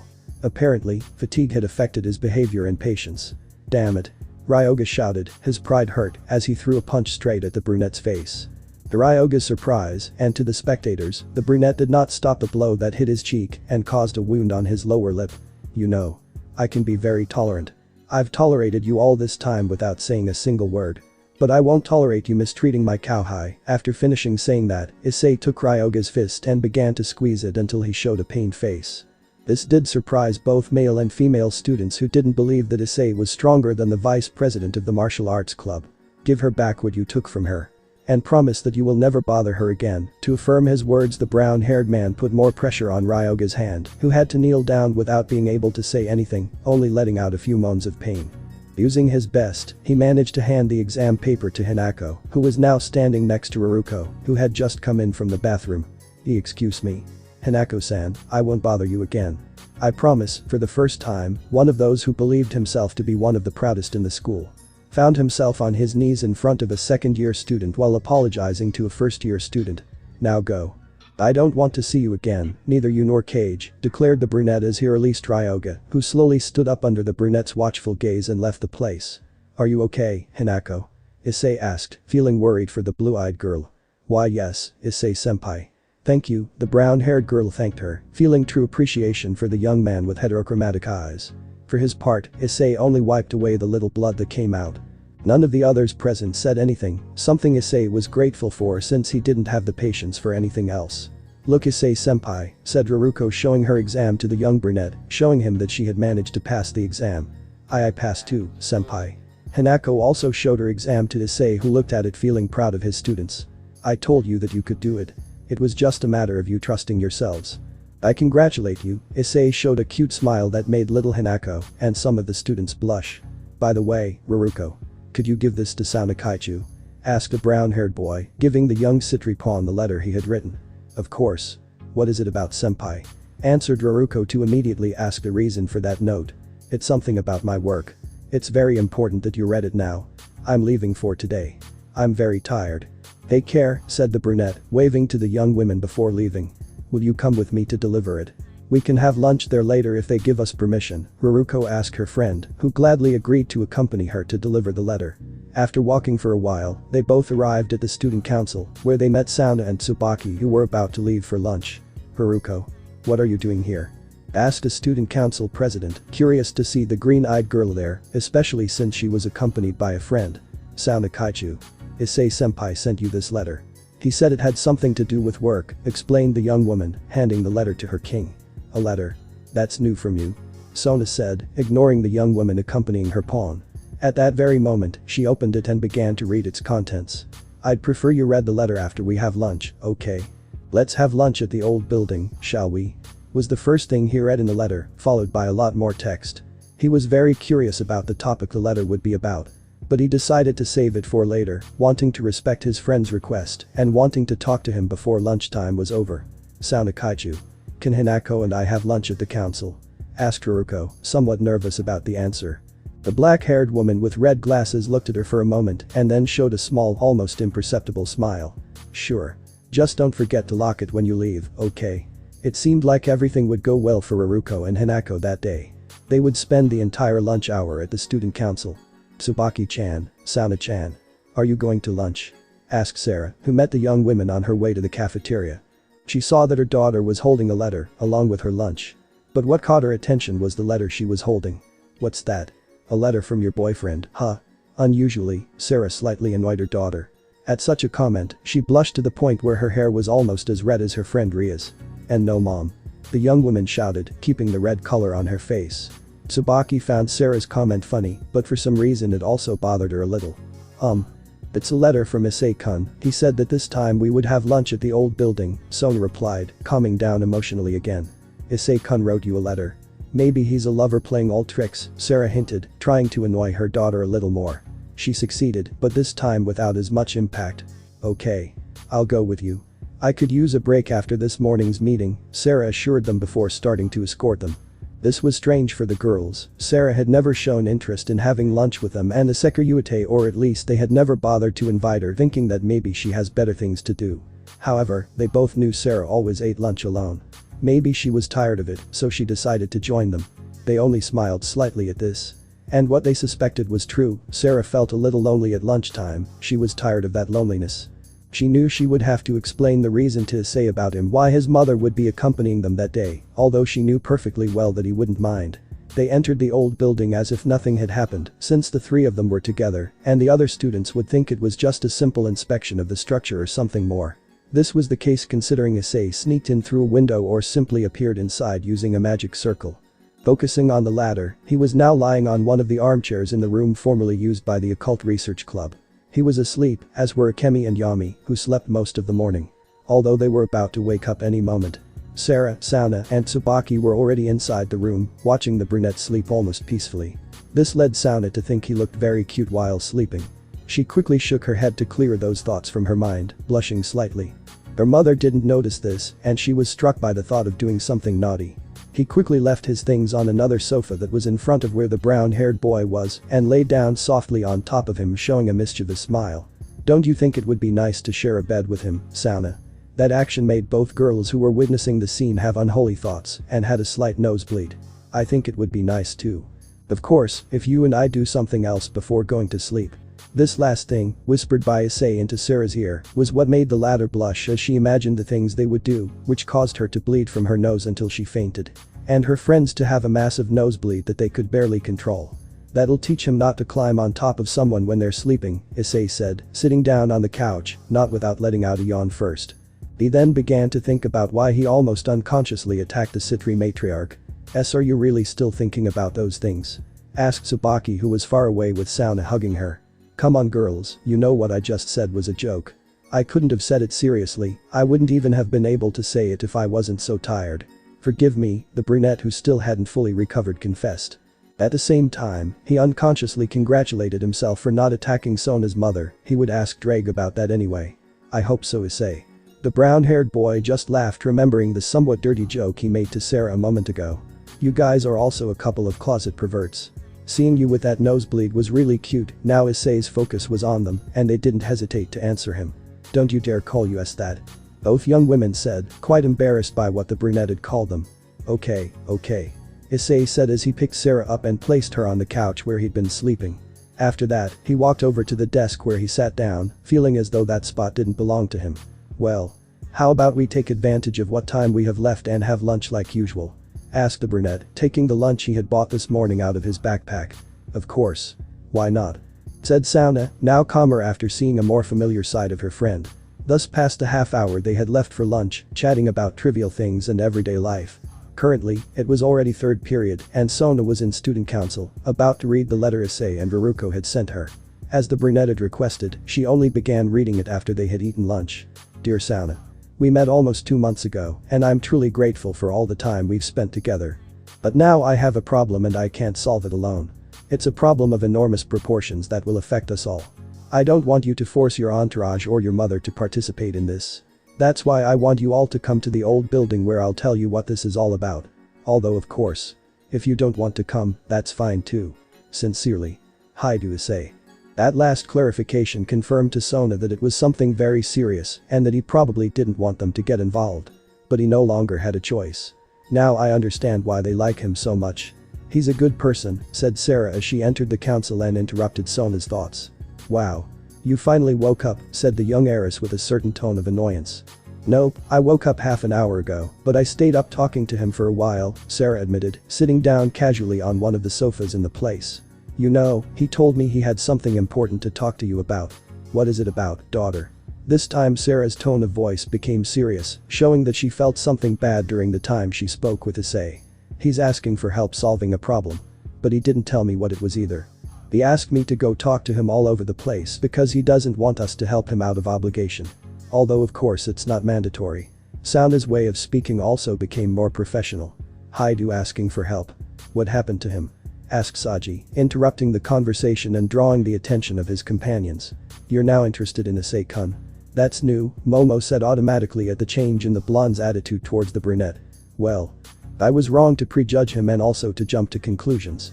I know I was wrong and that what I did was wrong, the young farmhand said truthfully to his colleagues. You've taken a good step, Genshuri-chan. Accepting and learning from your mistakes is a good start, said Sarah with a smile, feeling proud of her daughter's pawn. What will you do, daughter? Sarah asked, leaving the decision of whether or not to attend up to her daughter. I think it's more than obvious. Sona replied, getting up from her seat and heading towards the council exit. No one is forced to go. Whoever wishes to come will do so at their own risk, Sona clarified before heading out towards the old building. Fine. I'm going, Tsubaki said, starting to follow her friend. Sarah followed her without saying anything. One by one, Sona's servants began walking towards the old school building, as they too were curious to know what problem the young Sekiruyute had. Old school building. Issei was sleeping on the couch in the meeting room of the building where Rias used to run the occult research club. He was being watched over by Akemi and Yami, who were in their human forms. Yami was sitting on the couch across from the one Issei was sleeping on. Akemi had placed the brunette's head on her lap and was stroking his hair, just as she remembered Kayako doing. I'm tired, it's my turn. Yami shouted, getting up from his seat. SHH. You'll wake him up. Scolded Akemi, who knew they took turns doing that behind Issei's back, although of course she always stayed a little longer. Hearing that, Akemi jumped from her seat, abruptly shaking Issei's head. Which finally woke him up. Ah. What happened? Asked the brown-haired boy, feeling a little pain in his neck as he sat down. And nothing. Nothing happened, both young women responded in unison, catching Issei's attention. He immediately dismissed that thought when he saw that it was getting dark. What time is it? Issei asked, looking at Yami, who had his cell phone and was using it to play. It's 3:30. Replied the young woman with amber eyes, looking at her bearer with some sadness and concern. Let's go home, the brunette said with a hint of sadness in his voice. Akemi and Yami immediately entered, knowing it wasn't the time to fight. Although of course they had unfinished business. He got up from the couch and grabbed his things before starting his way out of the building, somewhat disappointed by the absence of the Sitri clan, but it was something he had already expected. Kuo Academy. What do you think, Sona? My mother asked suddenly while she continued paying attention to the road. We were already close to the old building. I mean, what do you think he needs our help for? Even though I'm asking myself, I still don't have an answer, and I'm honestly worried. He used to ask favors of me or Tsubaki, but he always asked us up front. He's never been as mysterious as he was in this case. Whatever Issei-kun wants to tell us. It must be very important, I answered what was on my mind while remembering the day I volunteered to take care of him. I also remember his brother telling us what happened that made Issei decide to live in the human world. I find it very strange. If it's so important, why did he ask for each of our opinions? You know, Mom. I don't know, I replied as the memory of that night came back to me. Flashback. Underworld, over a month ago. I was walking with my mother down one of the hallways of the Gremory mansion. I was on my way to congratulate Riaz on her marriage to Razor. We hadn't been able to attend their wedding because we had to stay in human territory, protecting it from rogue demons. After a long time walking down the hallway we arrived at Lucifer's office and knocked on the door. Please come in, Akeno-san greeted us, though I honestly thought Grafia-sama would be waiting on us. But she was sitting next to Riaz, dressed casually. It seemed like today was her day off. Congratulations Riaz-chan. Said my mother approaching my friend to give her a hug. Thank you very much, Sarah-sama, she replied, flashing a smile. I know something's wrong. She doesn't usually flash that smile. It's a pleasure to see you again, Sarah-ka-san, Sona-chan, greeted the Mao Lucifer, his tone somewhat friendly but serious. It seemed he had something serious to discuss with my mother.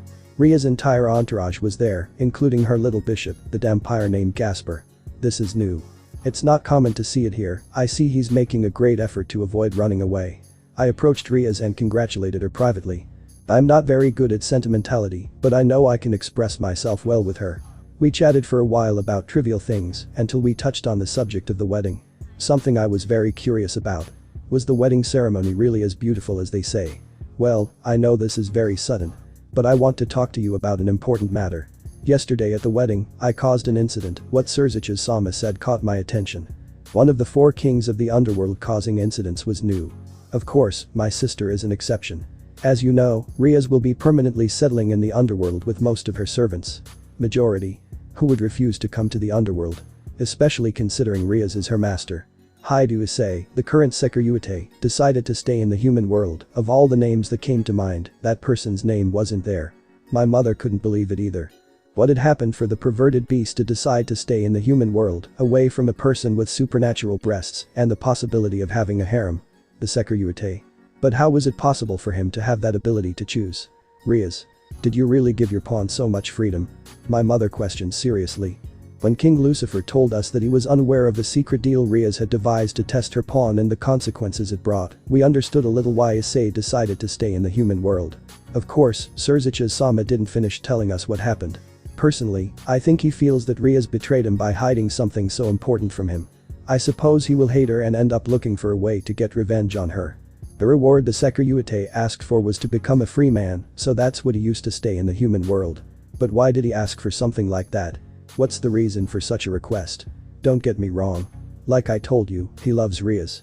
And that's why he decided to stay in the human world. I don't see the point in that.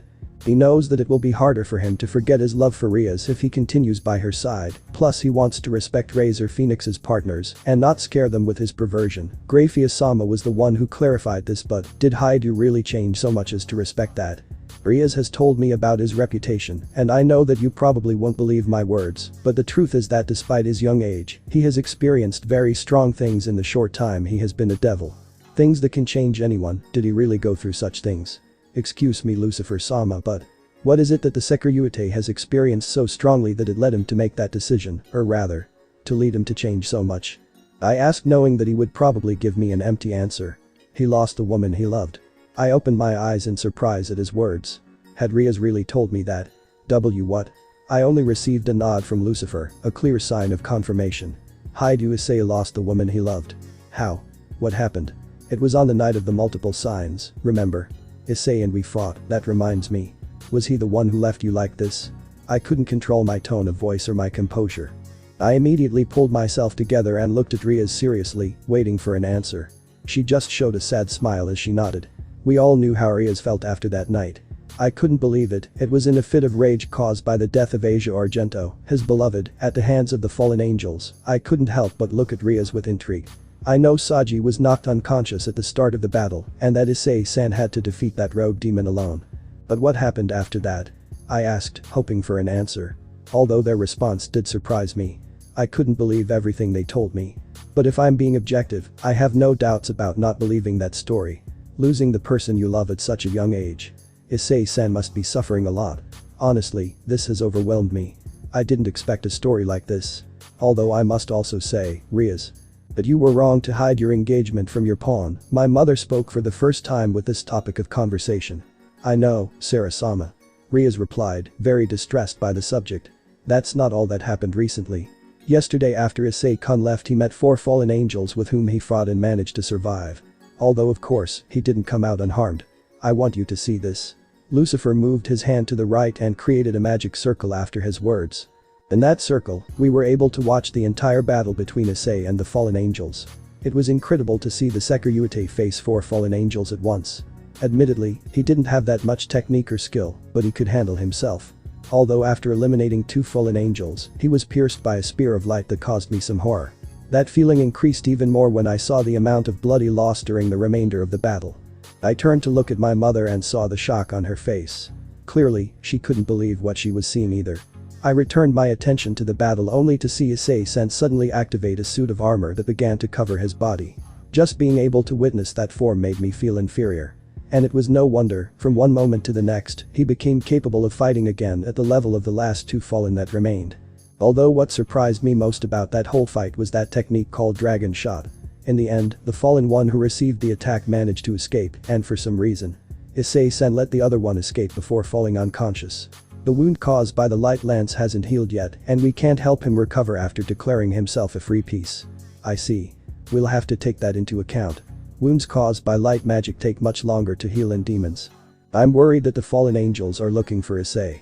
But I can't interfere, said Rias with a tone of concern in her voice. I had never seen her like this. I'll keep an eye on him, Rias.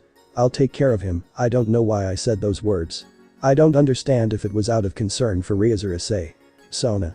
I could see tears of happiness in her eyes at what I said. I just smiled. Thank you. Thank you so much. Rias hugged me unexpectedly as I felt her tears moisten my shoulder. We appreciate it, Sona-sama. Behind her, her entourage bowed to me, thanking me for my actions. I didn't think my words would bring much joy to my friend and her servants. I guess I can't repent now. And no.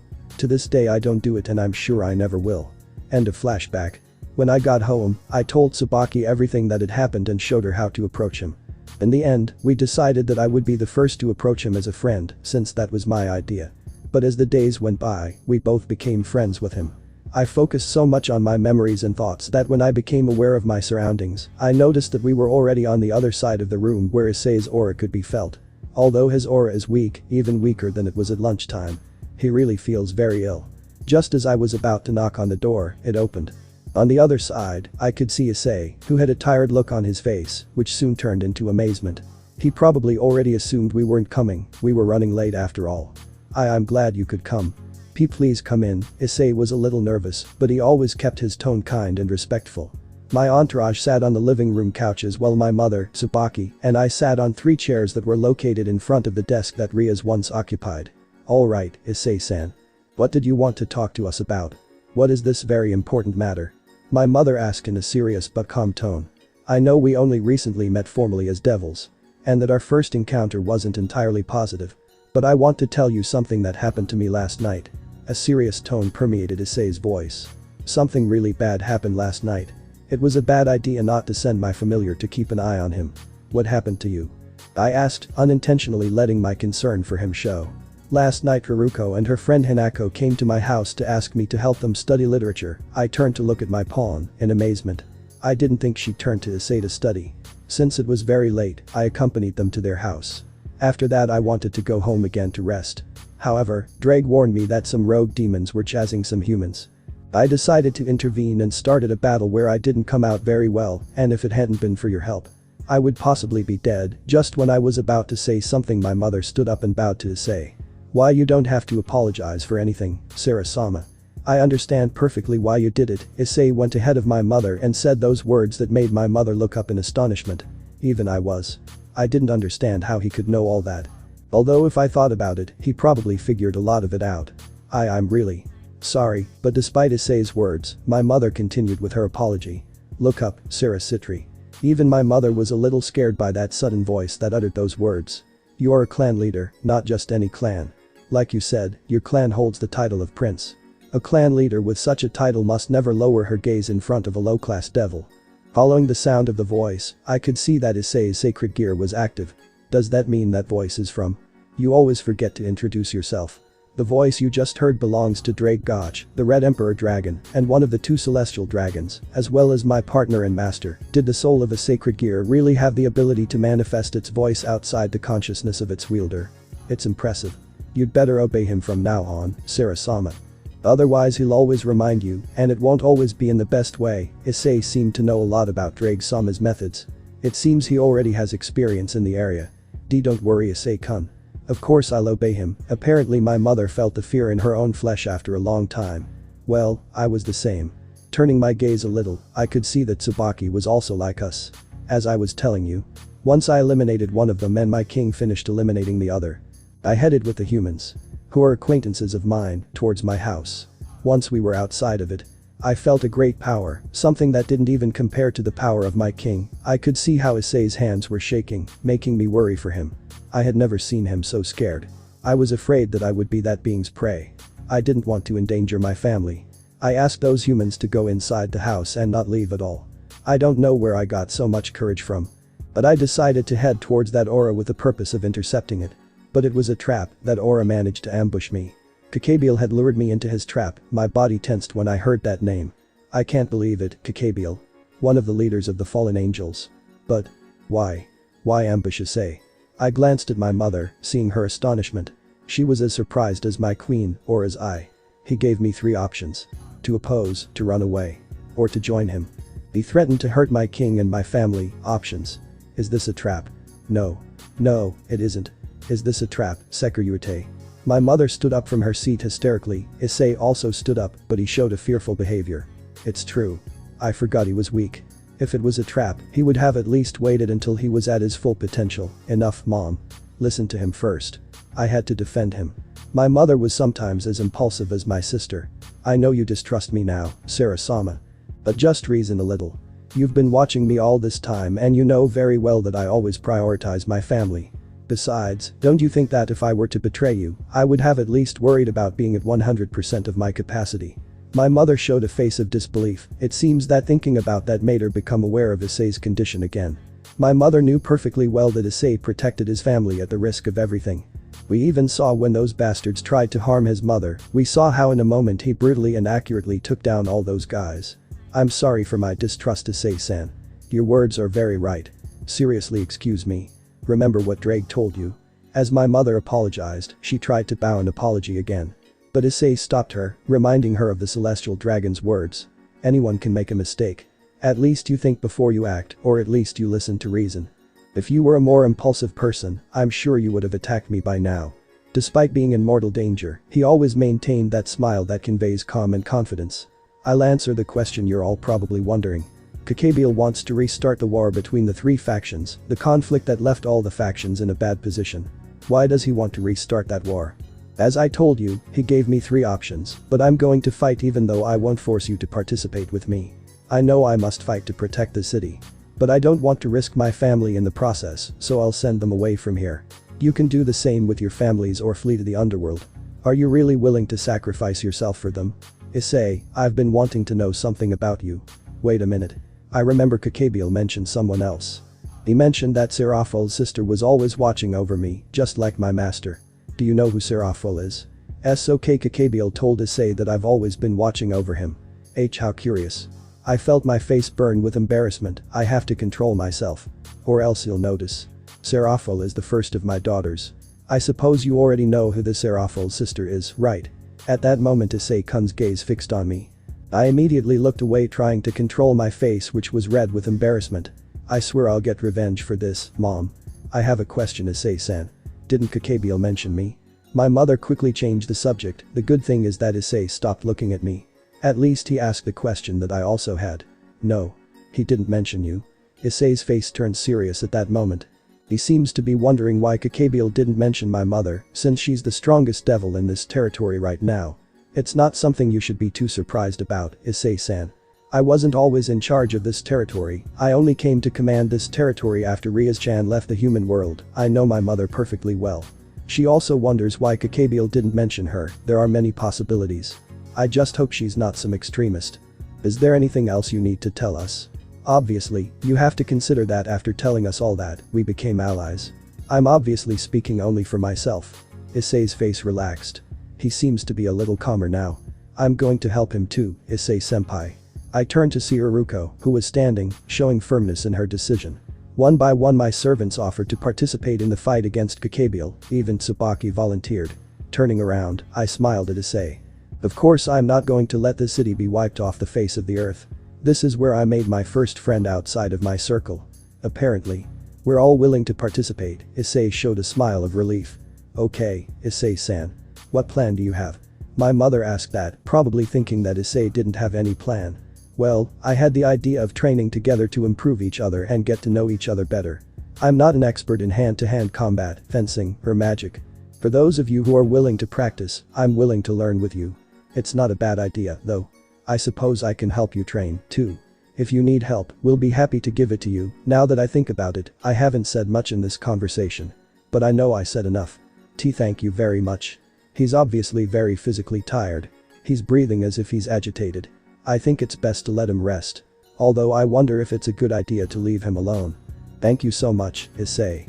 For trusting us with such an important matter and refraining from fighting him alone. I stood up and told him that with the intention of letting him sleep. Although I was still unsure about leaving him alone. Issei-san. How would you feel about coming to our house? What? Yeah. Well. There you can rest a little without having to worry, plus there's a room where you can heal your wound. It won't heal it instantly, but it will speed up the regeneration process, thank goodness. I thought Mom already had other plans. It seems that Issei is in an internal conflict. Apparently he is talking to the celestial dragon. Well. Drake says it's a good idea, but I have one condition. Please protect my parents while I rest. It was obvious that he wouldn't leave his parents unprotected. Of course, in fact. I'll go get them so they can stay at my house too. That way you won't have anything to worry about. Thanks. All he did was take out his cell phone and type something on it. He was obviously talking to his parents. That's it. I already warned you, so you won't get scared when you see her appear. It's obvious that she cares about her loved ones. I don't know why I doubted for a moment that she would betray us. Okay. How about we walk? It seems like no one has any complaints. I guess it's okay. Okay. Let's go home, said my mother, starting to walk towards the exit with my servants. I, on the other hand, decided to wait for Issei to grab his things. Tsubaki mimicked my action. My mother was up front chatting animatedly with my servants who occasionally glanced over at me. I wonder what she's telling them about me. Tsubaki and I were talking about school, and Issei just walked silently.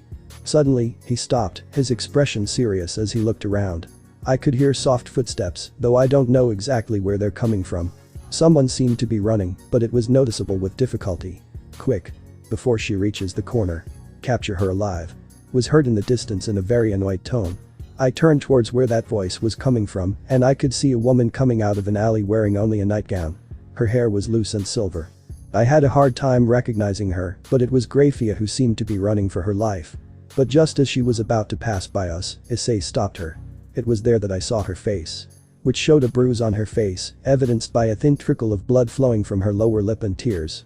Grafia Kasama. What happened? I quickly turned around to defend her from whoever was chasing her. And to my surprise, in front of me were soldiers from the Demon Council army. It was evident by the armor they wore. Give us that bitch. It's an order from the council. Surprisingly, my mother raised a dimensional barrier around us, and I could soon feel her power begin to increase.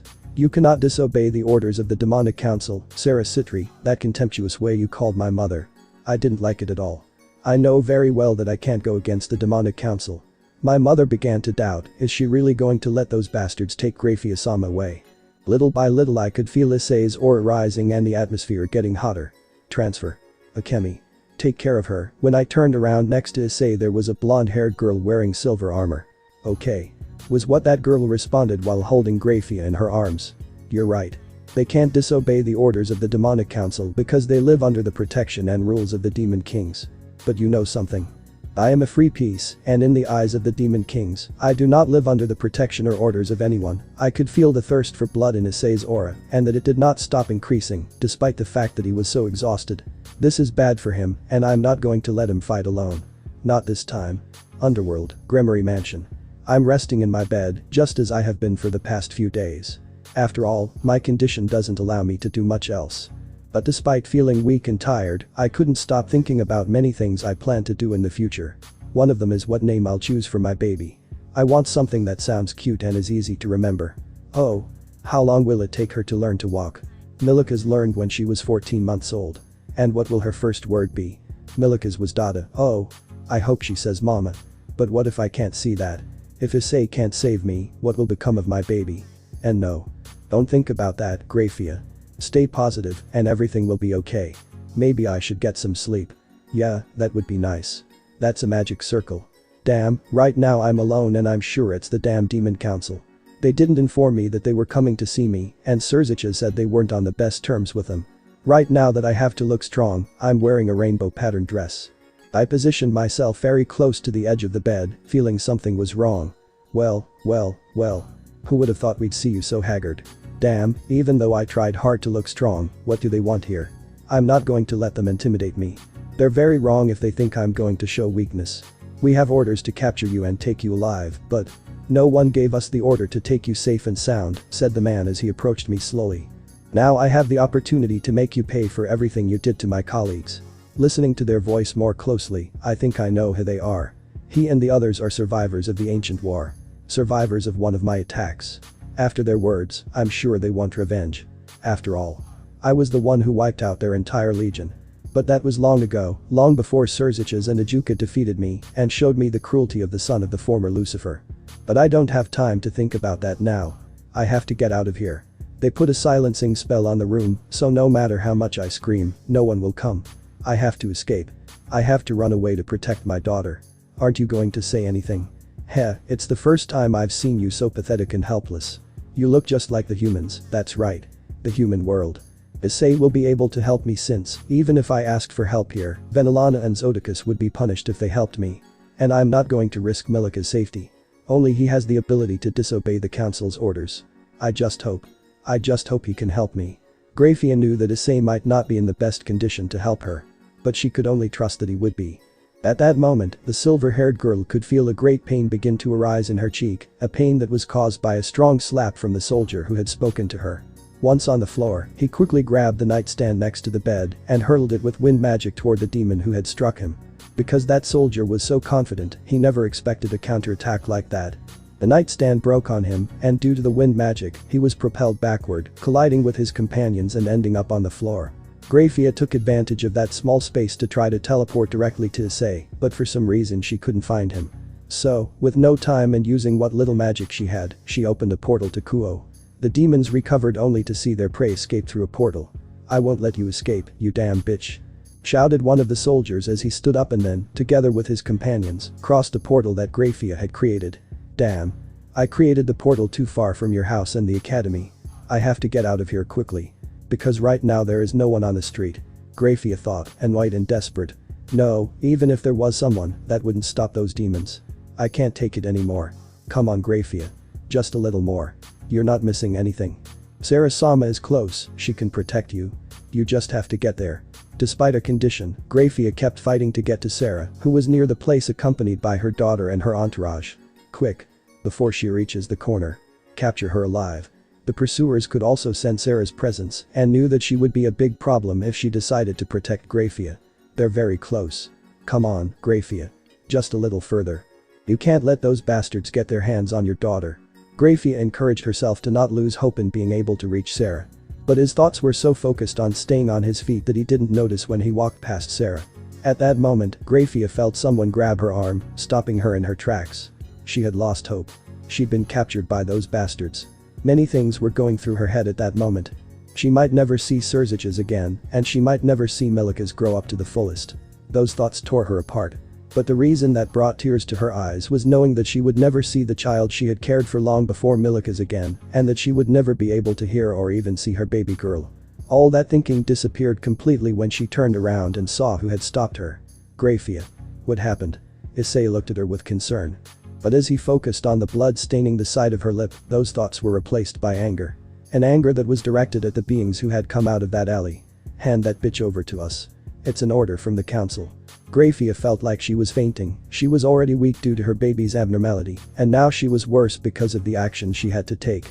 Issei looked sideways at the soldiers, maintaining a serious expression. He wouldn't allow his anger to overshadow his composure at that moment. Holding Grafia in his arms, he could feel her trembling for some reason, and he knew it wasn't out of fear, as she had never shown weakness to anyone. Issei, please don't let them take me. They want to kill me. They want to kill my baby, please. Protect us. Hearing her words, the brown-haired boy knew that it wasn't an order, but rather the plea of a desperate and powerless mother. Partner. Don't let him lose consciousness. Suddenly Issei could hear Drake shouting that in his head. Why? What happened to him, Drake? He asked, very worried about the state of the one who also took care of him. You cannot disobey the orders of the demonic council, Sona Sitri. The discussion that the people around Issei were having could still be heard. Grafia for some reason is very weak and continues to lose energy with every passing second, hence she is trembling. If she were to fall asleep, it could be the last time she closes her eyes. Drake's words were true. Issei could feel Grafia's aura weakening even further. We can help her, right? The young man asked, not knowing what to do and almost oblivious to what was happening around him. Of course, but you'll have to sacrifice some of your energy. That's how one of our skills works. Okay. Show me. Transfer, that's the name of the skill. It's based on being able to transfer our own energy to another person or object, the dragon said before proceeding to explain how that skill was used. Gather the amount of energy you want to transfer to your left arm and then touch the person you want to receive your energy. I'll take care of the rest, the dragon explained. I just have to warn you one thing, my friend. Don't transfer too much energy to that woman. Because now, you have to face them. Drake knew perfectly well that the Sitri couldn't go against the wishes of their race's superiors. I know very well that I can't go against the demonic council. Sarah could be heard being very upset and trying to maintain her composure. Transfer. Akemi. Take care of her. Upon hearing her name, the young woman with blonde hair appeared wearing her armor. Okay. Seeing the cold expression that her bearer maintained, Akemi only accepted without any objection. You're right. They can't disobey the orders of the demonic council, since they live under the protection and laws of the demon kings. Issei had recently let out the little power he had left, but it was beginning to increase with the silent increases in power he made. But, you know something? I'm not just a free agent, I'm the security. And now she's under my protection. All those who challenge me end up dead. Ask your companions if you don't believe me. Issei finished his words showing a macabre smile, while remembering his first encounter with the soldiers of the demonic council. So it was you. You killed our general. The leader of the soldiers shouted in front of him. Although he couldn't rely too much on that victory, he was able to kill that general because of the arrival of King Lucifer and the cruel way he murdered his subordinates. A method that served to weaken him and make him feel cornered. You do want to defend her, buddy. Do you think you're good enough to fight without the false? The dragon asked, worried that all his buddy's words were unsupported. Don't worry, Drake. If things get complicated, I'll need your help, Yami. I'll be ready, Issei. Yami confirmed her support for Issei with those words. I'll help you, Issei. Me too. Issei looked at his friends, Sona and Tsubaki, who were willing to help him since they knew that the brunette couldn't do it alone. He could feel Grafia's gaze, which conveyed both confidence and fear. Fear that he was going to fail. He didn't want that feeling to get any bigger, so he would accept help from both of them. You know perfectly well that. I know the demonic rules perfectly well. However, if there is no one to accuse us, nothing will happen to us, Sona replied, demonstrating her courage. The dead don't speak, Tsubaki added in a somber tone as she summoned her Naginata. Lady Sitri, protect Grafia. The others. If you're too sensitive, don't look, said Issei, knowing that against this kind of enemies, he would have to be as forceful as possible. Even if that meant being cruel. The chestnut tree, without stopping looking ahead, asked. Sona. Tsubaki. In which position do you perform best? It was evident that they had never participated in a fight together, so they evidently did not know each other's strengths. I can be your support, the rest of my servants, and my mother will make sure that no one reaches Grafia-sama. Sona's servants put on their battle stance upon hearing their king's words, ready to defend the current Lucifer's wife. I will accompany you in the attack, Issei. Tsubaki strengthened her grip on her Naginata as she said these words. Good. Don't show weakness and use everything to your advantage. Even the confusion, at great speed Issei approached what seemed to be the weakest demon and, summoning his sword in his right hand at the last moment, launched a horizontal slash that split the demon in half. He disappeared before his torso touched the ground, but not before staining his surroundings with blood, including Issei's. Son of a bitch. You're a demon, you can't go against the council's orders. Issei just looked at him threateningly, which broke the courage of those demons. Yes, I am a demon. But now I am acting as security. I am just cleaning the pests from my territory, Issei answered to the words of that demon. You were the one who attacked first. You started all this by attacking Grafia. But you never thought that she would have a celestial dragon as an ally. That's why you rushed here without more soldiers, analyzed the brown-haired man who, by the slight expression of hatred that the leader showed, knew that he was right. The last time they attacked me I didn't leave anyone alive to deliver a message. Tell your leaders to stop bothering me, otherwise I'll have to pay them a visit very soon. If you leave, I promise they won't touch you, declared the brown-haired man as his sword disappeared. Sarah looked at Issei seriously, but when she saw him she realized that he was holding on standing with all his strength. She couldn't blame him for wanting to stop the fight here, and she wouldn't risk her daughter, her entourage, or herself getting blood on their hands senselessly. Especially considering that blood belonged to soldiers of the Demon Council. We're leaving. The leader reluctantly agreed. He cast a magic circle on the ground and left with the 3 remaining soldiers. Click. Suddenly, as the entire place was silent, a snap was heard. Immediately afterward, the soldier's magic circle was cancelled. Sarah became worried and hurried to create a defensive magic circle in case the soldiers decided to attack Grafia by surprise. But I never expected the target of the attack to be Issei. The magic circle formed beneath the chestnut tree, and from it emerged the same chains that had imprisoned him before. Only this time, they completely wrapped around his body and forced him to his knees. Now what are you going to do? Securite. These chains cannot be broken by any means. Shouted that demon mockingly. Sona Sitri. If you kill the idiot who just spoke, the chains will disappear. Hearing those words, the demon who created the spell just looked terrified. Do you think I haven't faced this before? How do you think your general died? The face of the demon who created the chains showed an expression of terror. Also, I know perfectly well that you can't leave the connection either, said Issei before jumping back, causing that demon to be pulled in that direction. This made it easier for Sona and Sitri to attack. Neither of them wasted any time and quickly eliminated the demon, freeing Issei in the process. Issei was agitated. He had used too much strength to do the previous task. His exhaustion was beginning to take its toll, and his friends quickly noticed. We'll take care of it, Sona stated, creating a magic circle in the palm of his hand. Sitri positioned herself in front of him, intending to protect him from any attacks. But they weren't the only ones to notice the Securite's weakness. The 3 remaining demons did as well. And they knew that attacking the Securite was the best option. They would eliminate it even if it eliminated them later. At high speed, one of the council soldiers lunged at Issei, but he was stopped by an even faster charge. Akemi. The young blonde went ahead to protect her bear, but not before leaving Grafia in Sarah's care.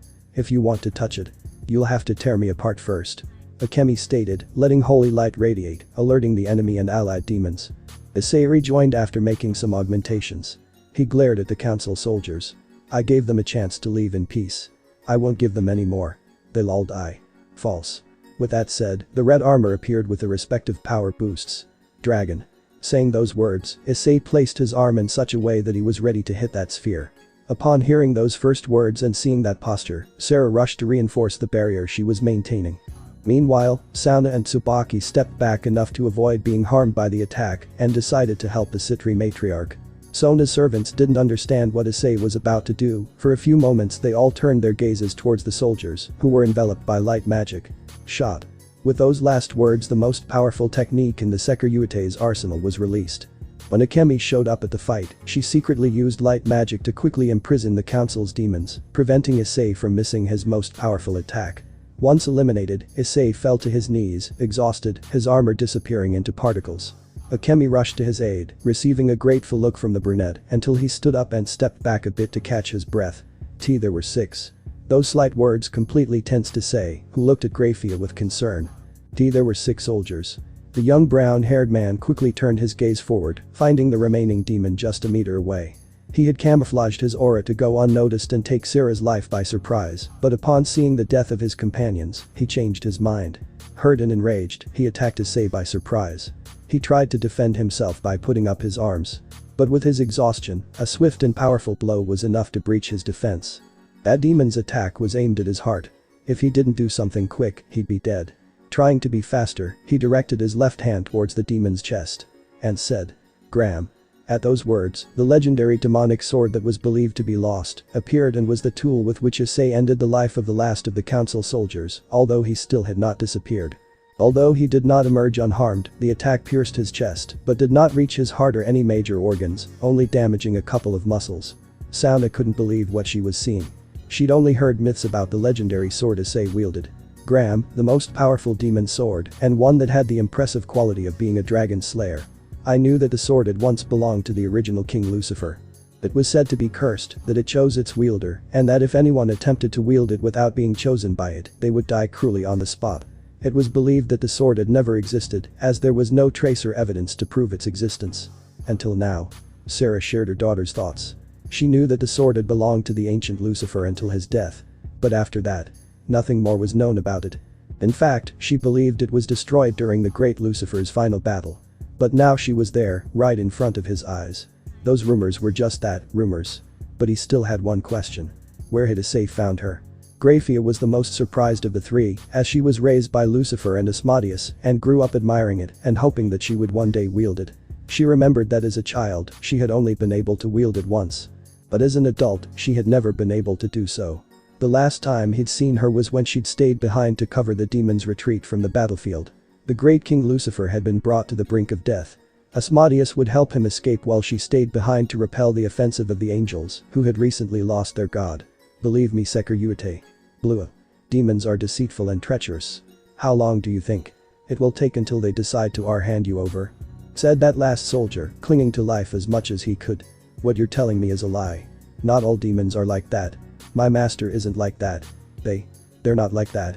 Despite those certain words, for a moment, Issei felt out, something that Sarah noticed immediately. Maybe you're right.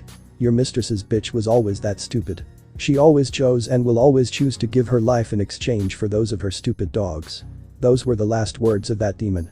Since, tired of hearing the insults to his king and friends, Issei took Gram out of the demon's body in such a way that he cut part of its torso and head in half vertically. Nobody addresses my king that way. After saying those words, the brown-haired man fell to his knees on the ground, holding the new wound that the demon had made him. Sona and Tsubaki quickly stopped maintaining the barrier and went to help their friend, who, miraculously, was still conscious. Gram, with a silent command, returned to his wielder's arm. Issei. Sona exclaimed, going to help Issei, who was already being treated by Akemi. The young black-haired girl was trying to use her healing magic on him, with the help of Tsubaki. I'm sorry. I should have realized it sooner, was the only thing Issei could say before he fell unconscious. Genshuri-chan, Tsubasa-chan. Carry him, we must hurry to get home, ordered Sarah and then looked at Akemi, who only limited herself to returning the look seriously. Follow us, he'll be fine. I assure you, Angel, Sarah said as she carried Graphia with great ease. Otherwise you will regret it, I assure you. Accompanying her words, Akemi let out a large amount of sacred aura. I have no doubt, we must hurry, Sarah replied, not intimidated by the young blonde. After walking for a while, everyone had arrived at a large single-story house with a front and back garden. Although this was only apparent, it actually had 3 more underground floors. On the first underground floor was a large library and artificial hot springs, and on the second, there was a large empty hall. On the ground floor, there was a kitchen, a small bathroom, a large living room and dining room, as well as 2 bedrooms with private bathrooms. On the first floor, there were several bedrooms with private bathrooms and a staircase leading to the terrace. On the terrace was the laundry room, some clotheslines, and a table and chair set, perfect for hanging out. The Sitri servants were showing great surprise at seeing where Sarah, Sona and Tsubaki lived in the human world. Ria, Tomo. Take Graphia-sama to one of the rooms upstairs, please, ordered Sona, displaying a kind tone, like they had rarely heard her use. Of course Ona-sama, both girls said at the same time, while they welcomed Graphia. Thank you very much, Sarah-san. Graphia thanked in a weak but audible and understandable way. It's not me you should thank, Graphia. But your true savior, said Sarah looking at the unconscious Issei, who was being carried by Saji and Tsubasa to one of the underground floors being guided by Tsubaki and followed by Akemi. I owe him everything. And more, Graphia said as she was carried by Tomo and Kusaka up the stairs. Sarah just looked at Graphia sadly, then looked at the Securite. Follow me, we'll go to the 3rd lower level, said the Sitri matriarch as she began to follow her daughter, who had gone ahead of her. With that information, the Sitri servants were even more impressed. Halfway there, Ruruko asked. What's on the 3rd lower level? Sarah-sama. I asked a little shyly. There's a special room created by the Sitri clan.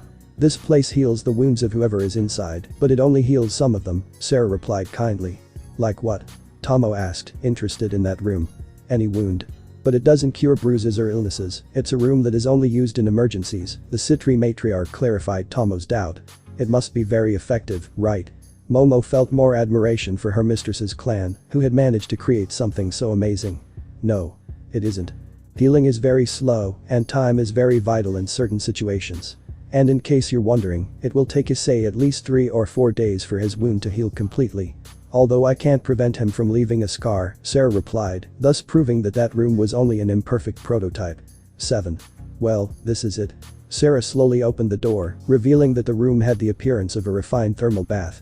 Inside and submerged in those waters was the chestnut tree that was now only wearing its pants. Why is it necessary for him to be like this? Asked Momo, looking in amazement at the security's exposed abdominal wound. Although I was referring to the entire room earlier, I was actually only referring to the water within it. For its healing effects to be most effective, it must make direct contact with the wounds, Sarah explained, then looked over to where her daughter was, along with her other servants.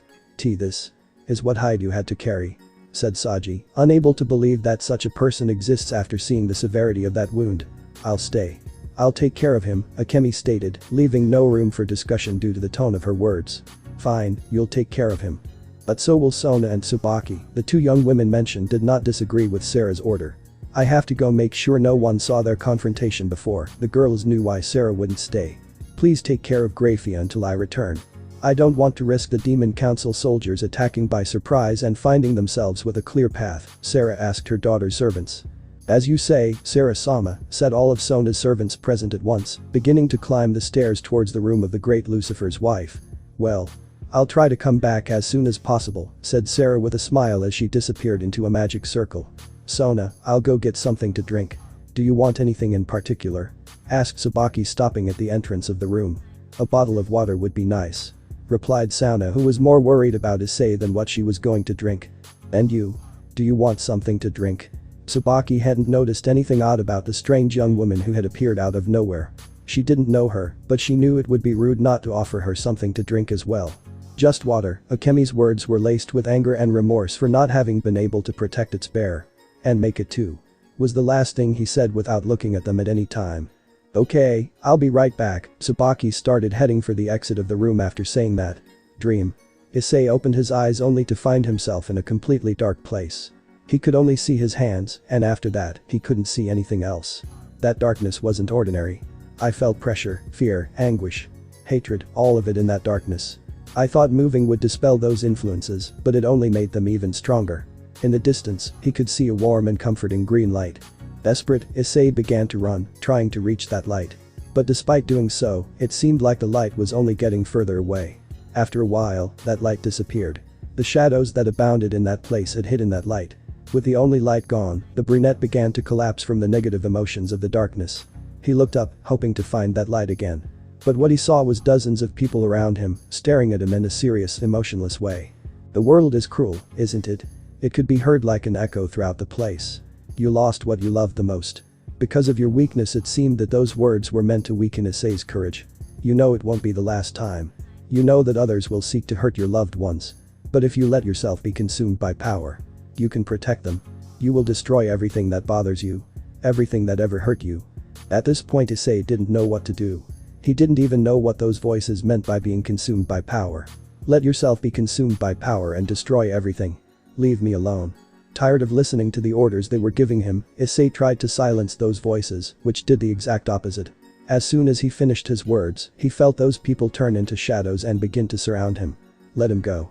At that moment, he could feel those shadows leaving his body and disappearing along with that overwhelming sensation. Soon he began to feel a strange sensation. Like the one he felt when Akemi released part of her sacred aura, and he could also sense Graham's aura. Little by little, he began to turn around, only to find himself facing a man with silver hair, a weeks-long beard, and hazel eyes. He was wearing strange armor like that of modern-day demon kings. But that wasn't what surprised him most. That man was wielding Graham. He felt his power overwhelming. It was astonishing. A mixture of demonic and holy power. Why Yami? Issei asked very fearfully, hoping that the aforementioned would answer him. At the call, the young woman appeared, abandoning her sword form. Immediately, the hazel-eyed girl hugged Issei and didn't leave his side. Issei. Thank goodness you're okay. Yami seemed very concerned about her carrier's condition. Unlike Akemi, she was only relegated to a spectator until the very last moment of the fight. Why yes, I'm fine. Who is he? Asked the young brown-haired man, still somewhat nervous. So you don't recognize me? Well, they've told you about me, but they haven't shown you what I looked like. Let me formally introduce myself. I was once the first angel created by God and the supreme ruler of the underworld. My name is Luzbel Lucifer. At that statement, Issei was stunned. He couldn't believe that the first bearer of Gram was in his head. I would love to be able to talk more with you. However, you have to help your family. I will lend you some of my demonic power. But it is the only thing I can do for now. The first great demon king pointed his hand at Issei, and he could feel how he received that great power. You must hurry. End of the dream. Draw. With a scream, accompanied by a great increase in power, Issei woke up abruptly and very upset. Within seconds of becoming aware of his surroundings, he could feel the barrier he had placed around his house disappear. Akemi. With worry invading his being, what Issei did was call the young blonde and immediately teleport to his home. Leaving Sona and Tsubaki confused and worried by the way their friend had left.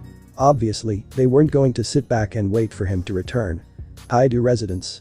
Takeda was lying on the ground unconscious. He had tried to protect Kayako, Hikaru and Akane from the demons that had invaded his home.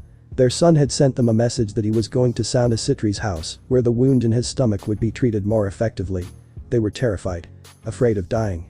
The little Issei had taught them about self-defense hadn't been enough against those soldiers. Adding to this, they were also taken by surprise, as they were distracted making dinner. I'll ask one last time. Where is the Securitate? Shouted one of the soldiers present, showing the women that if they didn't answer, he would end Takeda's life with a simple movement. Just at that moment they heard someone knock on the door. You. Open up. Said the soldier, pointing at Kayako, who quickly had to compose herself, putting aside the anguish she felt to put on the best smile she could at that moment. Yes. What can I help you with? To Kayako's surprise, those standing on the other side of the door were Hanako and Jun Hasashi, student and teacher at Kuo Academy. And nice to meet you, Haidu-san. Right. Asked the black-haired woman in the kindest way possible. Yes. But who are you? Kayako wanted to get rid of that doubt because she did know that person in front of her, but not vice versa. Excuse my manners. My name is Jun Hasashi, your son's math teacher. At such words, the Securitate's mother was completely paralyzed. She didn't want anyone else who was related to her son to appear for fear of what those soldiers would do. Relax. It's nothing bad about your son, quite the opposite.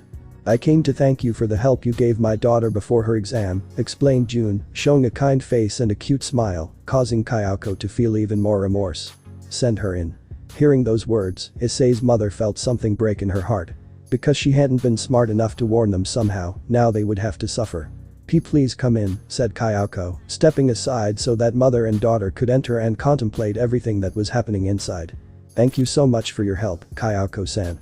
Kayako, unable to hold back any longer, responded with a headbutt that broke the demon's nose. In response, she received a hard slap to the face that knocked her to the ground, and while there, she received 2 kicks, one to the chest and one to the stomach. Well, I've had enough. The soldier grabbed Hanako by the hair and placed his sword on her neck. Now if you don't tell me where the Securitate is, she'll die. I'll count to 3. You can also participate to save your daughter's life. Everyone present in the house was terrified by what was about to happen. I don't know where Issei is. And even if I did, I'd never tell you. He knew that those people were looking to hurt his student and he wanted to protect him. But soon after saying those words he began to reason if he didn't cooperate Hanako would suffer. And he didn't want to lose his only daughter. Whatever you say. 1. As the count began, everyone started asking whoever to help them. 2. The demon began to smile evilly, for soon his sword would taste blood once again. 3. Stop. Looking at the stairs that led to the first floor, they found Issei, who was looking at everything with fury and strangely emitting a sacred aura that the demons noticed instantly. Issei-senpai. Run away, get out of here. Hanako shouted, trying to convince her senpai to leave. Shut up, you impertinent girl. Touch her. And I assure you it will be the last thing you do, the brown-haired man declared, seeing that the demon had tried to hit Hanako. That demon, looking defiantly at the Securitate, tried to strike the black-haired girl again. But his arm was stopped by Issei, who appeared there in a moment. The demon felt his arm begin to burn as soon as he felt the contact. Light magic was scorching his skin and flesh, trying to force its way into his bones. Issei felt the power of the old Lucifer slowly begin to fade away. So he had to be quick. The demon tried to free his arm by force, but all his attempts were in vain.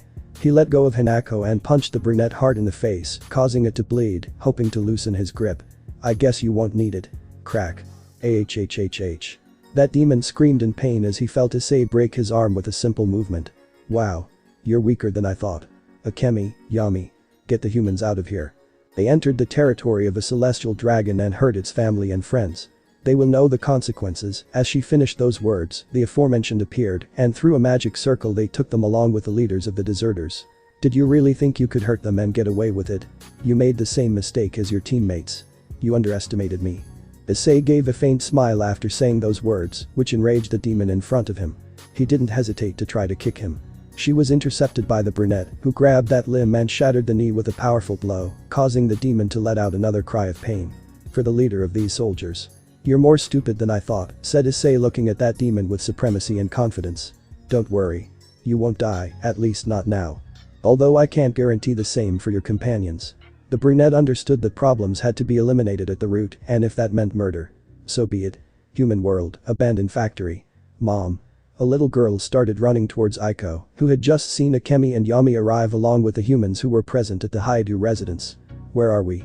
Asked Kayako, looking worriedly at Akemi. This is our hideout. Everyone here is a deserter demon. Demons under the orders and protection of his son, Issei explained, approaching his leader's mother, skipping the introduction, knowing something bad was happening. Demons? June asked, looking at everyone scared, only being able to hug her daughter, who was also terrified. Issei. He's also a demon, commented Takeda, who was being helped by Hideki to stand. Where is he? He's okay, right? Please tell me he's okay. Kayako pleaded, showing great concern. He stayed to confront those bastards, Yami replied with confidence in his carrier. He ordered us not to interfere and to protect them, Akemi commented, clenching her fists because she couldn't help. Show me. Please. Show me. Begged the chestnut-haired girl's mother, holding Yami as tears began to form in her eyes, causing remorse in the young woman with amber eyes. He also ordered us not to show them anything. I'm sorry, Yami replied, showing some remorse. Please. Please. I'm begging you like a desperate mother. Kayako clung to Yami's clothes as she slowly lost strength in her legs while crying. Damn. After saying those words, Yami raised his hand, pointing to a wall of the place where he summoned a magic circle. In that circle, it could be seen that Issei was standing in front of the other soldiers, and the one who seemed to be the leader was behind him, holding the arm that the Sekiryuite had broken. Do you think we won't fight? Exclaimed one of the soldiers, ready to fight. I know perfectly well that you will defend yourselves. Otherwise it wouldn't be fun. Issei showed a terrifying smile, while the sacred aura he emitted was replaced by a dark aura. Soldiers. Die with honor. Don't let that son of a bitch end up unharmed. Issei looked at the leader for a moment, annoyed, only to then quickly execute him with the sword Kiba had gotten him. Wow. You were a real pain in the ass. Looking back at him, he saw one of the soldiers' spear about to pierce his skull. So if you will obey his last order. How noble of you, he said before proceeding to run one of the soldiers through the torso with his left hand. Too bad it was just words. False. With those words, the light armored ray created the Knight of Rhea's engagement appeared to protect Issei's body. Or so it should have. Instead, Issei received a massive power boost. But, unconsciously, his body was beginning to feel tired.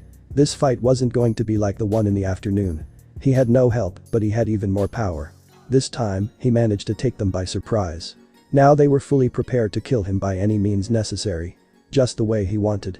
After all, he didn't want it to be too easy. Well. Let's end this. Shouted the Sekiryuite before starting the fight, showing a confident smile, while the iris of his right eye turned black.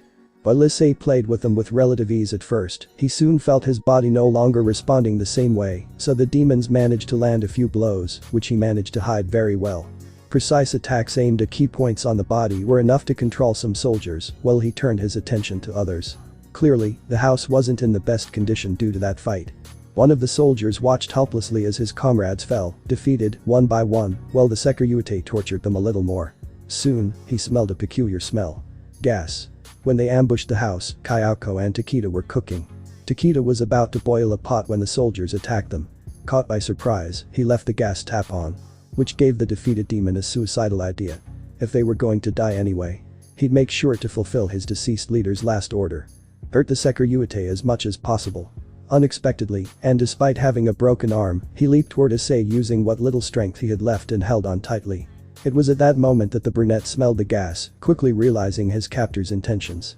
Knowing that it was a desperate move, Issei became enraged and tried to quickly get rid of that demon and kill it once and for all.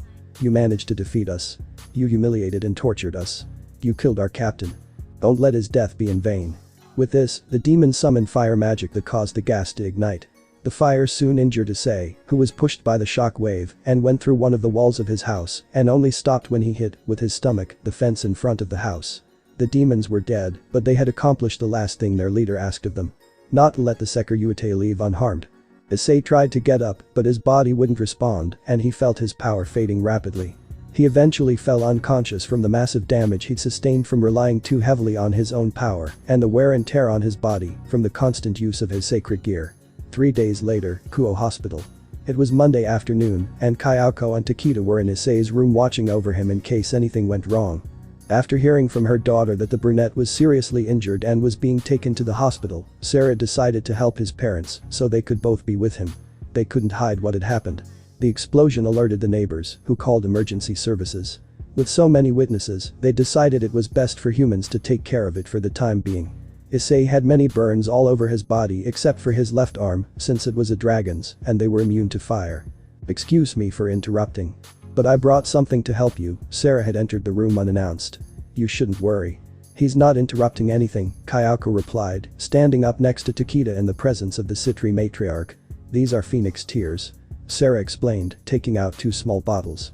These tears heal any wound on demons to a certain extent.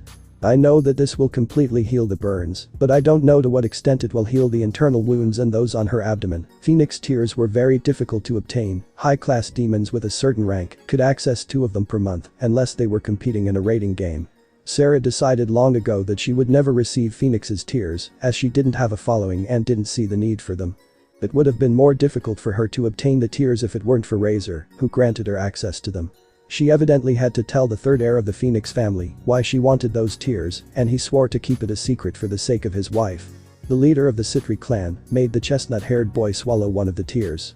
It would heal him from within. She poured the remaining tear onto his chest. Immediately these items from the Phoenix clan took effect, healing Issei. Within seconds, he began to wake up. He was feeling better now, and finally, his abdominal wound had completely healed. Although he had been left with scars, both on his abdomen and chest. Where am I? The brunette asked, still confused. The last thing he remembered was the loud explosion accompanied by a sharp pain. However, the memories of his actions soon returned to his mind. Ayako and Takeda quickly approached their son to hug him, while feeling the worry leave their beings. You're in the hospital. You were unconscious for 3 days, explained Kayako, trying to control her tears of joy caused by seeing her son completely recovered. Sorry for destroying the house. The young man with brown hair apologized, feeling remorseful for not having paid attention to his sense of smell, letting himself be carried away by anger. That's the least of it. The good thing is that you saved us again. Although Issei was happy to hear his mother's words, he also knew that if they went through that it was his fault. And it was there that he began to question once again whether he was keeping his family safe or attracting danger. Sitri residence. Sona and Tsubaki had just arrived from the academy. They had cancelled the student council activities after being informed by Sarah that Issei had finally awakened. Once inside the house, they headed to their rooms to change into something more comfortable and visit their friend. They had decided to walk. They weren't in a hurry, and they wanted to talk about a few things. Tsubaki. You noticed right? Sona started the conversation with her friend as soon as they left the residence. Realized that Sona? Asked Tsubaki, knowing there were many topics of conversation. About the new interest that arose in Issei. From what I know, it's a secret. Sona put on a serious attitude. Tsubaki noticed this and wondered the reason for this. She didn't think it was a very serious problem. I've heard about it. From what I know, women have started to take an interest in him, but I can't say what their intentions are. Although I can't think of any reason why that would be a problem, Tsubaki asked, very curious about the subject. The problem, Tsubaki, is that Cage's admirers are getting fewer and fewer. Replied Sona, looking seriously at the road. Those words alone were enough for Tsubaki to realize what the problem was. Soon, it would become clear how much Issei's fanbase was growing and how Cage was losing his personality. I had heard from Maruko that Issei had a small discussion with the vice president of the martial arts club Ryogali, Cage's best friend. It didn't take a genius to know that Cage would try to get even with Issei because of their past encounters, and they had watched in amazement as their friend was losing control. Do you think he wants to hurt Issei? Asked Tsubaki seriously, since it was an important topic. No, I'm sure Issei will be able to withstand everything Cage does to him. But if Issei wanted, he could make him disappear. Sona remembered with fear that psychopathic look the brunette had 3 days ago. Yes, you're right. It would be very suspicious if Issei were already fully recovered. Considering that there was already a rumor circulating around school that he was injured and in the hospital, Sona just nodded regretfully. Do you know anything about Professor Hasashi and her daughter? I didn't see them today, Tsubaki asked, just wanting to change the subject. No, they didn't show up. And that's something that worries me. They were very calm after we explained everything. They even swore to secrecy. Sona had a bad feeling. Do you think the council demons did something to them? Tsubaki was already imagining things she feared would come true. No, Issei killed them before they could give any information. They shouldn't know about them, Sona added, seeing that they were already close to the hospital. So, do you have any other ideas? Tsubaki relaxed upon hearing her king's words, at least the demons weren't involved. I asked Haruko to investigate the Hisashi family's past. Surprisingly, she gathered the information very quickly. Jun-sensei is single and is the single mother of Hinako. And in the past, she was associated with the Yakuza. The young woman with heterochromatic eyes looked surprised. She didn't associate with any of the higher-ups, but she did associate with one of his thugs. Jun was defiled by him, and the result was Hinako. Somehow she managed to escape here and disappeared from his radar, Sona summarized, not wanting to delve too deeply into it, as it's not a pretty sight. So. Tsubaki feared what her king would say now. I don't know. That's why I sent my relative to keep an eye on them. So far, he hasn't given me any suspicious information, the young woman with two colored eyes was worried. But now she wanted to go and see how her friend was doing. It seems that the perverted trio was something more than just that, after all, since its dissolution, many things begin to become more evident, commented the young woman with blue glasses, reflecting a little on the past. It seems like a lot of things have come to light since the school's disbandment. Jun-sensei's story is one of them. If only I had known about it earlier. Sona said, somewhat saddened to learn that stories like that were told at her school. We also need to do something about bullying at school. We've been receiving a lot of observation notes from teachers and anonymous notes from students, Tsubaki commented, changing the subject. Should I consider the idea Ria's had that time? Sona blurted out unintentionally as she was thinking out loud. What idea? With those words, the young woman with violet eyes realized what she had said, feeling a little ashamed of it. Well. In the animes and mangas that I've seen and read with Rias, in many of them there is a section or club in the school that can monitor and prevent those actions during club activities. Ria suggested that she would take care of that, but I refused, said Sona, a little embarrassed of having said that, because she had only seen it there, not anywhere else. That's the reason why she hadn't allowed Rias to do it. Tell me more, Sona. Maybe that's what we need, asked Tsubaki, very interested in the topic her friend had brought up. It's called the disciplinary committee. An interesting quality is that they can use force only if necessary. The young woman with short hair explained a little more about the powers that this section possessed. It's a good name, as it seeks to maintain discipline. Tell me a little more, Tsubaki asked, sounding a little excited. We should ask Rias. She's the one who knows much more about this than me, Sona confessed, knowing that the young woman with crimson hair would know much more about this than her. Kuo City Hospital. Well, I managed to convince the doctor that your recovery was miraculous.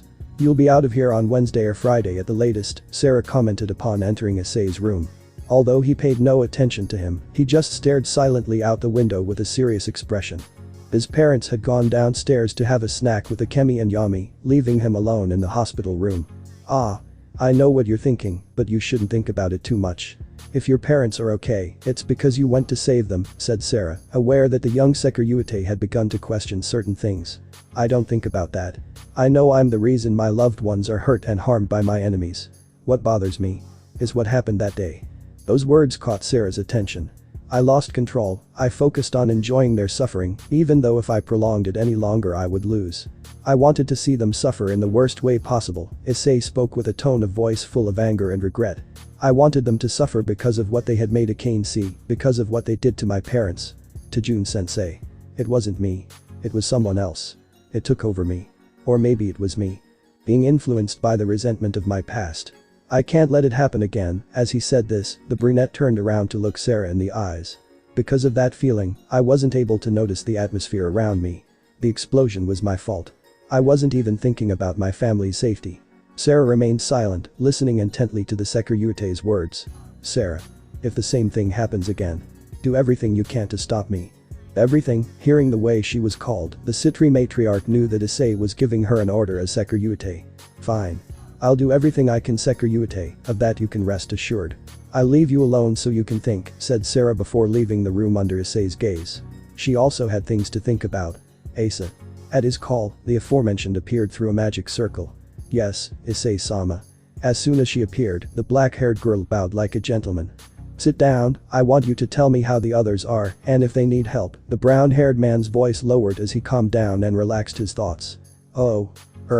Sure. Well, first of all, we've been receiving more deserting demons. Apparently, a rumor has spread that we're now under your protection, Issei commented, showing concern in her words and being a little more relaxed. You should be careful with the people you accept. If the deserter devils from elsewhere know that you are under my protection, then it is a matter of time before some clan leader decides to come for one of you, and I am not strong enough yet. At least not consciously, advised Issei, knowing the danger to which the devils under his care are exposed. You're right, Issei-sama. We'll be more careful, the black-haired woman assured, realizing that. I'm fully recovered now, so now we can increase the pace of training, the brunette commented, changing his tone of voice to make the conversation a little more pleasant. Understood, then I'll start planning a stricter training, Issei replied, showing a small smile. Well. Before we continue, I have a mission for Hajime and you, Issei became serious again with those words. I want you to keep an eye on Hinako and Jun Hasashi from a distance. Let me know of any abnormalities you notice. I have a bad feeling about this, the brunette ordered, showing a worried face. As you command, Issei-sama, replied Issei, accepting the mission. Okay. Let's continue, said the brunette, continuing the conversation, but with a different topic. Outside the room were Sarah, Sona and Tsubaki, trying to listen to the entire conversation between the brunette and one of their leaders. What are they talking about? Sona asked in a whisper, trying to concentrate on listening to something. I think he's also worried about Jun-sensei, Tsubaki replied with what little she had managed to hear. I knew that Issei defended the deserter demons, but I never imagined that he would have already chosen their leaders, said Sarah, showing her erroneous thinking. I'd like to know why you're trying to spy on my son. Perverts, said Kayako, who had arrived with Takeda, Akemi, and Yami. Bakaru and Akane were further behind, the little girl carrying a package of candy that she would share with Issei. At those words, the three black-haired women immediately moved away from the door, looking embarrassed at having been caught. Just. Ah. The three of them fell to the ground when Issei opened the door they were leaning on. I knew you'd be spying on me. It's not the first time you've done it, right? Those last words were said with a mocking tone accompanied by an amused smile from the brunette. We've never done anything like this. Sona said, standing up, blushing profusely. She only received a look that said, I don't believe you. Fine. Come in. After all, I have to be here until Wednesday or Friday. So, why don't you tell me how your day was? At least until visiting hours are over. Issei didn't seem to be bothered, and the three brunettes were grateful for that. The little girl present ran towards the brunette to be close to him. Later hours, 10 p.m., Kuo City. Did he really ask us to investigate this house? We've been here for hours and nothing's happened. Hajime complained, looking up at the sky, thinking that in all that time he could have been playing with his daughter. I know, but if Issei-sama asked us, it must be for a reason. Although there hasn't been anything strange since we arrived, Issei began to think the same way as her husband, questioning her protector's orders. You see? What bad thing could happen to a teacher and her daughter? Hajime wondered, trying to understand Issei's reasons. Wait a minute. Teacher. That's it. The brunette apparently had an idea about what was wrong with the place. Jun is a teacher, and her daughter is a student. Neither of them left or entered the house the entire time we were here. Doesn't that seem strange to you? Hajime immediately looked at the house they were guarding with concern, and just at that moment, a black van with its lights off arrived.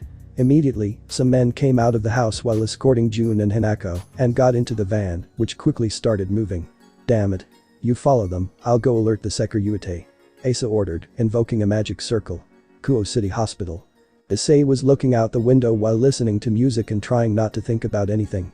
Yami was with him, Akemi had gone with the brown-haired boy's parents, Hikaru and Akane, to the hotel where they were staying. Until their house was repaired to protect them in case of a surprise attack. She was playing with a small ball, bouncing it off the wall and catching it. The truth was, she was very sleepy, but she didn't want to take her eyes off its carrier, in case it decided to escape. You know. I've been thinking, Issei began to speak while continuing to look at the stars. About my mistakes, about the safety of my family. And about how to get away from the supernatural once and for all. Those words worried Yami, since she belonged to the supernatural world and she feared it was going to abandon her. But she decided to listen to it. I can't change my past, I can't erase my mistakes. But I can try to learn from them and correct them. I won't always be able to protect my family, so I have to find other ways. And I can't stay away from the supernatural anymore, because now I understand that I belong to that world, and maybe I was always meant to belong to it. Those words reassured Yami, because it meant that he wouldn't abandon them and his sister. And how did you realize that you should always belong to the supernatural? The young woman with amber eyes asked, feeling curious. Because I have Drag, Akemi. And you, Issei answered, showing a smile that made Yami blush. If I was the one destined to carry you, if my king hadn't saved me from dying, the dragon gods would have done it, or I would have activated Drake sooner. And I would have met you in another way. Although of course, I don't know if you could take your human form, continued Issei, explaining what he had been thinking. I see. I'm glad you think that way. Being alone, Yami could be a little more honest about her feelings. Interrupting their conversation, a magic circle appeared in the middle of the room.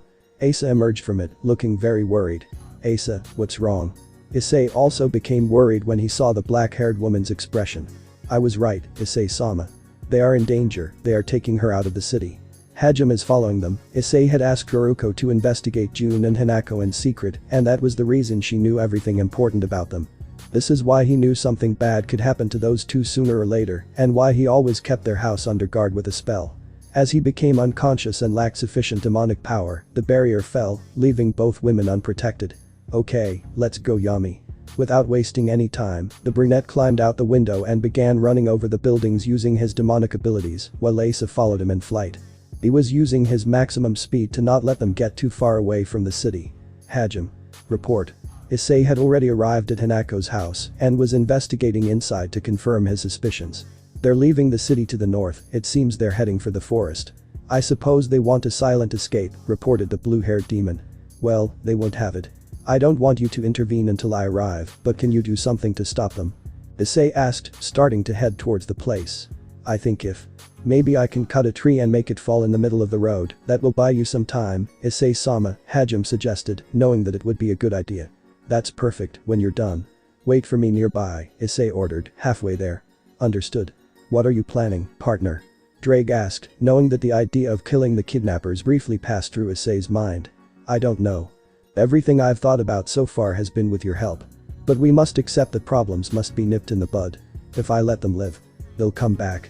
Issei could see the vehicle stopped in the distance thanks to his enhanced vision as a demon. I'm not going to blame you for that, buddy, it's always better to nip problems in the bud. But the real question here is it the only way? Drake spoke with a serious tone. What do you mean? Issei asked, stopping his pacing. Asa, right. The demon felt intimidated when she heard Drake's voice addressing her. Why yes. Do you know any memory wiping spells? Hearing those words, Issei remembered what his mistress had told him a long time ago. Wiping the minds of humans was forbidden unless absolutely necessary. Yes, they taught it to us in case a demonic contract went wrong. But there's a chance his mind could be damaged and his other memories altered, Asa explained, having an idea of the celestial dragon's plan. I understand, Drake. There's no time for you to teach me. Could you apply it to all of them except Jun and Hanako? Issei asked, looking at Asa. Yes, it won't be a problem. I just need you to distract them for a moment. Hajime will help me apply the spell faster, the woman replied, showing determination. Look for him, I'll create the distraction for you. And thank you, said Issei before continuing on his way to the forest. Kuo Forest. Several of the captors had gone down to see why the tree had fallen, because when they passed by earlier it hadn't been there. Soon they heard a loud noise coming from behind them. Turning around, they saw a terrifying figure above the vehicle. They couldn't see clearly what it was, but those eyes that looked at them with a furious emerald color made them tremble. Who are you? Said one of the thugs, trying to find the gun he had on him, stopping when he saw how that silhouette covered his own hand with fire. Do you really think you'll hurt me with that? Seeing Issei like that was something new for them. They had never encountered that kind of being before, and they didn't know how to deal with him. What do you want from us? It seemed that only one of the humans present remained calm and was able to ask this. Look at what we have here. Izama Namasaki, one of the many faithful dogs of the Yakuza. Although of course, you're acting alone now. The human was slightly surprised to be recognized. After all, he had been declared dead many years ago. I see you're back looking for people you hurt. With that said, Kazama had understood why that demon was there. It's not something you should meddle with, demon. Kazama replied, trying to maintain his composure. Of course it's something I should interfere with. After all, they're under my protection. You can keep the slut if you want. But the brat is my daughter. You have no right over her. Kazama, enraged, shouted this, trying to persuade the person present. It's not something I'm willing to negotiate. Less so after hearing how you called them. Issei knew that man had trouble controlling his anger, but he never thought it would be so obvious and at the same time so explosive. Kazama, for his part, drew his gun and fired in Issei's direction until the clip was empty. He was surprised that not a single bullet even touched him. Do you know the saddest thing about a person like you? It's that when you get lost in your hatred, you never pay attention to anything else. Heh. I guess in part, I'm like you." After saying this in a mocking tone, that brown-haired figure dissolved, revealing that it was only an illusion. Once again aware of his surroundings, Kazama witnessed each of the men accompanying him lying dead on the ground. Or at least, that's what it looked like. Wah. Issei appeared behind him, touching the back of his neck, knocking him unconscious. "Now. Sekiryute-sama, what should I delete?" asked Issei. "Everything that has to do with those two." The brunette simply ordered, as he headed towards the vehicle, meeting June and Hinako, who were tied up and gagged. "It'll take a while," Hajime declared, thinking Issei would leave. "I'll wait here," the brown-haired man replied, proceeding to release the women inside the vehicle. "Issei." Hinako and June shouted that as they jumped to hug the brunette, shedding tears as they clung to his clothes. "Sorry I took so long," Issei replied, trying to calm the women down. They clung to him even tighter when he tried to break away. "It's done, Issei-sama," Issei notified this along with her husband. "Okay, Hajime, help me put them inside the car." "Issei, go buy some bottles of alcohol," Issei ordered, separating from June and Hinako, then taking one of the thugs and putting him in the car.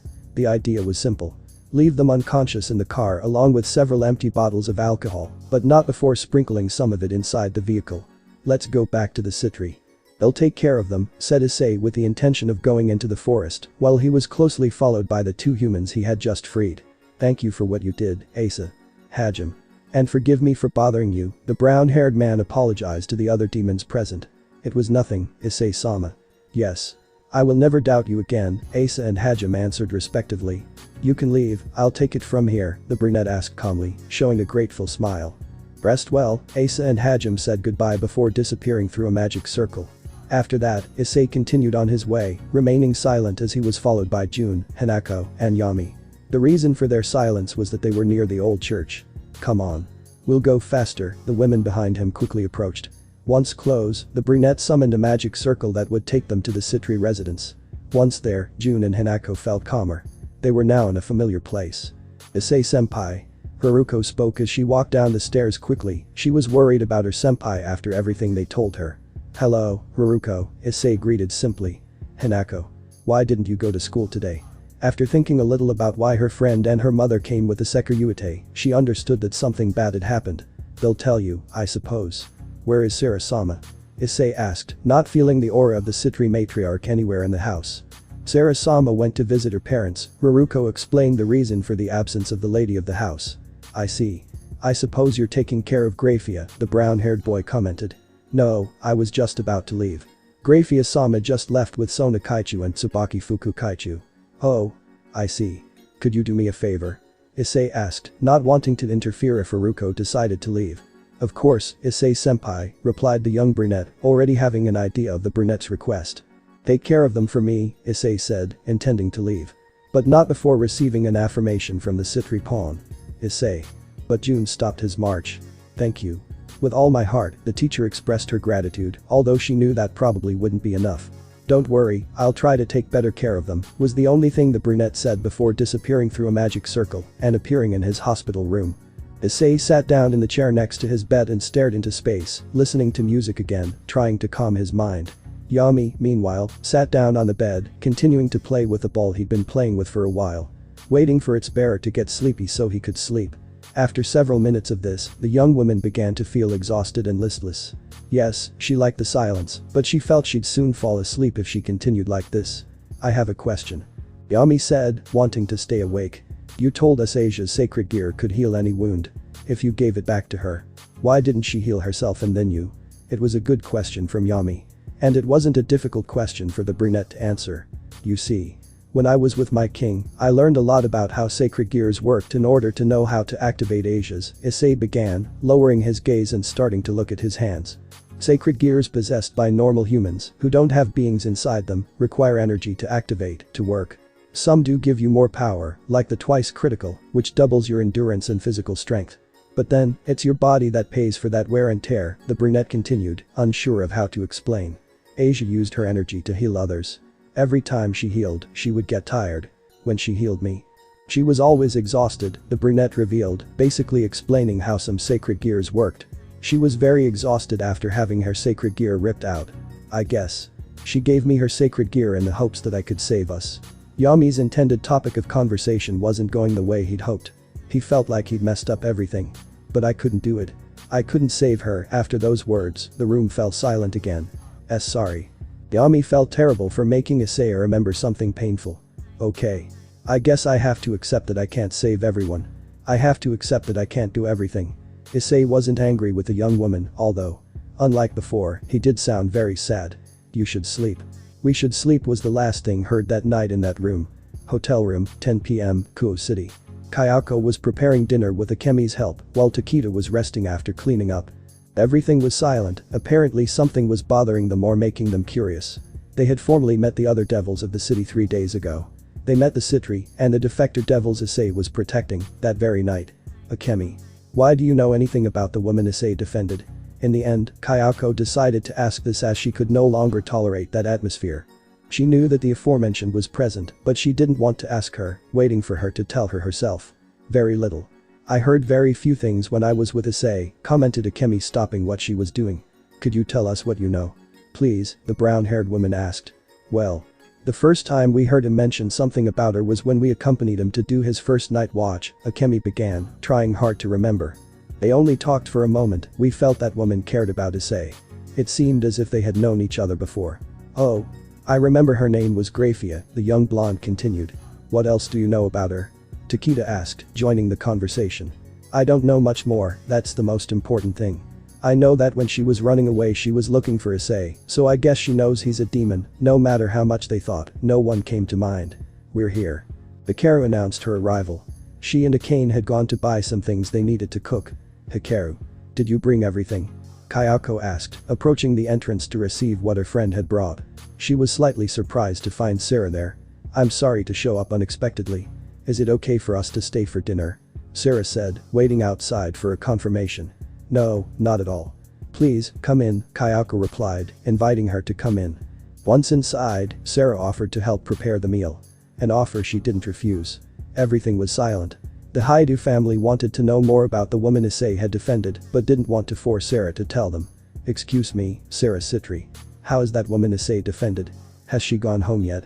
Akemi finally asked the question, already fed up with that awkward silence.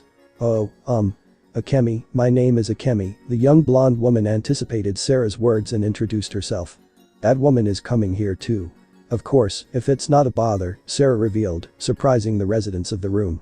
She is under our care, and she is heading here with my daughters Sona and Tsubaki, Sarah continued, quite nervous. After all, she hadn't organized that meeting the way she would have liked.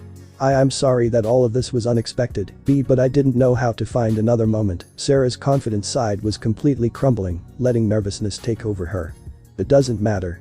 The truth is, we also wanted to know more about what happened that day, said Kayako, not wanting Sarah to feel uncomfortable and decide to leave without answering her questions. We don't mind having a couple more guests, Takeda added, helping the Sitri matriarch calm down. Thank you. Sarah thanked the Haidu family for their courtesy and their reassuring words. At that very moment, someone knocked on the door, seeking permission to enter. Upon opening it, Sona, Tsubaki, and Grafia could be seen dressed in casual attire. Welcome, come in, Kayako was the one who greeted them and invited them in. Seeing her mother's condition, Sona knew she'd gotten a little nervous moments before her arrival. But luckily, everything seemed to have gone well. Good evening, sorry for the interruption, Grafia apologized on behalf of everyone. No problem, Kayako replied, not giving it any more importance. Grafia sat down on the nearby sofa. Sarah joined her, keeping a close eye on her. I know you have a lot of questions about me. Please don't hold back, the silver-haired maid acted kind and understanding. She already knew that Issei's parents would have questions, as would his friends. Well. I wanted to start with a simple question, Kayako spoke without stopping making dinner. Who are you? My name is Grafia Lucifuge, I am a supreme-class devil and wife of Surzich's Lucifer. One of the leaders of the underworld, Grafia began to answer in one breath and without any hesitation. Why were they chasing her? This time it was Takeda who asked a question. Well. I was in my room resting and thinking about the future.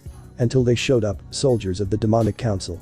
My husband started having sex with them, so they weren't there to protect me, Grafia began explaining, showing a face of fear.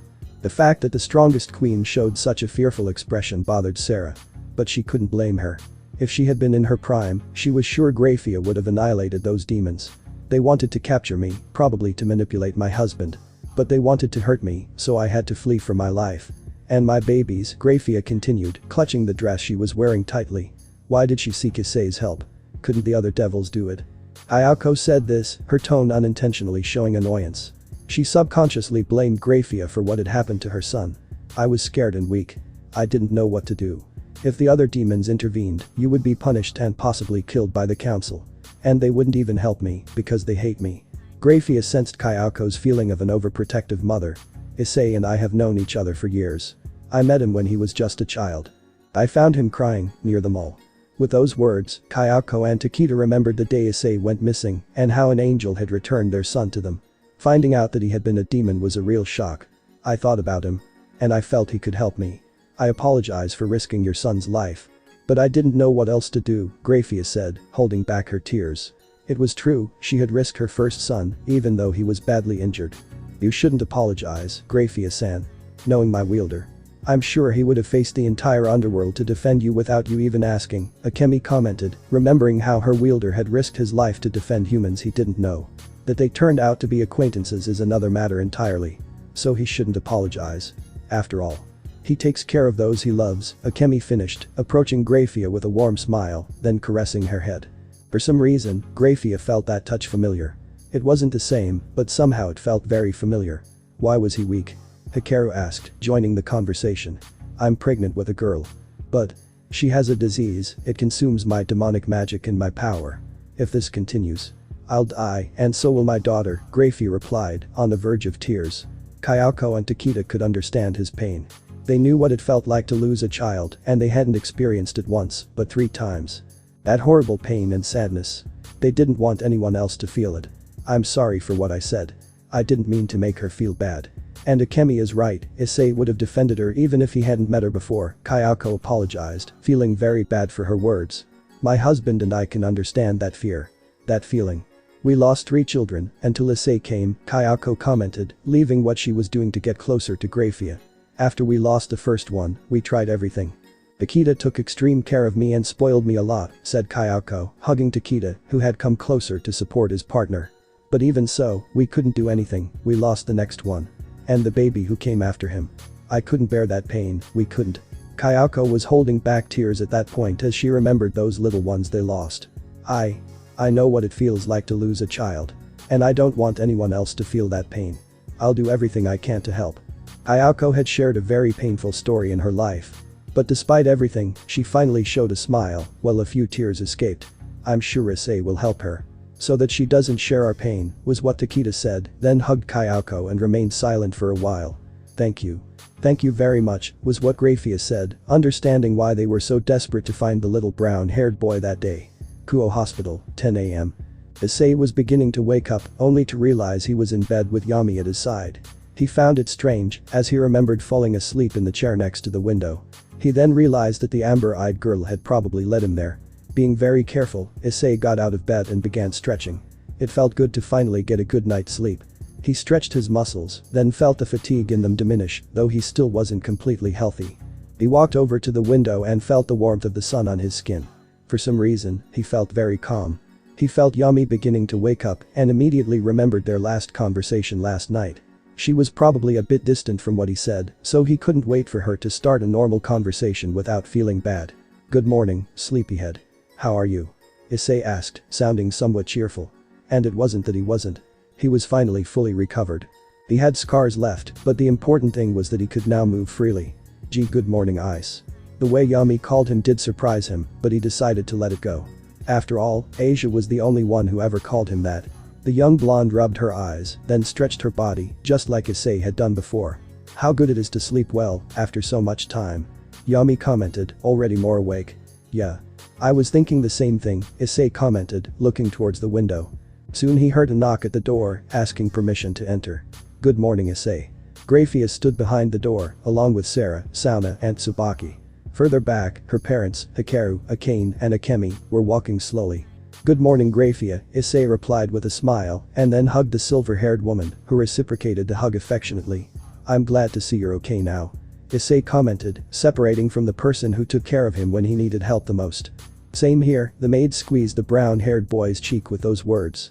Kayako saw this from afar and finally accepted Akemi's words.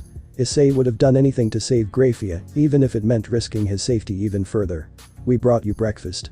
You're probably hungry, Sarah commented, not wanting to be left behind.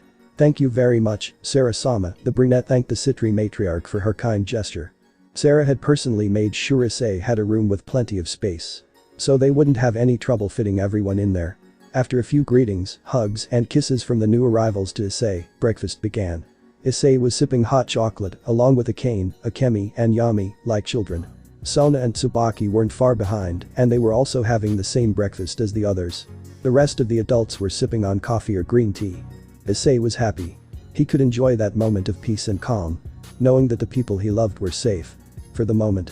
When that thought invaded his mind, his smile disappeared. Issei. I wanted to talk to you about something very important, Sona said, drawing Issei's attention, bringing him out of his thoughts. What's wrong, Sona? Asked a brown-haired boy, interested in the subject. You know that after the dissolution of the perverted trio, we've started to notice things we didn't see before because we were so interested in you. You know there are physical and verbal threats toward the students, Sona commented, unconsciously catching the attention of everyone in the room. Yeah, I remember interfering once. When Ryoga threatened Hinako, Issei recounted that little incident from a few days ago. That leads me to ask. How are you? The brunette asked, referring to June and Hinako. They're fine. They said they'd come visit you after school. I also talked to them last night after I got home. I knew something was wrong. Thanks for standing up for them, Sona thanked her. Don't worry, I'll tell them later. Let's get back to the main topic. Issei looked at his parents, Hikaru and Akemi, then returned to the main topic. Tsubaki and I were thinking about creating a new club. To be more specific, a disciplinary committee. That last part caught his attention. He'd read about it in manga, and he also knew it existed at other schools. But he never expected them to implement it here. Their headquarters will be the old school building, and I want you to be the president. That last statement did take him by surprise. He imagined Sona would ask him to help clean up the old building, not to take on such an important position. I think you're forgetting something important, Sona. I don't have a good reputation at school, I'm not the most suitable person to take on that position. In response to Issei's response, Sona confirmed that Issei was unaware of the rumors circulating. Issei.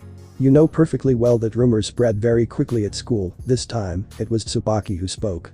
Yes, I know. And that's why I try to be careful what I say or what I do. Issei was very confused what Tsubaki meant with what she had just said. I heard you help the first-year girls with their subjects. They say you're very attentive, kind, and patient when you explain things. Those rumors reached the ears of the second-year girls, who quickly concluded that you'd stopped being a pervert. For those rumors to reach the third-year girls, it's a big deal. Those words made Issei serious. He hadn't thought that helping newly admitted girls would create so many rumors. He still remembered that the first one he helped was Haruko, then she brought Hinako. And then more came. Now he understood who had started it all. Ah. Are you sure about this, Sona? You know some have already forgiven me, but there are others who haven't. Are you sure they'll accept this just like that? Issei was serious as he said these words. He knew perfectly well that many wouldn't agree with him being the president of the disciplinary committee. I'm sure, Sona said, looking at Issei in the same way. Well. I trust you, the brown-haired boy finally agreed, before taking another sip of his breakfast. You need a symbol to wear as an armband. This will be used by both the disciplinary committee and the student council. We have the one that will go on our armband. You should think of one for the committee. Issei saw how Sona's posture indicated that she expected an immediate response. He, for his part, took a position. Then he looked at little Akane, who was tugging at his sleeve, getting his attention, and who seemed very interested in the subject. Or the little bit of subject she had managed to understand. Do you have any ideas?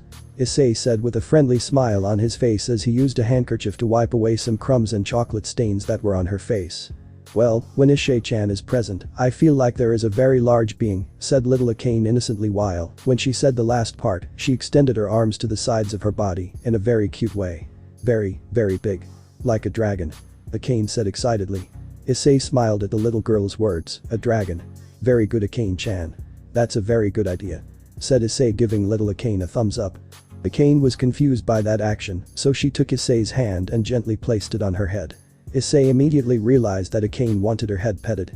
She said it, Sona. It will be a scarlet dragon, Issei said calmly. Okay. Then we'll continue talking about the details and the rules that will be in place within the committee. Once Issei and Sona reached an agreement, they hoped to continue with a normal breakfast, but this time it was Sarah who interrupted it. Well. I also wanted to propose something. Kayako-san, Takita-san and Hikaru-san. Would you like to work at the school, to be closer to your son? Asked Sarah, already aware that Issei's parents had been fired, but she was pretending not to know anything. At that moment the three aforementioned adults looked at each other and smiled. "No, thank you. We don't want to be opportunistic," Kayako replied on behalf of everyone, and no one disagreed. Sarah seemed very surprised, as she firmly believed they would accept. "Is there any more concrete reason?" Sarah asked, still insisting.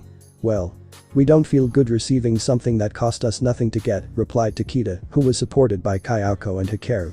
"Don't say that. You've sacrificed so much for your son, you deserve it. Even you, Miss Hikaru, who even gave your life to protect your daughter.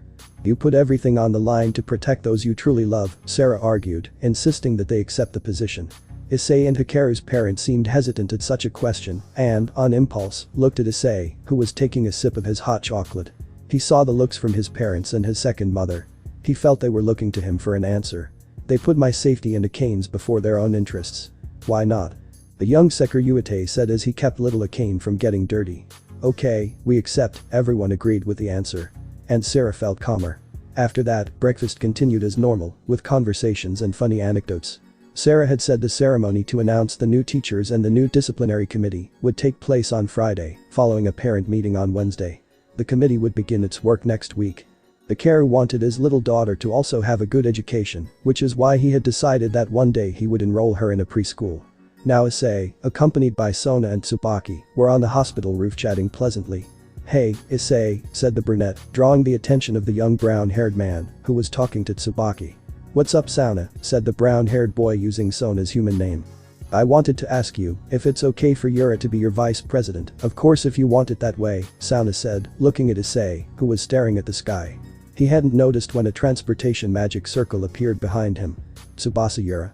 The cute blue-haired girl in your entourage, right? The one who occupies the rook position, right?" Sona found it a little strange that Issei called Yura a cute girl, but it passed when she saw who had appeared behind Issei. Pretty girl.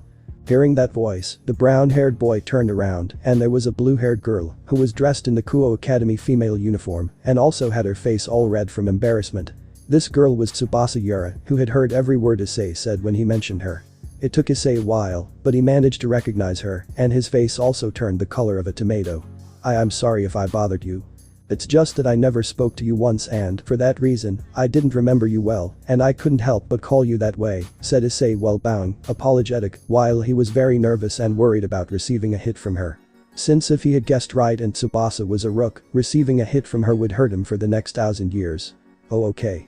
No problem." Yura was still a little red, but she understood that what Issei said was true.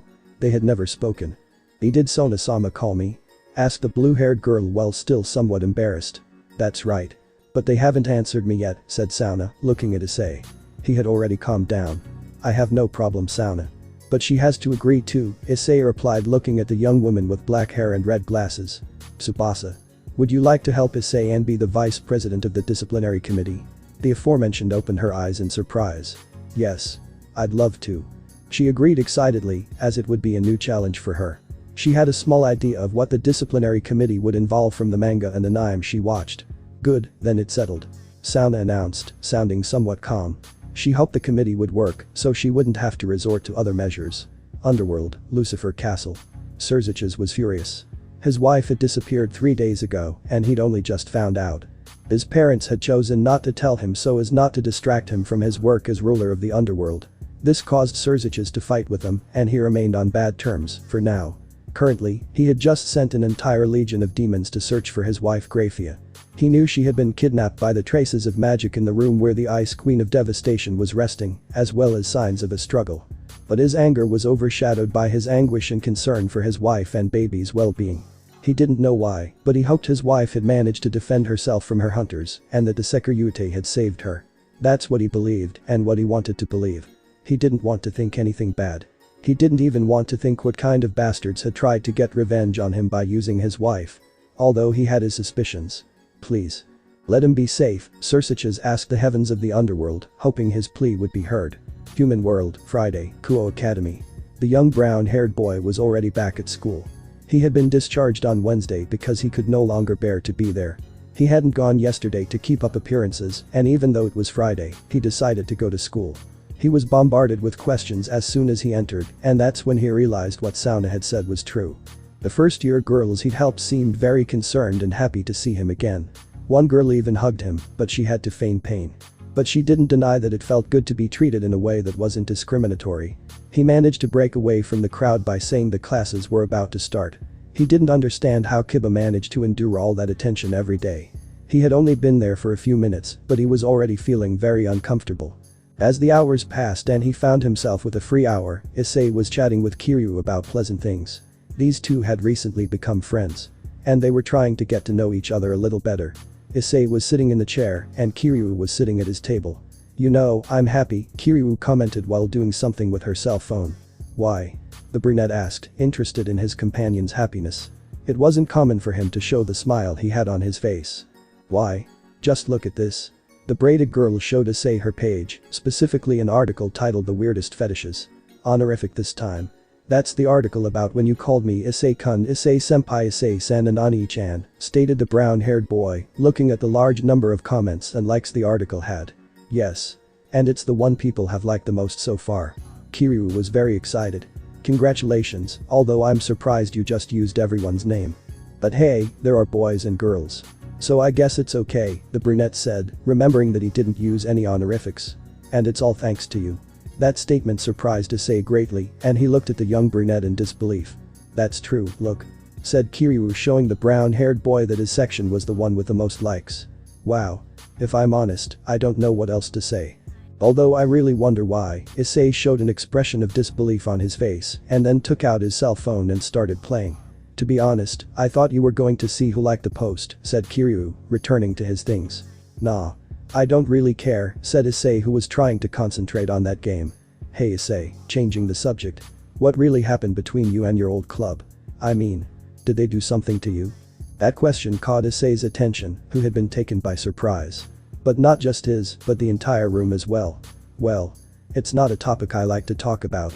Although I can assure you that they didn't do anything wrong to me." Kiryu's question was very sudden. But it was a question he would have to answer sooner or later. "Come on, you know that's not all. Tell me." Issei had to admit that the young brunette could be very insistent when she wanted to. If she had pestered him for a week, calling him by every honorific in existence, he knew she wouldn't stop pestering him. "Well, if you want to know so much. I really fell in love with Ria's Gremory." Everyone was surprised to hear that, because they only thought that Issei had joined that club because of Ikeno and Ria's wonderful and lustful bodies. The brown-haired boy was aware that everyone in the classroom was listening to him, and the truth is, he didn't care. Over time, something that seemed impossible became reality. "She was getting closer to me. My hope that she would notice me was enormous, but my confidence was not." Issei showed a melancholic smile as he told that. "Every day I got more excited. Until I found out she was engaged. I was able to interfere. Start rumors, things a jealous person would do. But what good would that do?" The boys and girls in the class somewhat understood the feeling the brunette was explaining. Even they would do those things. They both truly loved each other. She was happy every time she saw him. And I wanted her to be happy even if I couldn't go with her. After finding out that, I distanced myself from them. When they gave the scholarship to study in Europe to the entire club, I refused. Because I knew that if I went with her, I would only get more excited about something that was impossible. That's what happened with them." Kiryu, the young woman, seemed serious after listening to the brunette. She didn't expect an answer like that. Nobody expected an answer like that. "If you'll excuse me. I need to get some air." Issei got up from his seat to leave the classroom. "I'm sorry for making you remember those times," Kiryu said, feeling bad. "It's not necessary, it's not your fault. It was mine. For thinking that someone like me could be on par with a person like her," said Issei, looking at his partner with a sad smile. Those words hurt a lot.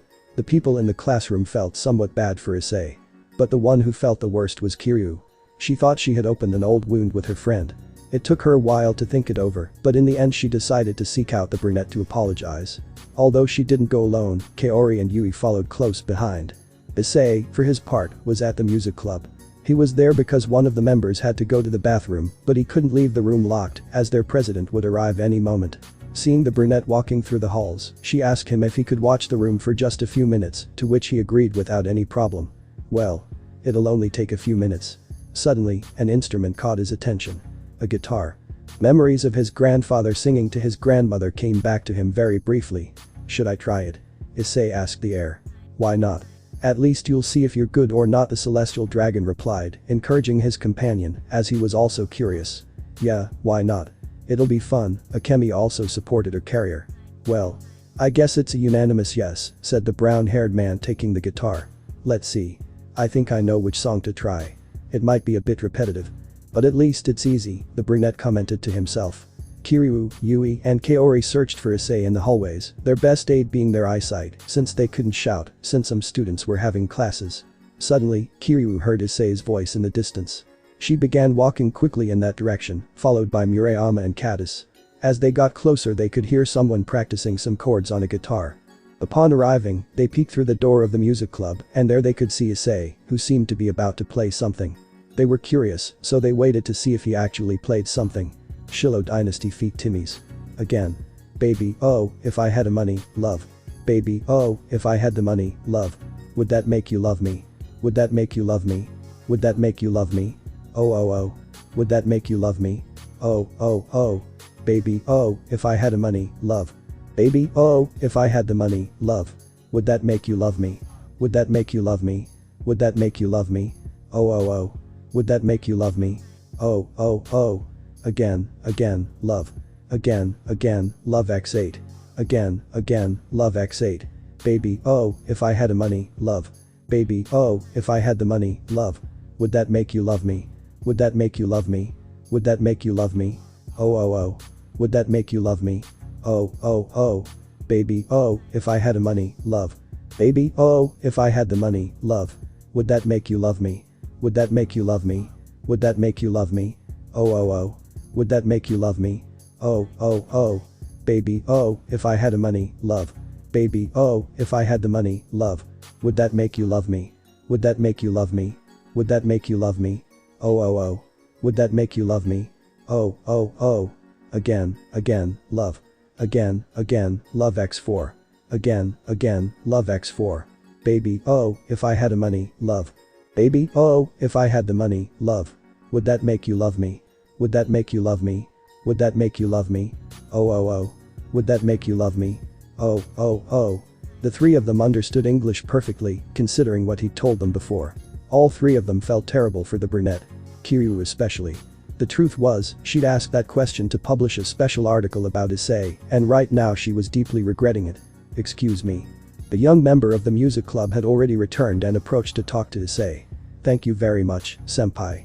The young woman thanked him, making a small reference. It was nothing. I guess I should get back to class, the brunette said, checking the time on his phone. The next module was about to start, so it was time to get back to class. I was happy to be able to play something, even if it was a short song like the one I sing. Upon hearing this, the three girls quickly ran into the living room, hoping not to be seen by the brunette. Kiryu, though, had to wipe away the tears forming in his remorse. It wasn't long before Issei returned to the classroom, though upon entering, he saw all the students inside staring at him. This time, he decided to ignore that and head straight to his seat. Issei. I want to apologize for ma making you remember. Tears were starting to escape Kiryu, and she couldn't stop herself. She had proven to be a very strong woman, but she had never interfered with the feelings of others. And doing that unintentionally with Issei made remorse eat away at her. No need. Issei got up from his seat and dried Kiryu's tears with a small handkerchief he had. Things happen for a reason. You shouldn't act like that, Issei tried to cheer her up, showing a sincere smile with the intention of spreading that same feeling to his friend. Come on Kiryu, I'm not going to hate you just because I agreed to tell you something. That would be foolish, the young woman was already calmer and listened to Issei's words. Come on. They're probably waiting for an article that surpasses the previous one. You can't let yourself down like that. Apparently, those last words had greatly encouraged a young woman with glasses. You'll see, Haidu. The next article will be better than the last. I promise. The young woman showed renewed energy as she said these words. I hope so, Ika, Issei replied, showing a smile. He then saw the aforementioned woman running out of the club, probably in search of her computer. Now, I have no doubt that you have changed. Issei, said Murayama with a smile on his face. Me neither, Katis continued looking at Issei kindly. No student doubted Issei, they trusted that he had changed completely after seeing that scene. Thank you. Yui, Kaori, said Issei returning the smile to both of them. At that moment, the teacher on duty walked through the door and his class began. I want to give you some information, students, before you leave. The principal requested everyone's presence in the school gymnasium to deliver an important message related to the parent-teacher meeting that took place 2 days ago, said the teacher, before continuing with his class. Hey Drake. I have to ask you something very important, Issei said seriously. Sure mate.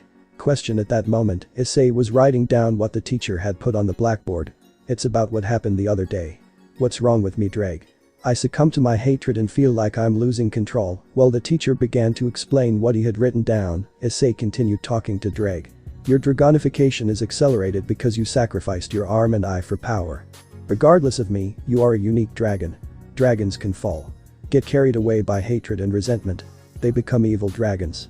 Issei listened attentively to his friend's words, maintaining a thoughtful expression. If you continue like this, you'll end up becoming an evil dragon. A being devoid of feelings beyond hatred and resentment. Or worse. You'll activate the Juggernaut drive. Those last words caught the brown-haired man's attention. Juggernaut drive. What is it? It's a world that is activated by a chant. When you complete it, you have enough power to kill and surpass all gods except the ultimate ones. But it consumes your longevity at an accelerated rate, explained the dragon, while being heard by both Issei and Akemi. You'll end up killing and destroying everything in your path. Even your loved ones. Until you die irretrievably. I see. Then I must learn to temper myself. Before I hurt my family. Issei. I know this isn't a good time. But I've discovered that you have 8 power seals on your body. They're limiting you, Akemi said, changing the subject.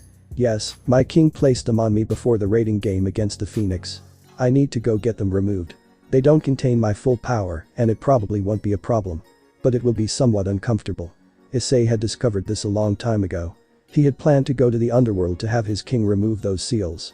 But a lot of things happened. Rias. How are you? Issei asked, looking out the window with a melancholic smile, hoping his king was okay. He didn't realize he had accidentally spoken out loud, drawing the attention of all his classmates and the teacher. His classmates realized Issei was in his own world and decided not to bother him. The teacher, for his part, also decided to remain silent. He had recently spoken with the principal about what had happened to the brunette last week and decided to let it go this time. Underworld. In a dilapidated castle in the far lands of the unexplored underworld, a young man with white hair and a priest's robe could be seen walking around the place. He seemed to be heading to meet someone, for he had an anxious and proud look on his face. Without even announcing himself, the young man opened the door to a large hall. In the middle of it, there was a throne, occupied by a shadow holding a cup in its hand. All right, Fried. Give me your report.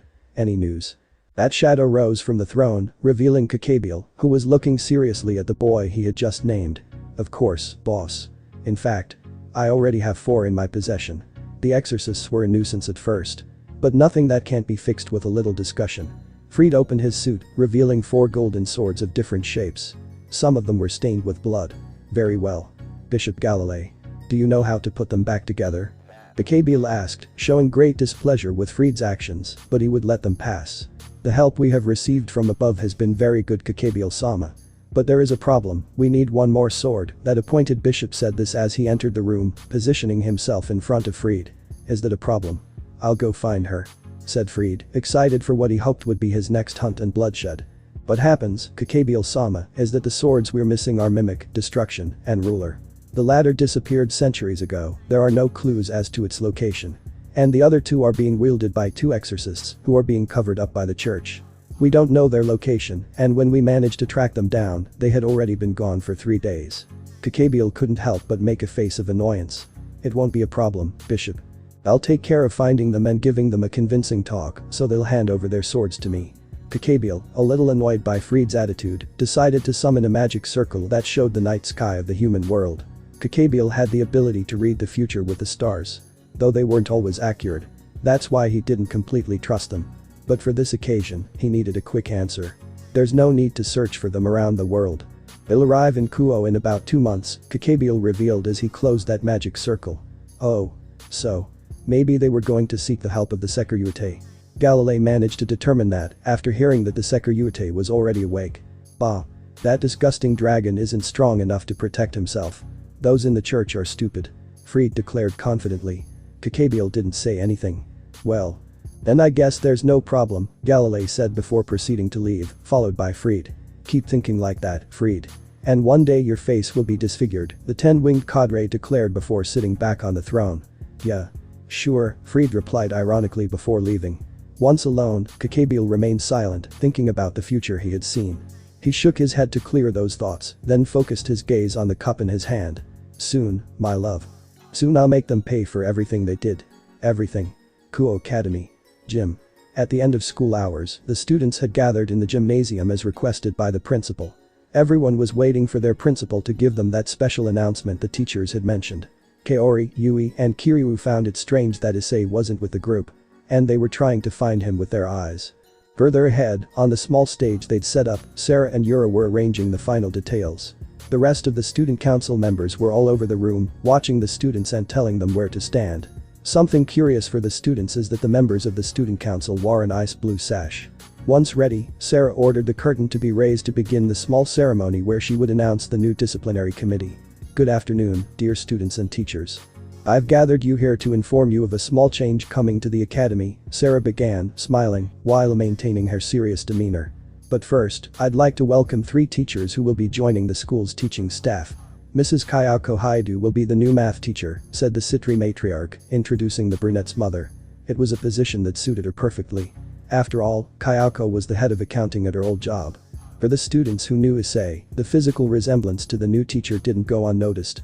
Although they quickly realized her last name was Haidu, they assumed she must be a relative. Mr. Takeda Haidu, you'll be the new physics teacher at our school, Sarah continued, now introducing Issei's father. Like his wife, his position was related to what he previously did at the company he worked for. In this case, he was in charge of the calculations needed for the infrastructure. And finally, Mrs. Hikaru Shido will be the new political science teacher who will join us. Sarah finished her presentation with Hikaru, who did previously work as a teacher in England. Okay, now that the new faculty members have been introduced, let's move on to the important change I mentioned, Sarah began, keeping the students expectant. After speaking with the parents of everyone present and explaining the recent behavioral problems of many students and the cases of verbal and physical threats, we have reached an agreement to form a new section. Sarah's smile faded as she looked seriously at the students present. A disciplinary committee will be present at the academy and it will not be affiliated with the student council. The president and vice president, as well as its members, will be elected internally. Sarah turned to look at her daughter, who nodded, indicating that what she was saying was correct. At the parent-teacher conference we had, the parents elected the president and vice president. And I want to name him, so he can come up here, Sarah said as she received an envelope from her daughter. First, Tsubasa Yura will be the vice president. If she accepts, of course. Yura walked onto the stage with a confident expression. It was well known that she was one of the strongest girls in the academy, plus she was a second year and could continue next year. I don't know if I'm the most suitable person to take on this role. But if you trust me, I'll do everything in my power, Yura said, accepting the position with a slight embarrassment.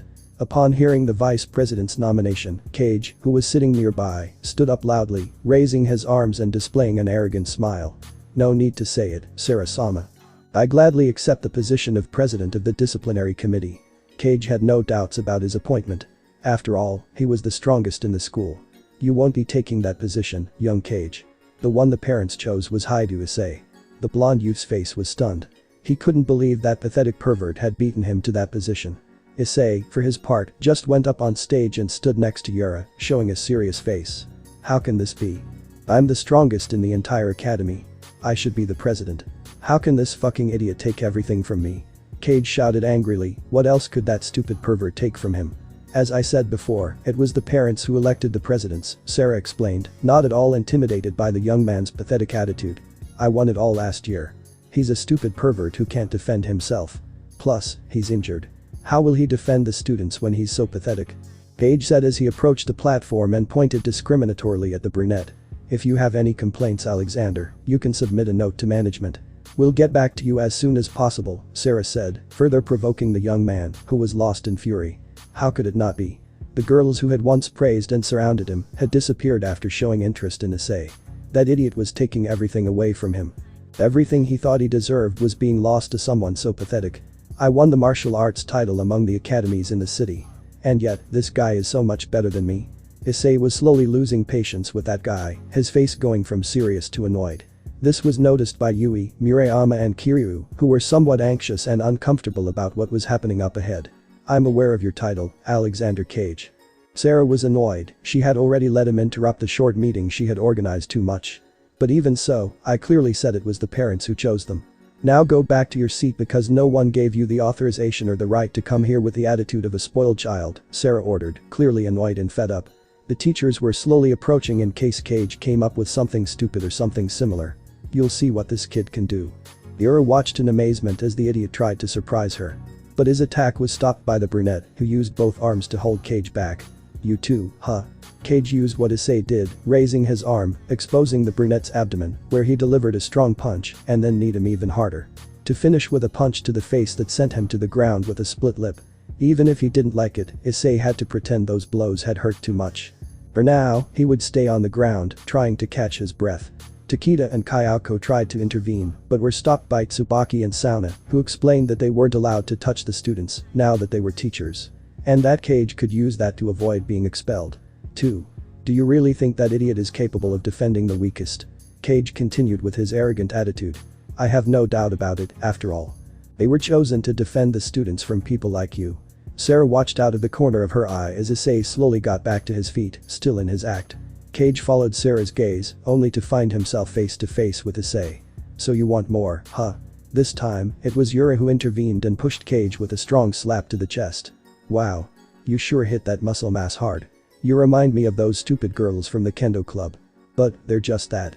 Muscle masses and tomboys, Cage said, still holding the affected area. It really hurt. Do you really think that? You're even stupider than I thought. There are so many more of them. They wouldn't admit it, but Kaori and Yui were grateful that Issei was standing up for their club and themselves. They're intelligent, beautiful, fragile. And knowing how to defend themselves doesn't make them that way. Everything about them is valuable, you just have to learn to appreciate it. Something that you just overlook, continued Issei, referring to the contemptuous way Cage used to mention them while defending them. The girls from the kendo club couldn't believe the beautiful words the brunette had addressed to them, and they appreciated it greatly. Ha ha ha ha ha. Don't make me laugh, everything about her is beautiful. What kind of cheesy nonsense are you talking? But of course, you've seen them in all their splendor, right? Come on, I'm sure that when you were spying on them you saw that. Cage couldn't finish his sentence. Issei, already tired of hearing it, gave him a strong punch directly to the chin. This caused Cage to turn around from the force of the blow, showing an expression of surprise, which was then accompanied by pain. Shut up. For goodness sake, Issei said through gritted teeth, trying to contain himself. Cage had never received such a strong blow in any of his fights, although he quickly realized that it hurt like that because he wasn't prepared for the blow. That man tried to surprise Issei, trying to grab his legs to knock him down. Issei, reading the downed man's intentions, moved away enough so that Cage couldn't grab him. Upon failing, Cage quickly got back up to try and hit him back. But Issei quickly grabbed the arm that was going for his face with one hand, pulled it away, and punched the blonde's face again, causing his lip to bleed. Cage used his free hand to hold the affected area, trying to ease the pain. With his defense broken, Issei couldn't hold back the urge to return the blow to the abdomen. With that, Cage gasped and knelt down, clutching his stomach. By then, Issei had already freed his other arm. What's wrong? You're the martial arts champion. You should hold on longer, the brunette replied, unable to swallow those words. The students couldn't believe what they were seeing. They didn't expect the brunette to be able to take down the captain of the martial arts club so easily. You're not capable of the position you desire. After all, who was the one who bothered me all the time? Who was the one who treated the girls who admired him in a despicable manner? You say I took everything from you. But it wasn't like that. You lost it all, because of your stupidity and arrogance, said Issei, showing his good graces, without showing weakness. Fine. You win. But remember, damn it. You'll always be a pervert, no one will change that, said the guy as he got off the stage, intending to return to his seat. There's no need for you to sit down, young Cage. I don't want to see you at my academy again. You're expelled, Sarah said, her face clearly showing anger. No student seemed surprised. After what she'd just done, it was only natural. Well, after all. Studying in this disgusting place was already getting boring, Cage said before leaving. Bug. Issei, who had remained steadfast throughout, suddenly spat out a bit of blood before kneeling down. This worried all the girls he had helped and his classmates. This was obviously an act. Quickly, Kayako and Takeda went to help him. Professor Hasashi. Call an ambulance, quickly. Sarah ordered, continuing with the small theater. For her part, the aforementioned did as requested. All right, there's nothing to see here. Go back home, club activities are cancelled. And don't worry.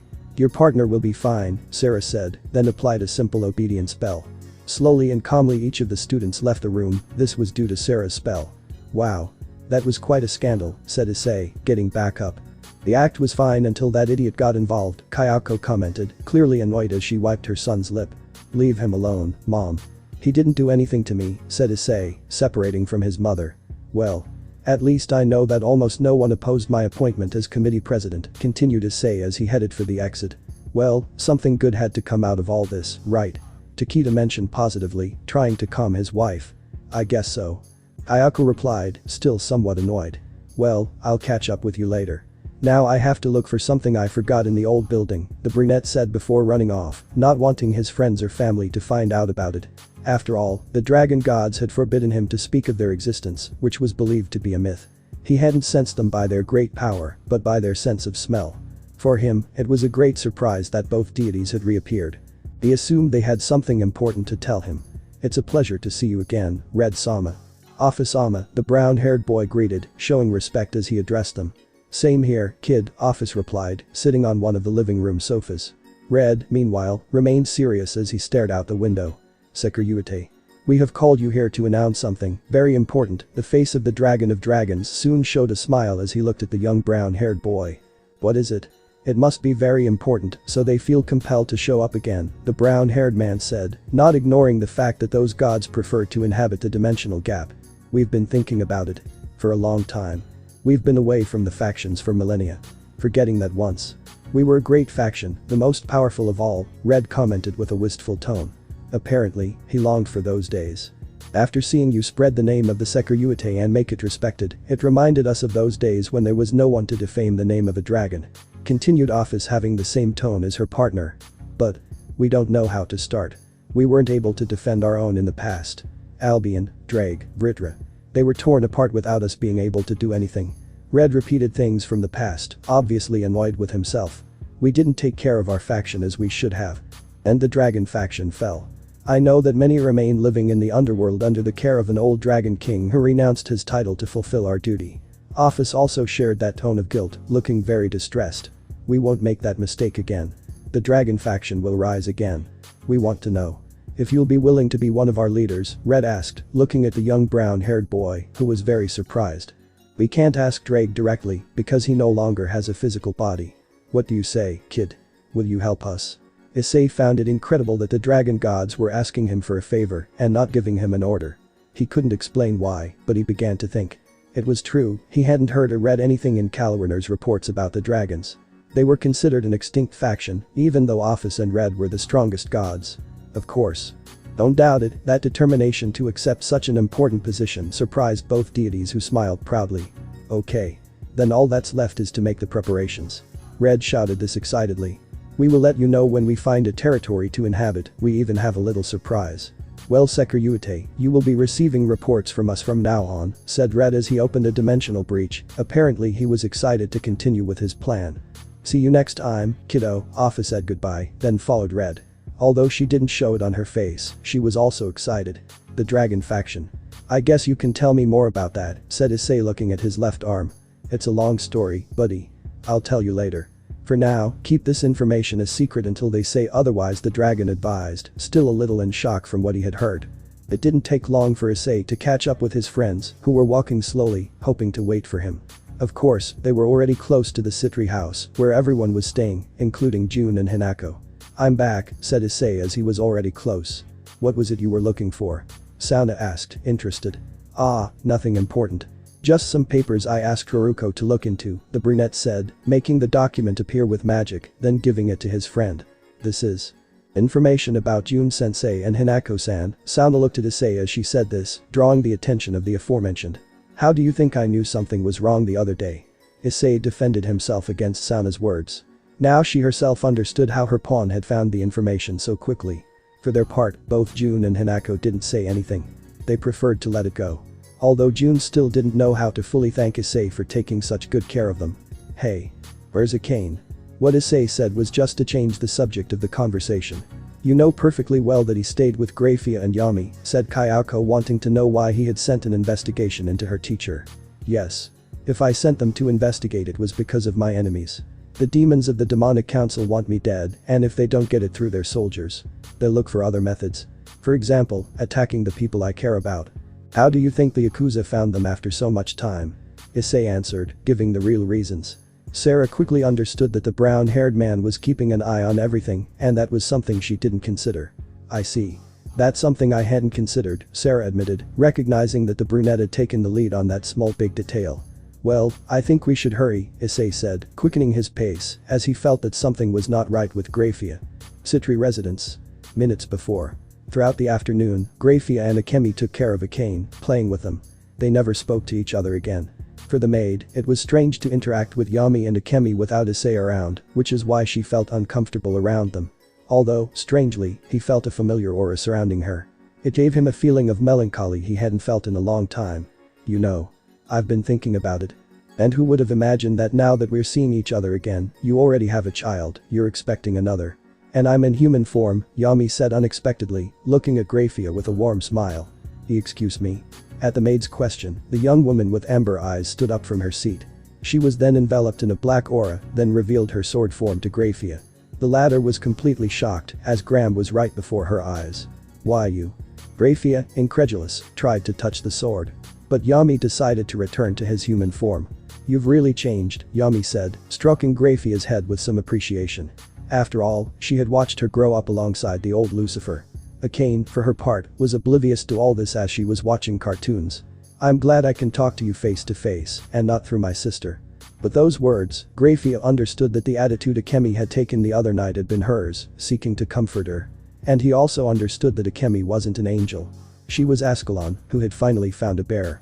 This last piece of information wasn't insignificant, as it revealed that Issei wielded the most powerful swords of both factions. Soon Sona began to feel very weak, the power boosts that the brown-haired boy had given her that morning were running out. Yami, worried about what had just happened, prevented the silver-haired woman from abruptly falling to the ground. She needed her wielder's help immediately, and she didn't want to scream so as not to scare little Akane. Then he became aware of his surroundings and felt the aura of its bearer very close. Then he heard the door open. Mom. Akane put her cartoons aside and went to greet her mother with a huge smile. Yami carried Sona and followed the little girl in search of her carrier, who approached quickly upon sensing Sona's weak aura. Transfer. Issei immediately summoned his sacred gear, performed a few power boosts, and transferred all that energy to Sona. Issei. What did you do? Asked Kayako, amazed by her son's ability. I transferred some of my energy to her, apparently 10 increases a day aren't enough anymore, bending down to check Sona's condition. Thank you, Issei. Now Lucifer's wife thanked him weakly, while she felt her body fill with energy. There's nothing to be thankful for, replied the brunette, helping Sona lift up, whose pregnancy was already evident from the size of her abdomen. Let's have a snack, Sona said, feeling much better now, as she started walking toward the kitchen. Issei smiled at her at first, but then his expression turned serious. I must find a way to save her, Issei muttered, determined to find a way to awaken Asia's sacred gear once and for all. Please, Issei. Don't let her die, Yami asked, heading to the kitchen with Sona. Issei stated he already had his next goal. To awaken Twilight Healing to heal Sona's baby's abnormality. At snack time, now calmer, June talked about a topic that had caught his attention. Issei-kun. I wanted to ask you something if it's not too much trouble, June began, somewhat unsure about whether to ask her question or not. Sure, ask. No problem.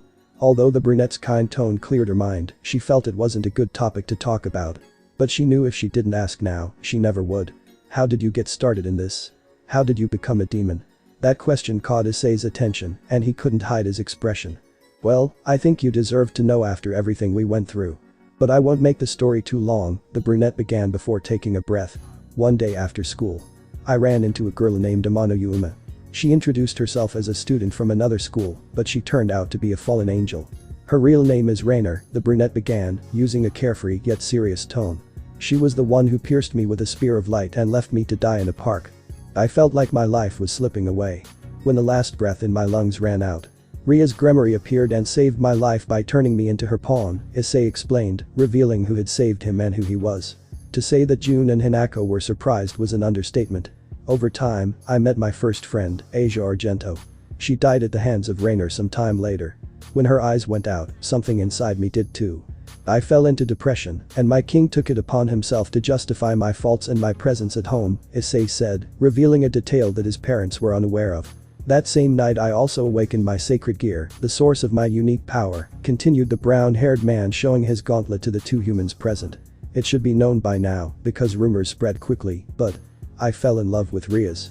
But she was already engaged. In the end, one thing led to another, and I ended up fighting with her fiancé for wanting to break off the engagement. All because I thought Riaz didn't love that guy. When it was quite the opposite. As he told this, the brunette showed a sad smile. At that point, June had regretted asking. After discovering this, I decided to surrender. I loved my king, but I wouldn't force her to love me. I wanted and want her to be happy, even if I have to stay away. That's why I also asked the current Lucifer to send me to the human world. To get away from her.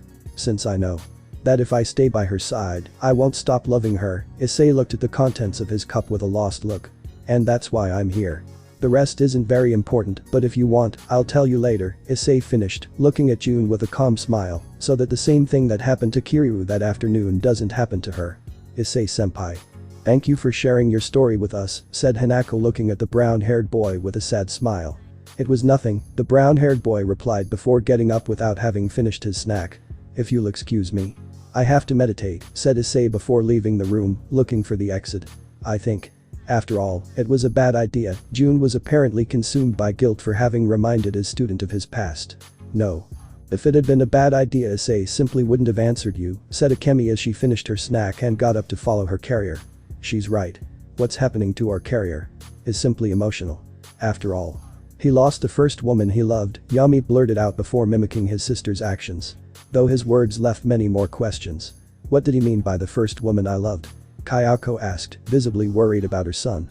Asia Argento. Issei loved her with all his heart. Losing her broke his heart, revealed Sona, understanding her friend's actions. Riaz and I tried our best to bring her back to life. But we were unsuccessful. Too much time had passed since she died. Sona continued to give details about that fateful night. Issei feels guilty. And I think he'll never be able to fully get over it, commented the black-haired girl with red glasses, seeing the door through which the brunette had left. After that, we saw him defeated. Dull.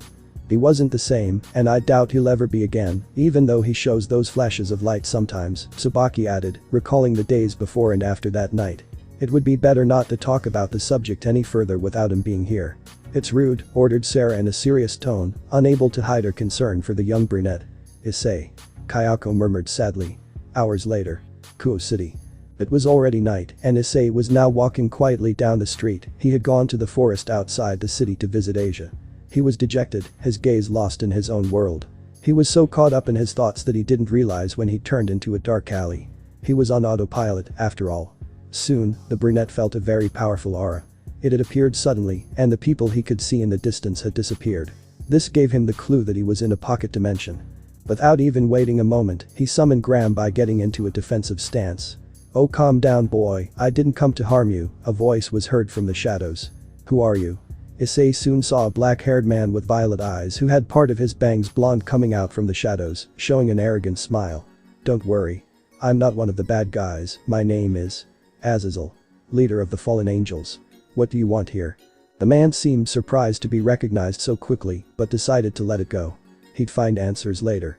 Now, there were other things to prioritize. Well, I guess the fact that you introduced yourself is absurd. Considering I already know who you are. I'll be direct, I came here with the purpose of teaching you how to use twilight healing, revealed Azazel while leaning against a wall.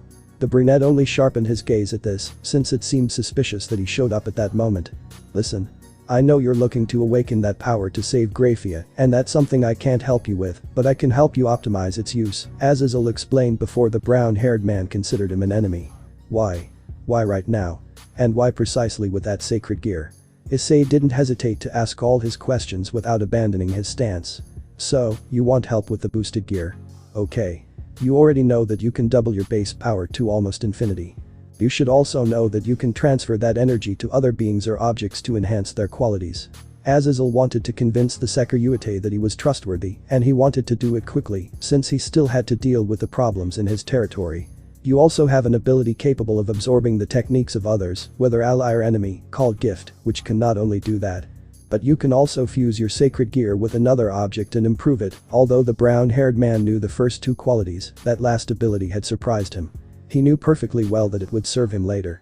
Look. Believe it or not, Graphia and I have known each other for years. I hold her in high regard, as does my wife. We don't want her to die. Azazel decided to be even more direct with Issei, who let his guard down with that revelation. Listen, even though I have a hypothesis, I can't help you awaken twilight healing. But I can teach you how to use it. Once you've awakened it, just call upon my name, Azazel concluded, preparing to leave. Wait. What hypothesis? asked Issei, stopping the cadre's departure. You didn't obtain that sacred gear from birth. There may be a possibility that your sacred gear hasn't accepted it and has locked it in its system. If so, you'll surely have problems when using any of its own abilities, commented Azazel, putting a hand to his chin while having a thoughtful expression as he began to explain. If that's the case, you must enter the boosted gear to fix it, although I'm not sure how. I'm sorry I can't give you more information or ideas, I must go. Good luck, kid, said Azazel before leaving through a magic circle and leaving Issei with much to think about. Issei pondered Azazel's words. He only came back to his senses when a drop of rain fell on his head, indicating that the pocket dimension had already been removed. He looked up at the cloudy night sky, then noticed the raindrops starting to fall more frequently, to the point of soaking him completely. He didn't trust Azazel, but he wouldn't pass up the opportunity to find out more about Asia's sacred gear. She soon turned her gaze toward the forest. She felt light magic near her friend's resting place and an aura. That provoked immense hatred in her. You're finally showing your face. Issei muttered, then started running towards the forest. With that action, the brunette released a large amount of power. Whatever he felt, it awakened a hatred in him that had long lain dormant, waiting for the moment to awaken with the intensity of the sun itself. Sitri residence. Moments before. Issei has been absent for too long. Will he be okay? Asked Akita, worried about his son. He's with Yami and Akemi, he must be fine. Hikaru added, trying to calm the brown-haired boy's father and Kayako, who was more worried. Sona and Tsubaki didn't differ from the feelings of the brunette's parents, but they knew that Issei was strong enough to protect himself. Mom. You felt it, right? Sona felt an aura appear near her territory. She felt like she knew it from somewhere. But she was sure it was a sacred aura, so she alerted her mother. Yes, Issei is very close to her. I hope not, Sarah felt how the Sekiryute's power suddenly grew and was approaching to intercept that sacred aura that she had felt before. Grafia, Sona and Tsubaki also sensed the increase in power in Issei and the direction it had taken. Sona. Gather your entourage, now. Tsubaki is preparing the magic circus. Sarah ordered, worried, feeling that dark aura from the other time. Promise me, Sarah, that you'll do everything you can to stop me. Everything, the brunette's words echoed in Sarah's mind. I know I said that. But I don't know if I can keep it. At that point, Sarah had already developed a certain respect for the brunette and didn't want his life to be cut short so soon. Besides, he held the only cure for Grafia and her baby. I'll go too, Grafia said, cutting off the Sitri matriarch's thoughts. No. I want you to stay and protect the humans. Haruko, Ria and Tama will help you. Besides, I don't want them to worry anymore.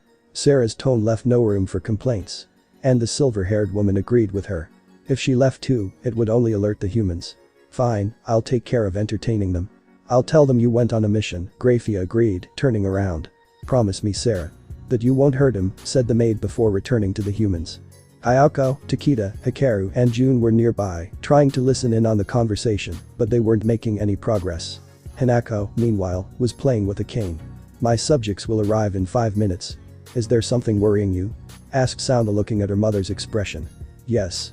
I'm worried about Issei, his unleashed state and the sacred swords in front of him. Sarah was much better than Sona at reading auras in the city, that's why that fact surprised her so much. Kuo Forest. Freed had appeared through a magic circle on the outskirts of the city. His sole purpose there was to have a little fun spilling blood. Although Kakabiel had ordered him not to wander around with the holy swords, he didn't care. After all, he was strong enough to take on any demon or exorcist he came across. Well, what do we have here? He blurted out, smiling and looking at the ground. He had appeared by pure chance on Asia Argento's grave. Who would have thought? I was just looking for a bathroom, Freed said ironically as he prepared to drain. He soon stopped though, as he felt something moving toward him. Moving quickly, he saw a black and red mask graze his face. Freed. Damn bastard. You finally show your disgusting face, Issei appeared from between the trees with an expression of pure hatred. Sekiryute. What a surprise to see you. How have you been? Freed asked mockingly, adjusting his clothes. I'm not going to deny it, I almost shit myself because of what you did, admitted Freed, showing that smile that irritated Issei. Now. Freed looked confused at those words. Looking to the side, he felt pain in his stomach before bolting from where he was. Why did you order me to kick him away? I could have finished him off, Yami said with his arrogant attitude. I want him to suffer, Yami. I want to force him to beg for mercy and then rip out his organs one by one until his heart is destroyed, Issei declared coldly, surprising both Espadas with the sadistic nature of his words. And who are you to decide that? The dragon refuted, annoyed by his carrier's words. you know you're my friend and teacher, Drake. But this time I won't listen to you.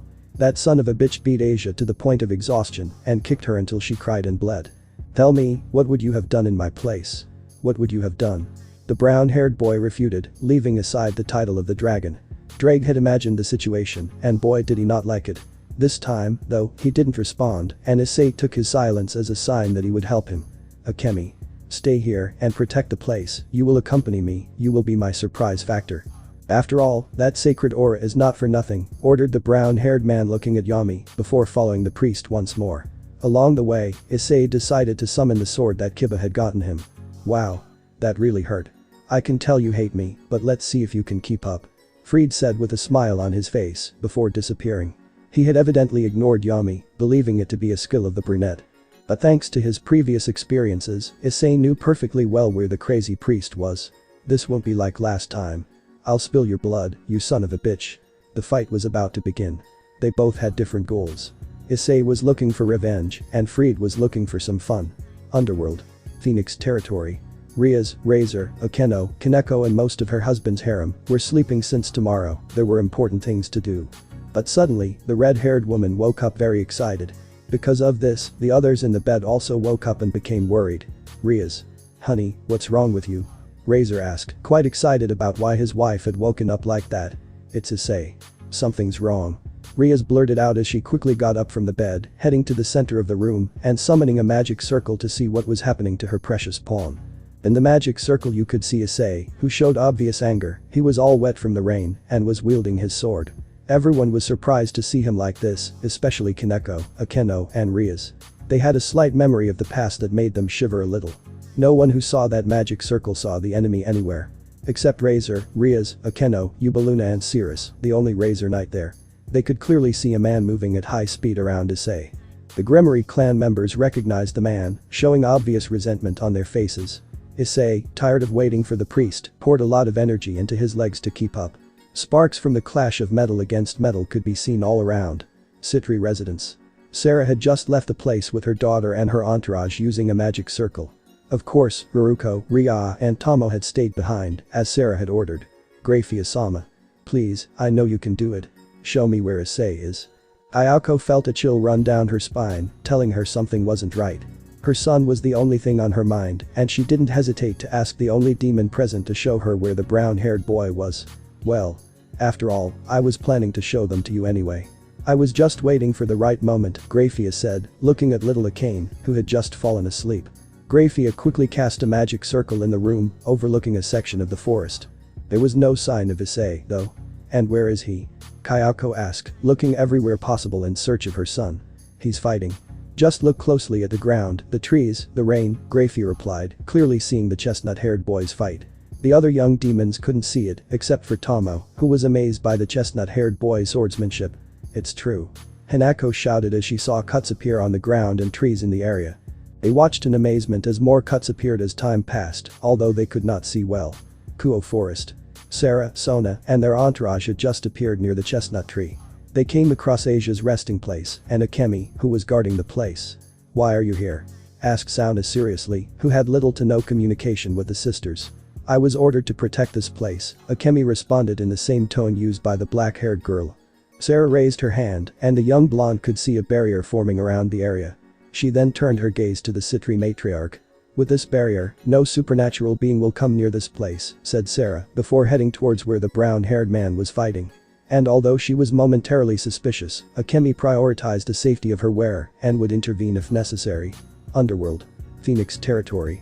Meanwhile, the Gremory and Phoenix were completely amazed by the battle they were watching. Those who couldn't keep up with the fight were confident that the Sekiryuite had a great advantage. But those who could see the fight well knew that it was even until they heard and saw the following. Come on. At this rate you'll end up getting tired before me. And you don't have your bitch of a mistress or her lapdogs. Said Fried, provoking Issei even more. Don't call them that. Fried soon felt his face begin to hurt. Issei had taken advantage of the priest's moment of confidence to land a hard kick on him. I will not allow you to insult the name of my master or that of my companions. Those words surprised Riaz, because she did not expect the brunette to take the time to defend her. That's cheating. It's a sword fight. Fried shouted euphorically as he cupped the affected area with one hand, trying to soothe the pain.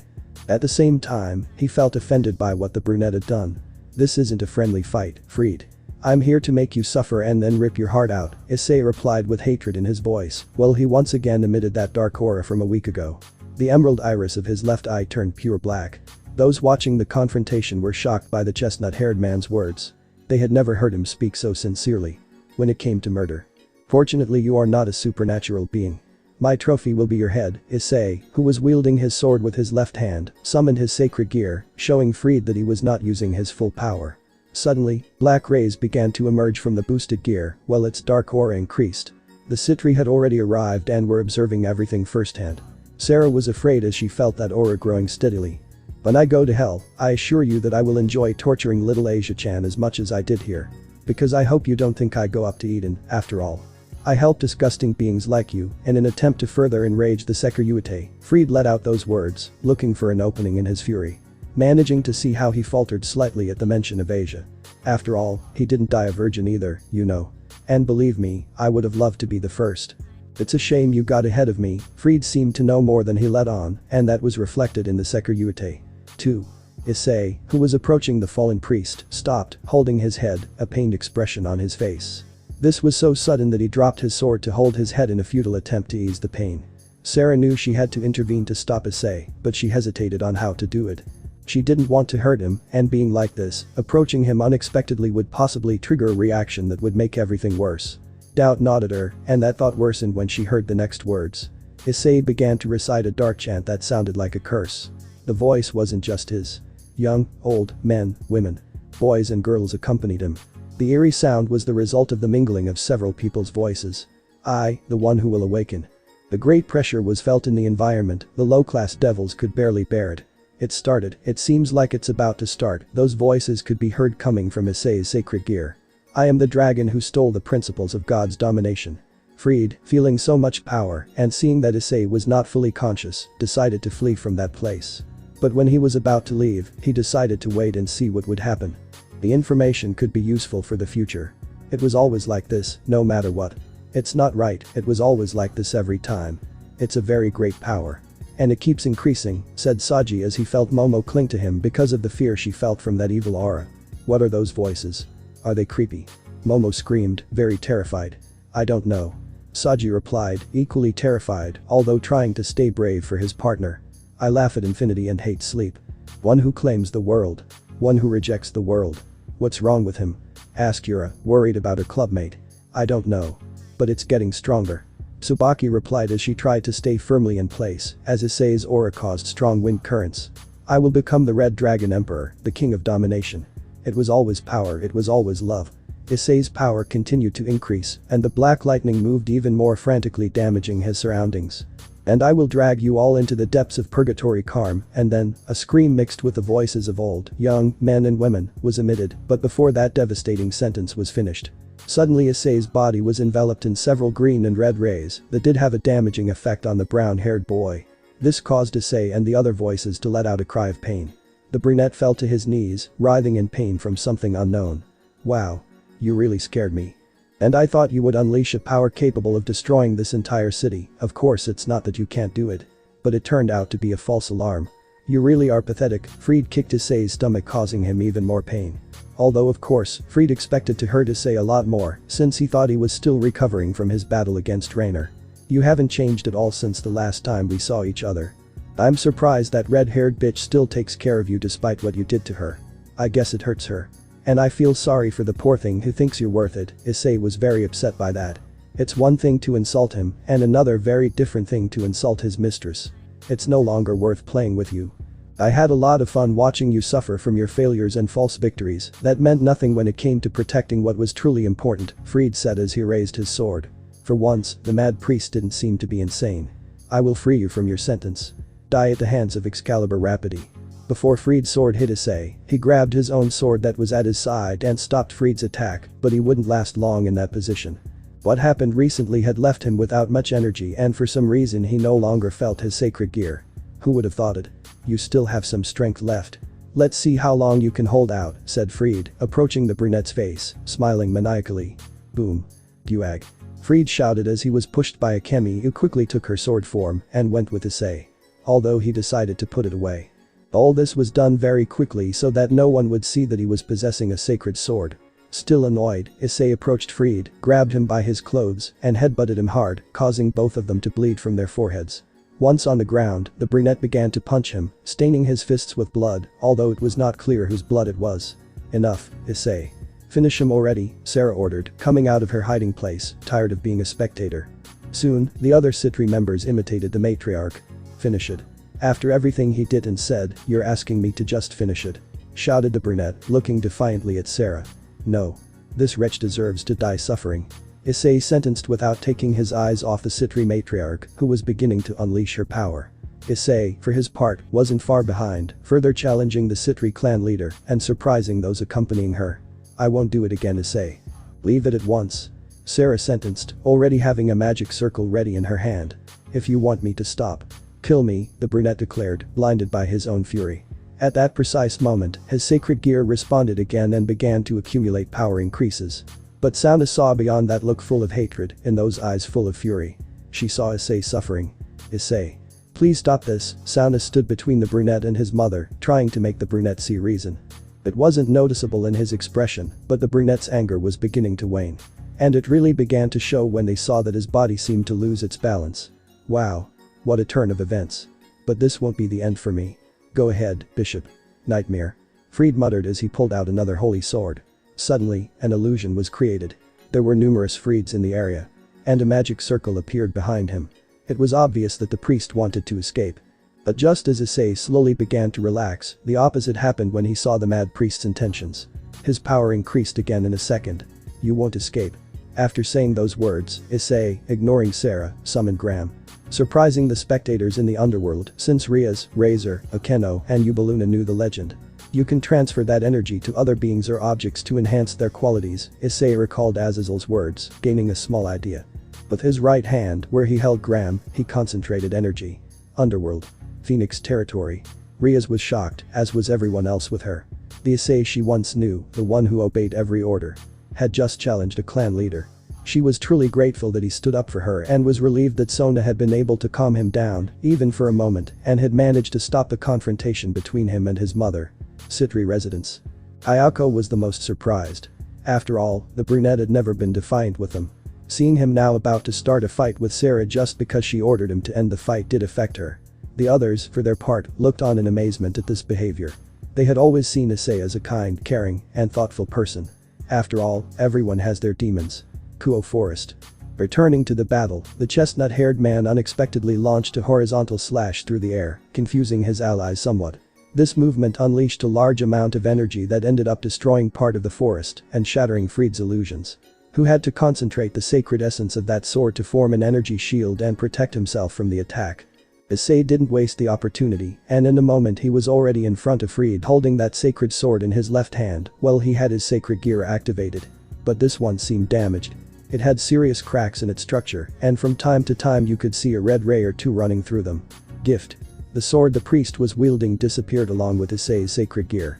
Annoyed by the brunette's action, Fried punched him in the face and then shot him with a light gun he had kept for emergencies. After all, he no longer used it since he had the sacred swords in his possession.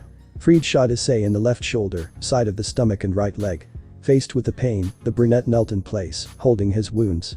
Immediately, Sona and Tsubaki positioned themselves in front of their friend with defensive magic circles. Wow. I didn't expect what you did at the end, much less that you were the bearer of Gram.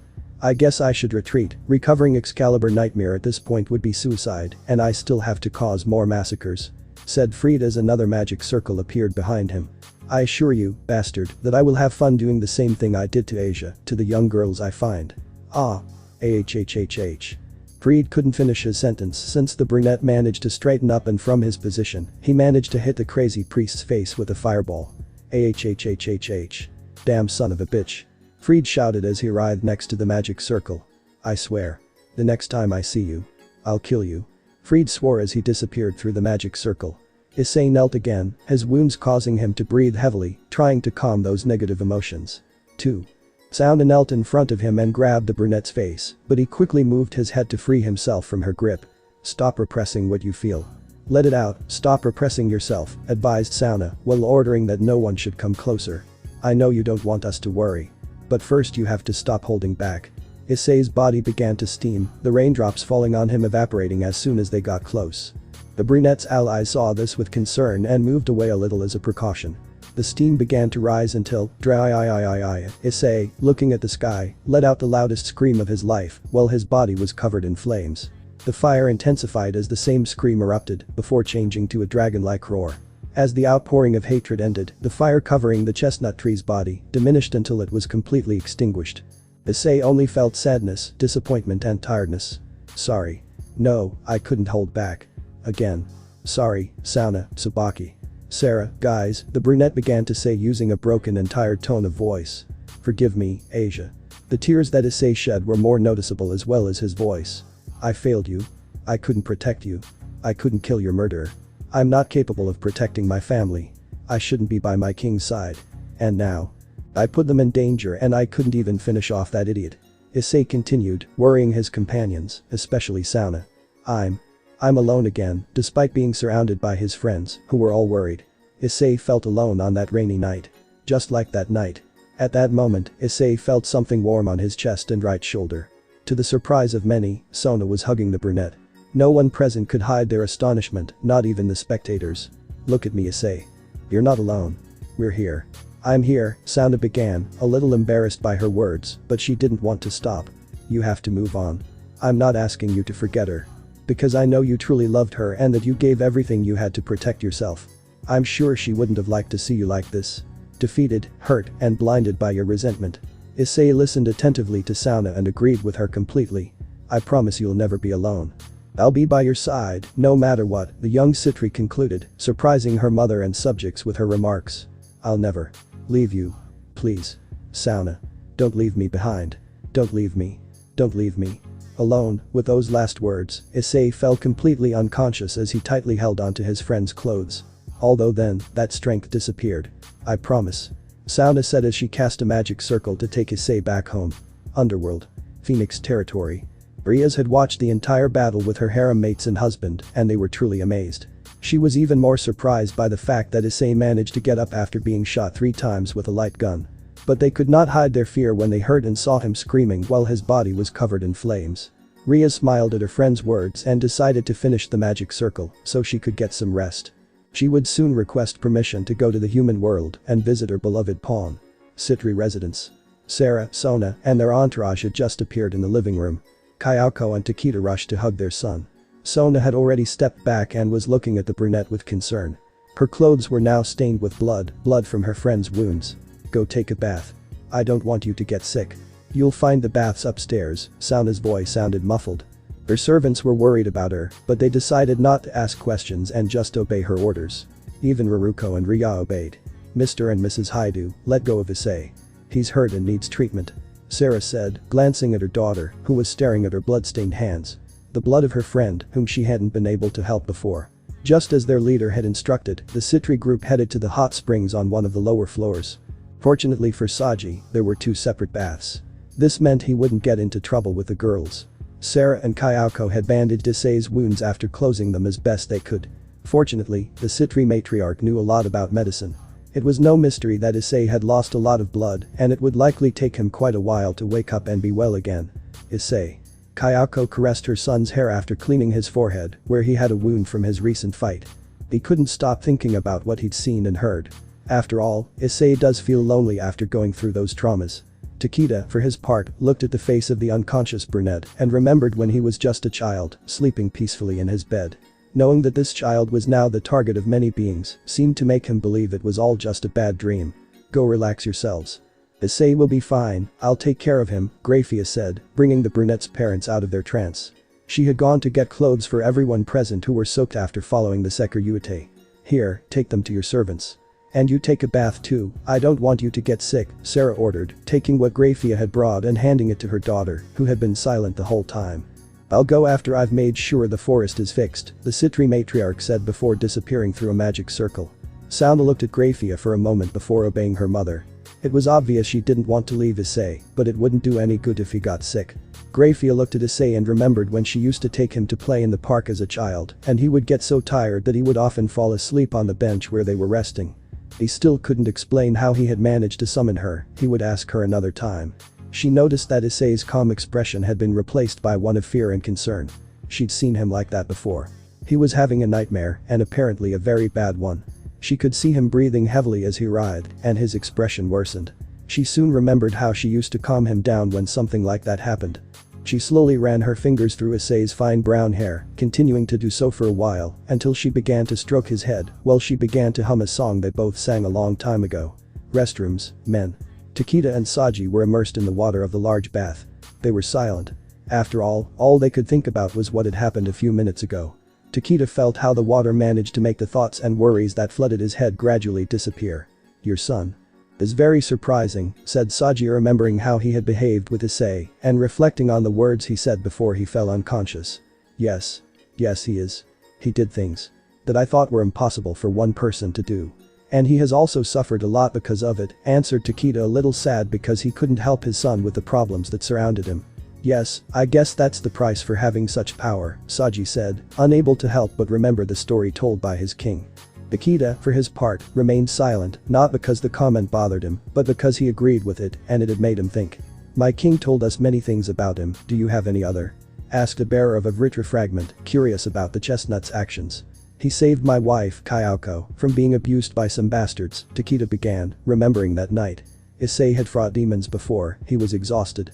He didn't notice when they came out of the shadows and hit him in the head, knocking him unconscious, Issei's father continued, clenching his fists in an attempt to contain his anger. I couldn't do anything against those guys. There were too many of them. When they were about to touch Kayako, Issei woke up. The expression he had at that moment was the same one he had tonight. One by one, those thugs fell after Issei beat them up, Takeda continued, managing to calm down in the process. He didn't come out unharmed, he was even more injured. Although, when he broke the knee and hand of that bastard who tried to touch his mother, he seemed to be fine. When in reality he was bleeding to death, Saji listened very surprised to those words of Takeda, after all he had arrived later with his king. They had to lift those bastards up and carry them to the special room for their wounds to heal, after that they just left them in a dark alley and showered them with bottles of alcohol, leaving the bottles aside. I look back and I see Issei playing with his mother, chasing butterflies. And now, he's no longer by our side. He's much further away. And we can't reach him. Takeda's tone of voice denoted a deep sadness. Then we have to go faster than him. To catch up with him and not fall behind, said Saji, to try to get Takeda out of those negative thoughts, and fortunately he had succeeded. You're right.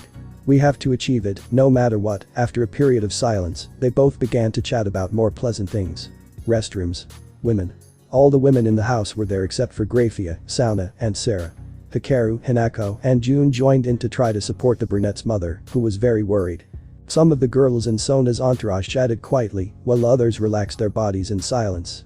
All this to try to forget the feeling of terror Issei's aura had generated in them. Wow.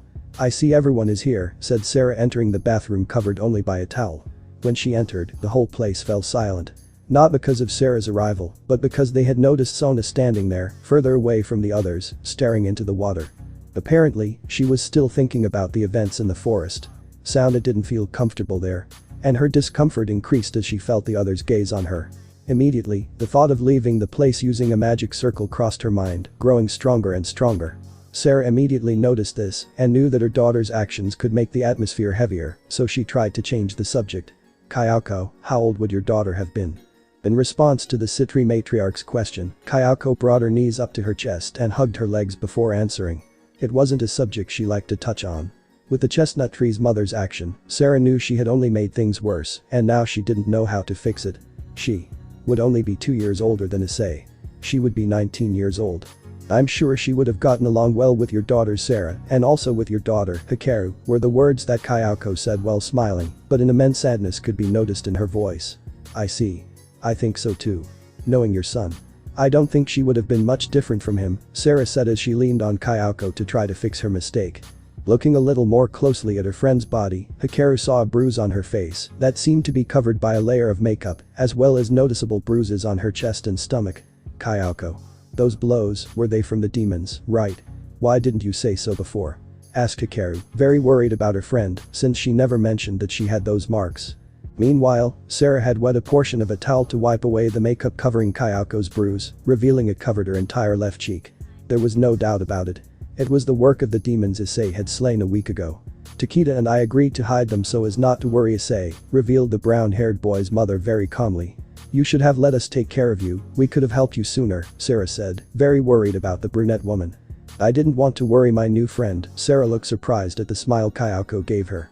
It wasn't common for her to have friends, but the fact that the brunette's mother had named her that made her very happy. And at the same time, a grudge began to form in her. A grudge toward the demonic council, who had dared to send their soldiers to harm her friend. It's not the first time we've done this. A while ago Issei also fought some demons in the park. He had sent us home by surprise, Takeda and I thought that to protect us Issei would go with them, but it wasn't like that. When we saw him again he was tired, but as always he showed us a smile so we wouldn't worry. Kayako began remembering that night, feeling how her body began to tremble. We were just talking about dinner when suddenly some guys appeared. They beat Issei up and knocked him unconscious. Takeda tried to defend me. But there were more of them. The Kara approached Kayako to hug her and try to calm her fear. Sarah also wanted to do something, but she didn't know what to do exactly. They held me down and humiliated me. I felt scared, terrified. One of those guys slapped me just because I was crying. And he assured me that I would like what they were going to do to me soon. Every word that came out of Kayako's mouth became increasingly halting. She seemed like she was about to cry. Don't push yourself too hard, Kayako. Noticing this, Sarah took Kayako's hand, trying to give her strength and trying to convince her not to continue if that's not what she wanted. I could hear Takeda screaming, begging me to stop. But he kept going and tried to touch me. With those words Kayako crossed her arms over her breasts, implying that that was the area where they tried to touch her. And that's when Issei woke up. His face showed a fury identical to the one now. My son, despite the numerical difference, defeated all the thugs present, but he came out more injured than he already was. I won't deny that. I felt justice when he broke his knee and crushed the hand of the idiot who hit my husband, Sona, and the rest of her entourage now knew why those thugs they helped the other day were so badly injured. After all, Sarah had only informed them that it had been the work of a rogue demon. Issei-sen is a very good person. Right. Rya spoke to break the somewhat awkward silence that had formed after Kayako's story. You're right. Issei is a good son, friend and companion, said Tsubaki, remembering the pleasant conversations they had when they met at the entrance of the school. Issei-senpai can be amazing in many ways, said Raruko, remembering how he taught Hanako and her about literature. Yeah, he rescued us too, Jun said, remembering how the brown-haired boy had suddenly appeared to rescue them. Yes, but it can also be a little scary, Momo commented, remembering what happened a few hours ago. Well, I think any of us could have done the same thing as him if we had seen the person we loved being murdered and that we met that same someone, and he reminded us of those ugly moments, Tomo said, defending Issei. Tomo is right, we have to keep in mind that that idiot said he would do the same thing as Asia to the young girls he meets. Maybe that's why Issei reacted the way he did. No one argued with Yura's words, since they agreed with her. Sona, for her part, had already left the place in search of a better one, where she could clearly think about the emotions she had begun to feel some time ago. Underworld, Lucifer territory. Azazel had appeared at Surzich's castle to inform him about Issei's training. Any news? The Mayu asked without even saying hello. I've already made contact with him. He's listening to the explanation I gave him about how to release that sacred gear. If he wants to train with me, he just has to invoke my name.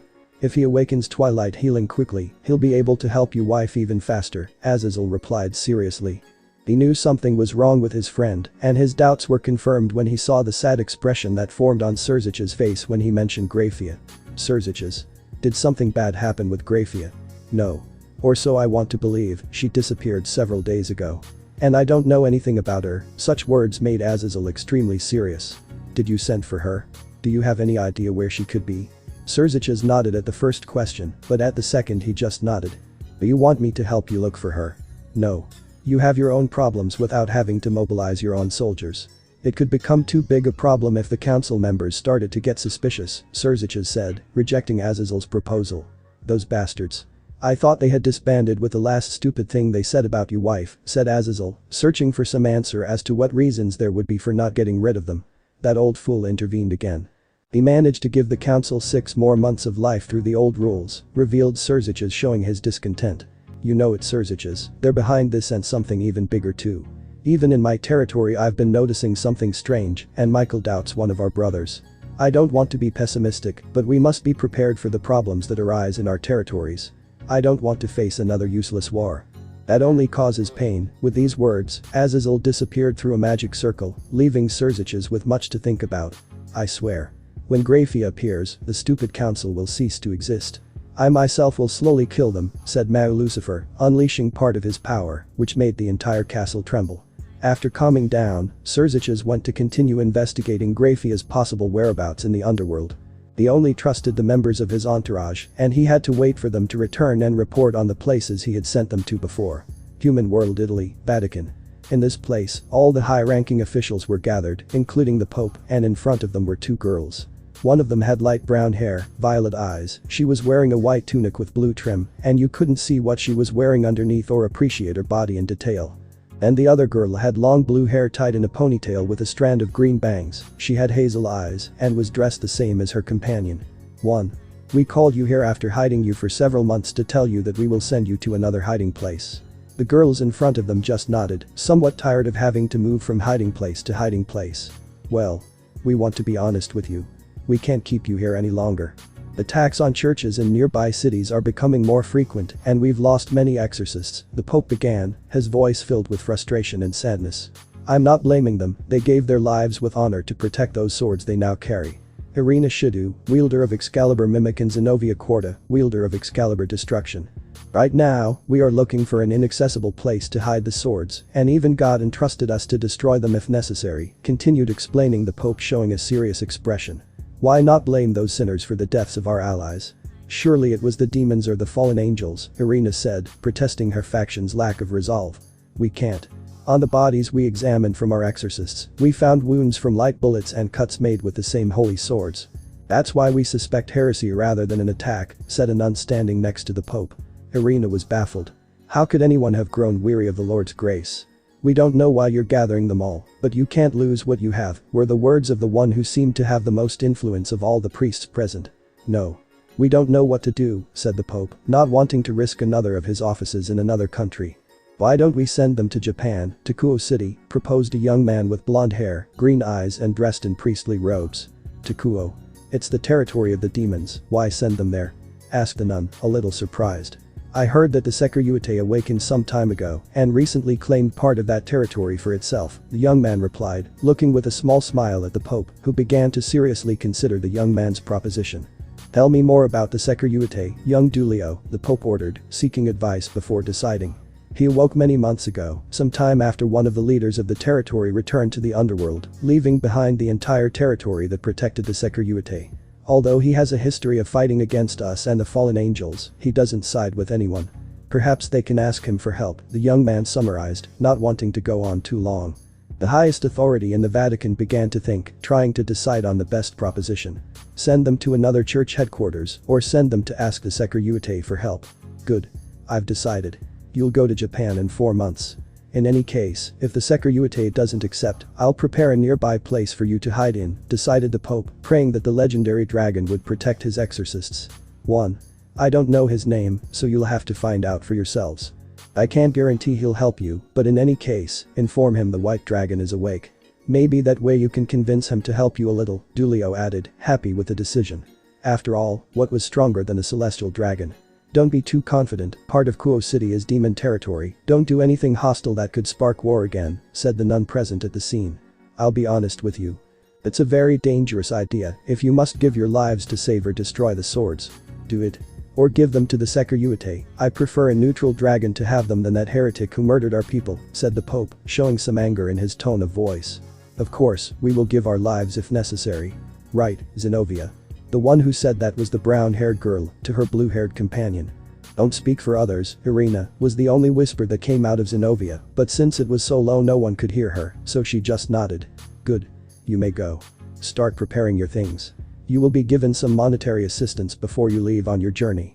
May the Lord accompany you and help you on your way. You may go in peace. After finishing saying these words, Irina and Zenobia nodded, then left. As they walked down that large hallway, Irina saw Zenovia's expression, and she didn't show much desire to do that mission. Zenobia. Are you okay? I think something's bothering you, Irina said, worried about her partner. Irina, do you have a dream? Asked Zenobia while part of her bangs covered her eyes. Of course, I will become the best exorcist of all to serve the Lord. I didn't mean that. I meant some personal dream. At Zenovia's words, Irina didn't answer, she had never thought of a goal other than faithfully serving the Lord. What do you mean, Zenobia? Nothing. let's continue, we have to pack for our trip. Zenobia refused to answer and avoided the question by saying that. Irina watched this with curiosity. But then decided to follow her friend, they would have to hurry. You know Zenobia. I lived in Kuo. I have a friend there who I hope hasn't forgotten me. Irina quickly approached Zenobia while telling her that. I'm happy for you. You know, I want to tell you something personal and secret. You're my best friend and I want to tell you before anyone else, said Zenobia while moving forward confidently but at a more normal pace. Of course, I swear to secrecy, Zenobia, said Irina smiling with total sincerity.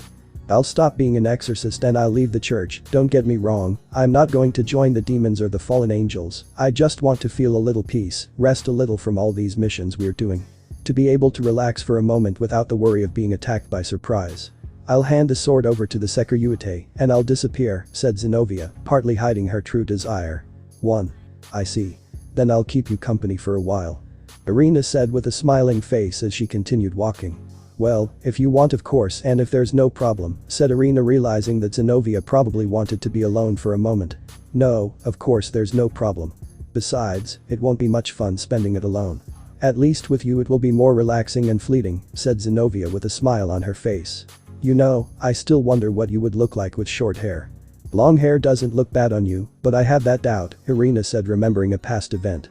If you hadn't arrived in time that day to save me, I would probably have had it short, but assuming that. I would surely look weird hahaha, Zenobia said thoughtfully, only to then finish in a funny way and laughing, causing Irina to laugh too. Hahaha you're right. Besides, we wouldn't have become best friends, right? Said Zenobia remembering the day when what she mentioned happened. You're right. The good thing is that I arrived on time and now we're the best friends in the world. Said Irina as she took her cell phone out from inside her robes, put her arm around Zenobia's neck and took a picture. In that photo, they both appeared smiling with their eyes closed.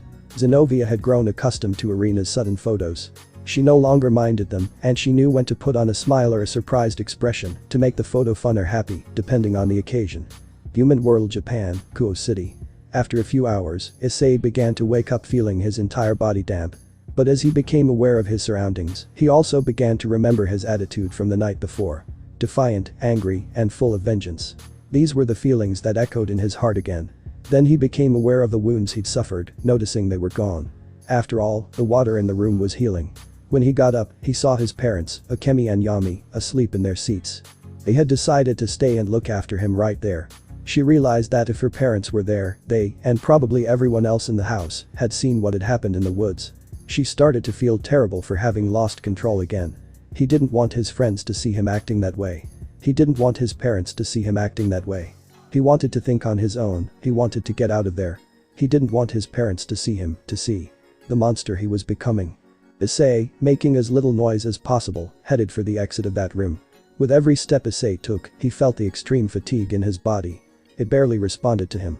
It was at that moment that she realized Sona was there too, sleeping while leaning against the wall as she sat on the floor. I promise you'll never be alone. I'll be by your side, no matter what. Soon, those words Sona had said to him yesterday echoed in his mind, causing him to remember his promise. I'll never leave you. Please. Please Sona. Don't leave me behind. Don't leave me. Don't leave me. Alone his own words also echoed in his mind, tormenting him a little. Issei remained in his position for a moment, seriously considering the actions he was about to commit. Suddenly, his gaze focused on his mother's face, which was very peaceful as she hugged Takeda. Kayako had reapplied her makeup so that the bruise on her face wouldn't be noticeable. Issei approached his mother and stroked her cheek, trying to gently wake her up, accidentally smudging her makeup and revealing the bruise she had. The brunette knew that for a bruise to last that long, it had to be inflicted with great force. And he knew perfectly well who had hurt his mother. Apparently, that simple fact caused him less remorse. After all, making those demons suffer was a good decision. I love you, Mom. But you shouldn't have hidden something like that from me, the young brunette whispered, then summoned a bed and a couple of blankets to lay his parents down on so they could sleep more comfortably. He did the same with Akemi and Yami. You must delve into the sacred gear to try to unleash that power. Suddenly Azazel's words came to the brown-haired boy's mind before looking at Sona thoughtfully. Drake. How do I get into the sacred gear? Whispered the brown-haired man, determined to awaken Asia's sacred gear. Remember that time you met old Lucifer? Well, that's how you do it. You get in through dreams, explained the dragon, looking a little annoyed. I know you're upset about my behavior earlier. And I apologize. But I couldn't control myself, the brunette apologized, sounding truly remorseful. Meditate, that way you'll be able to enter more easily. Clear your mind, visualize what you want to do. If you do it right, your consciousness will wander through the sacred gear again. Drake gave instructions on how to enter the sacred gear, as if it wasn't the first time someone had asked him to do so. He completely ignored the brown-haired man's apologies, but he no longer sounded annoyed. The brunette walked over to Sona and did the same thing he had done with his parents and the two swords. For a moment, he stared at Sona's peaceful face before realizing what he had to do. But he couldn't deny that the young woman's expression as she slept reassured him, and he also thought she looked very pretty. When he realized that thought, the brunette felt embarrassed. After recovering, he sat cross-legged on the floor and proceeded to do as the celestial dragon instructed. Although it was a bit difficult at first because he couldn't get Sona's image out of his head, he finally succeeded. Subconscious. Already in his mind, Issei looked around, finding himself once again in that suffocating darkness. This time, though, he could see a ruined castle in the distance. So, I guess that's the representation of the sacred gear, Issei said to himself, not waiting for anyone's answer. I see you're still as perceptive as ever, mate. Drake. Is this your soul? Asked Issei, seeing a red dragon that showed superiority. Drake looked at him seriously, until at one point Issei felt Drake place his claw on his head. Issei looked confused by this action, but decided not to say anything. I'm glad you were able to break out of that state. All the carriers who entered that moat died, destroying everything in their path. You're the only one who's ever heard me talk about my family, and who has sworn to find and reunite me with them. I thank you. You're the best carrier I've had in years, the dragon confessed, hiding several other things he wanted to tell her, but perfectly reflecting that feeling of concern. Thanks, Drake, but how did I manage to get out of that state? Supposedly it's not possible to cancel it, asked a brown-haired boy, truly interested in it, as he thought it would be useful for him later. That's also what I wanted to talk to you about. It was the sacred gear itself that shorted out, the dragon replied, surprising Issei with those words. To activate the Juggernaut drive, it must first activate all of my abilities by putting into operation all the capabilities of the sacred gear. On other occasions it would not have been a problem, but before there was no other artifact of God. This time your friend sacred gear was there, an unknown object. When the Juggernaut drive wanted to activate this, the process was cut off and produced a short circuit. The boosted gear entered a state of suspension, explained the dragon, while Issei listened to him attentively. When you summoned the sacred gear again to steal that sacred sword, it was damaged. You were forcing its functions manually. Even if you try to activate it now, it won't appear, and if it does, you won't be able to use it with all its functions, Drake finished, surprising Issei completely. So, that means I should trigger a reset? Issei asked, eager for a positive answer. Yes, it's not the first time I've seen the sacred gear in such a deplorable state. Every time I change wielders it regenerates and is as good as new. Drake looked at the castle with hostility, because not even he could enter there. Or rather, he didn't want to go in there. How do I reset it? Asked the brown-haired man, determined to fix his mistakes. You have to go deep into that place and find Asia's sacred gear. Then we'll assimilate it with the gift. It'll be best to not strain the boosted gear's functions, the dragon stated, somewhat worried for its wielder. After all, that castle emanated a strong negative aura. Last time I was almost dragged into the darkness, Lucifer had to appear. Do you think I can do it alone? The brunette asked, looking seriously at the ruined building. Don't worry. Now you have this, said Drake, making the sword that Issei had stolen from Freed appear in his hand.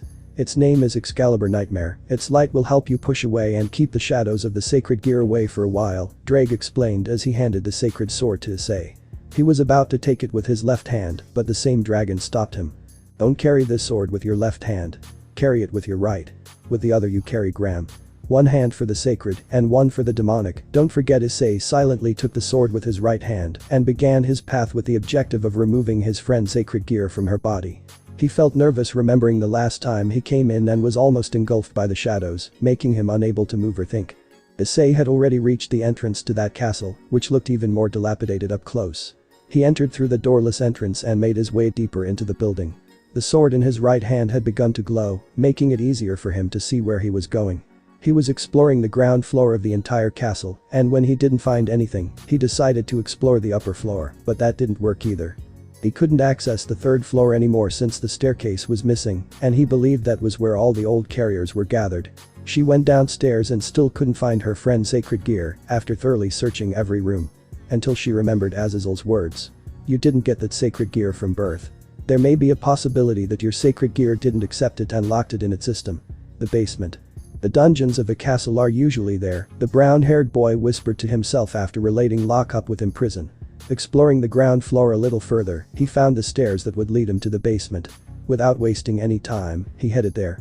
And there, deep inside, he could see in the distance the same green light he saw when he entered for the first time, but just like the first time, Issei saw how that light was covered by darkness. Light, cut through the darkness. It'll surely draw attention, but maybe I can do the same thing I did to Yami earlier. Concentrating part of the sword's essence into his own blade, Issei unleashed a horizontal slash through the air. This caused those shadows to dissipate, leaving him a clear path toward that warm green light. It was Asia's own sacred gear that was emitting that glow, unconsumed by the darkness. As he drew closer, Issei began to feel a comforting sensation. That aura he'd felt when Asia healed him, that feeling he felt when she hugged him. But he couldn't remember any further. The castle began to shake, and those dark shadows spread again. He could feel evil auras moving on the third floor. So he grabbed those twin rings with his free hand and prepared to run away. When he reached the top of the stairs, he saw them. His former ancestors, standing there staring at him with a dull, emotionless expression. Now that you're here. You mustn't leave. Now you belong to the darkness. And it will be so forever. You will suffer our fate. But you will destroy everything that caused you pain. I swear I'll find a way to save them from their darkness, but now I have to get out of here.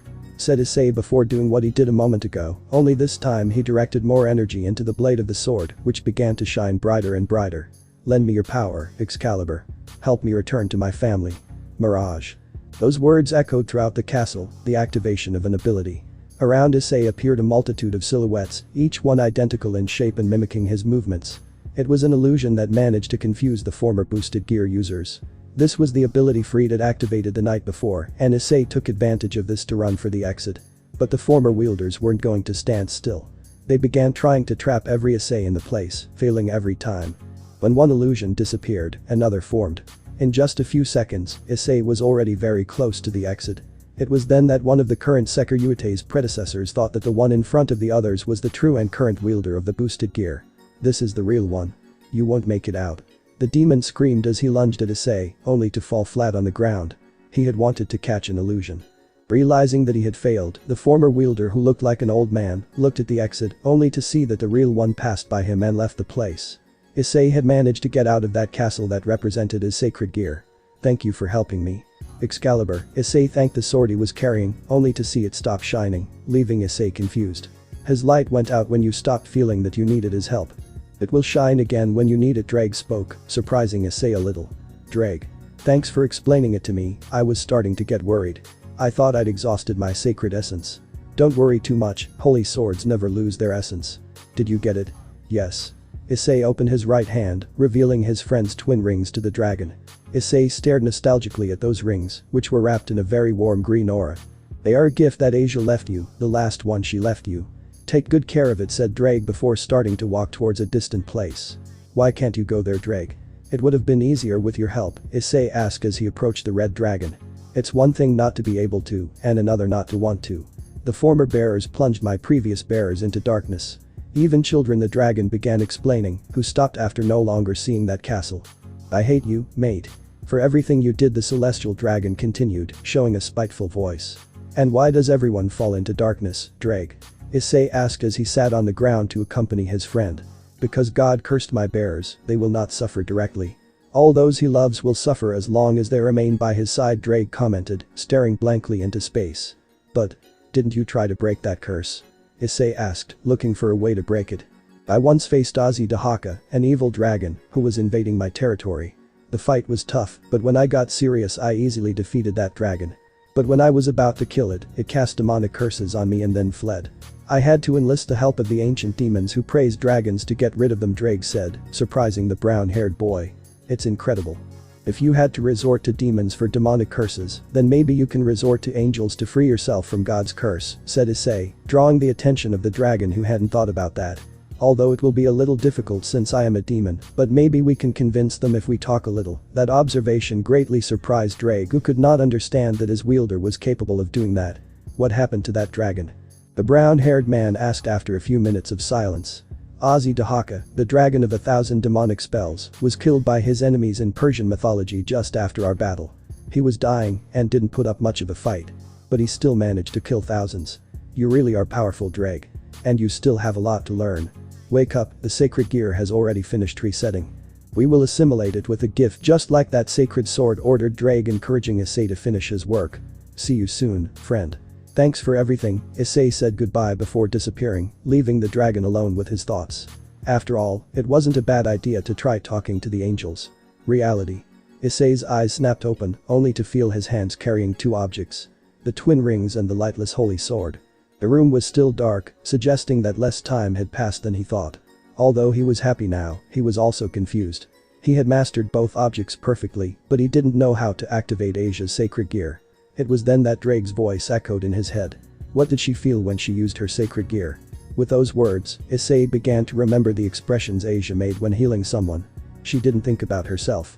She thought about the joy of the people. She wanted to remove those tears or expressions of pain from their faces to see them smile.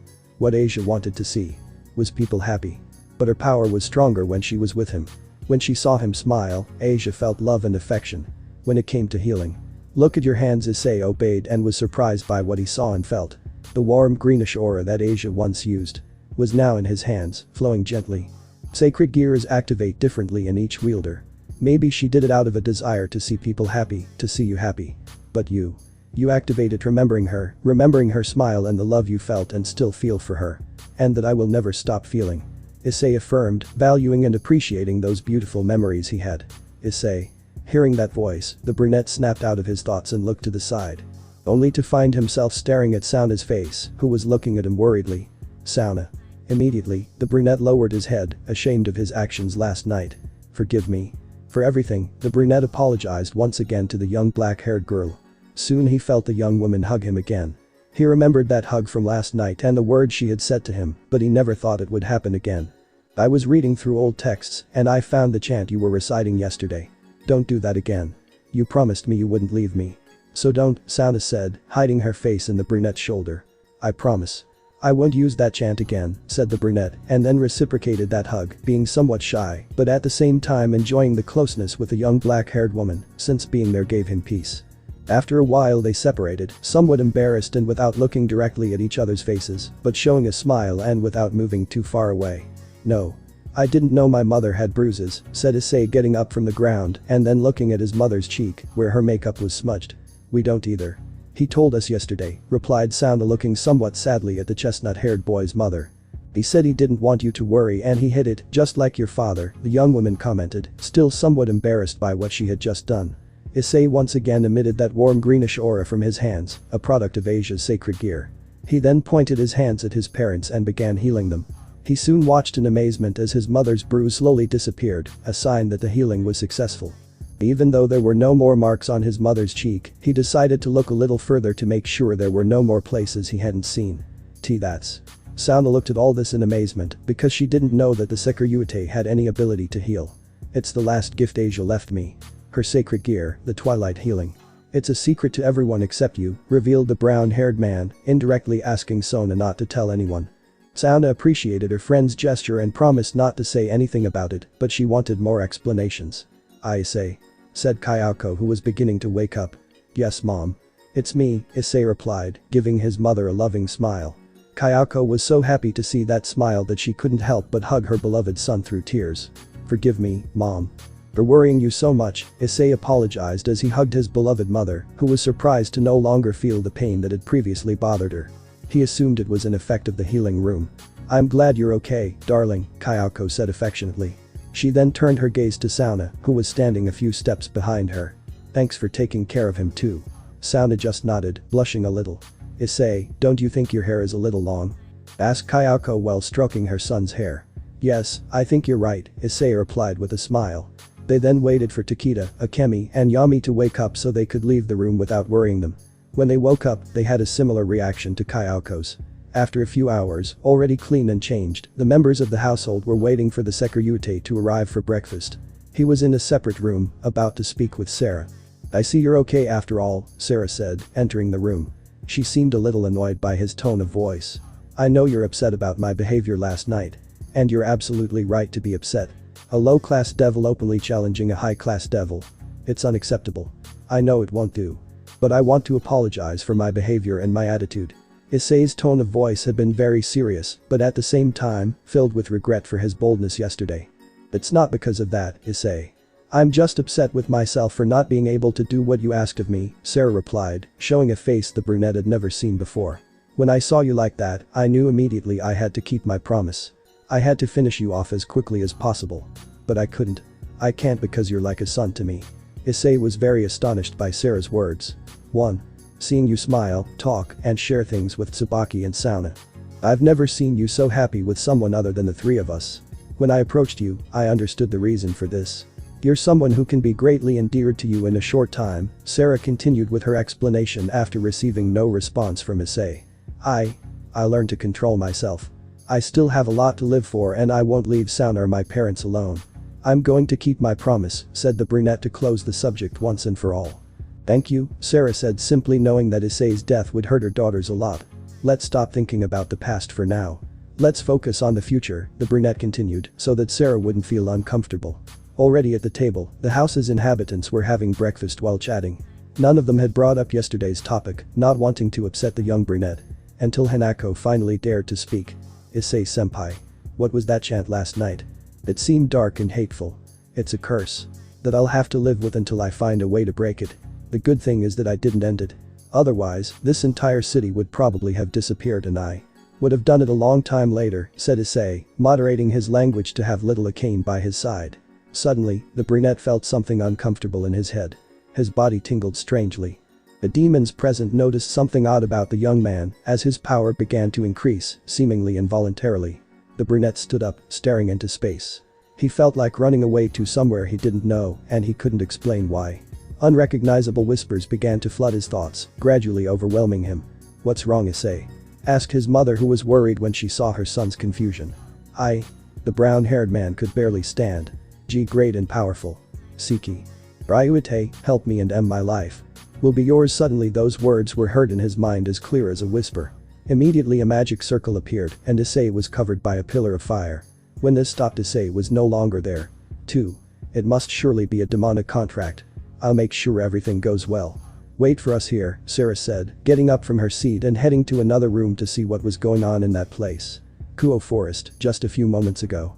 The old church there was being used as a refuge by a woman who looked tired, bloody, and, as much as she wanted to say it wasn't hers, bloody. Her clothes were stained with blood and several of them were torn and dirty. She had abandoned her few belongings when she was attacked by the creature, who entered the place with a smirk of superiority. You know. I was worried for a moment when I saw you sneaking into this place.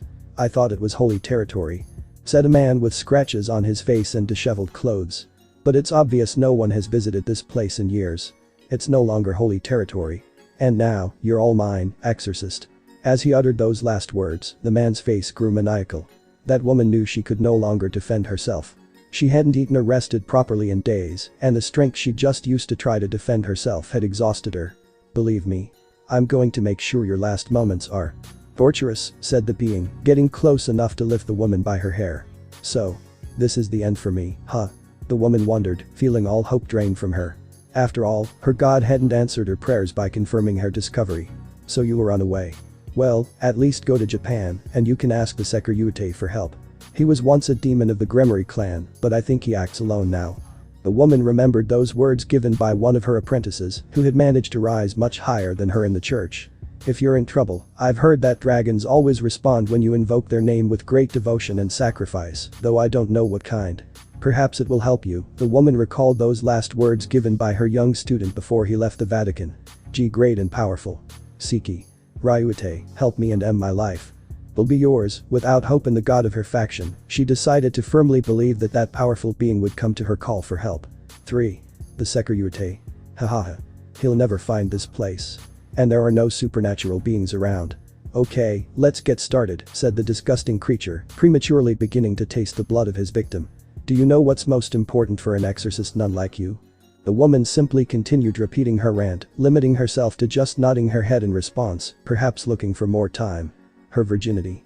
That guy directed his hand to the woman's clothes with the intention of tearing them off, achieving it easily thanks to the claws he had for hands. Suddenly, he noticed the old church behind him light up in an orange glow, and he felt a scorching heat accompanied by great power. Turning around, he watched in amazement as a column of fire appeared, blocking the exit. Te-sama. Help, begged the barely conscious woman. Let her go slowly. Renegade demon, said Issei with a threatening and hostile tone. As you wish, the demon said, displaying pride and courage as he abruptly dropped the woman to the ground. She was unable to stop her fall, as she no longer felt any energy in her body.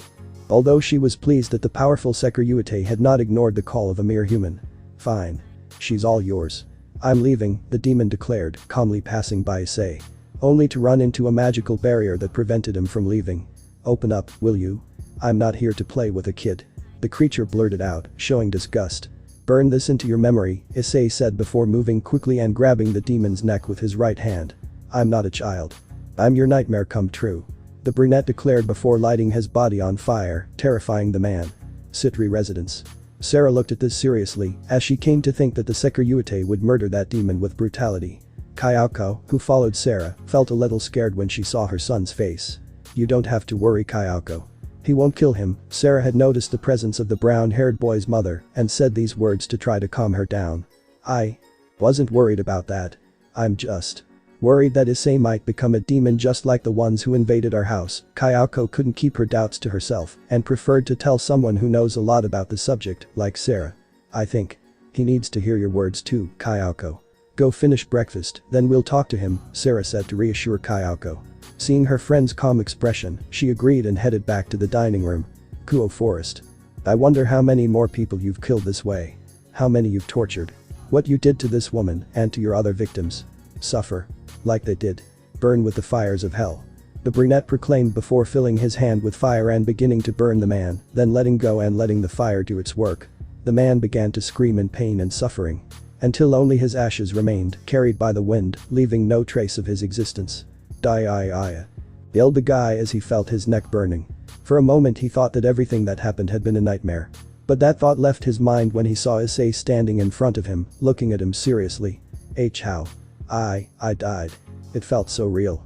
Those words caught the attention of the brown-haired boy, who hid his astonishment well. Leave before I make your nightmare a reality. And let me be clear. If I see your face again in my territory, it will make you feel like your body is being consumed by my fire from your bones to your skin. The brunette sentenced, then saw how the guy ran away. For a moment, the brunette stared at his right hand, wondering how he'd managed to capture his thoughts in that man's mind. But then he remembered why he was there. 1. Wasting no time, Issei approached the barely conscious woman.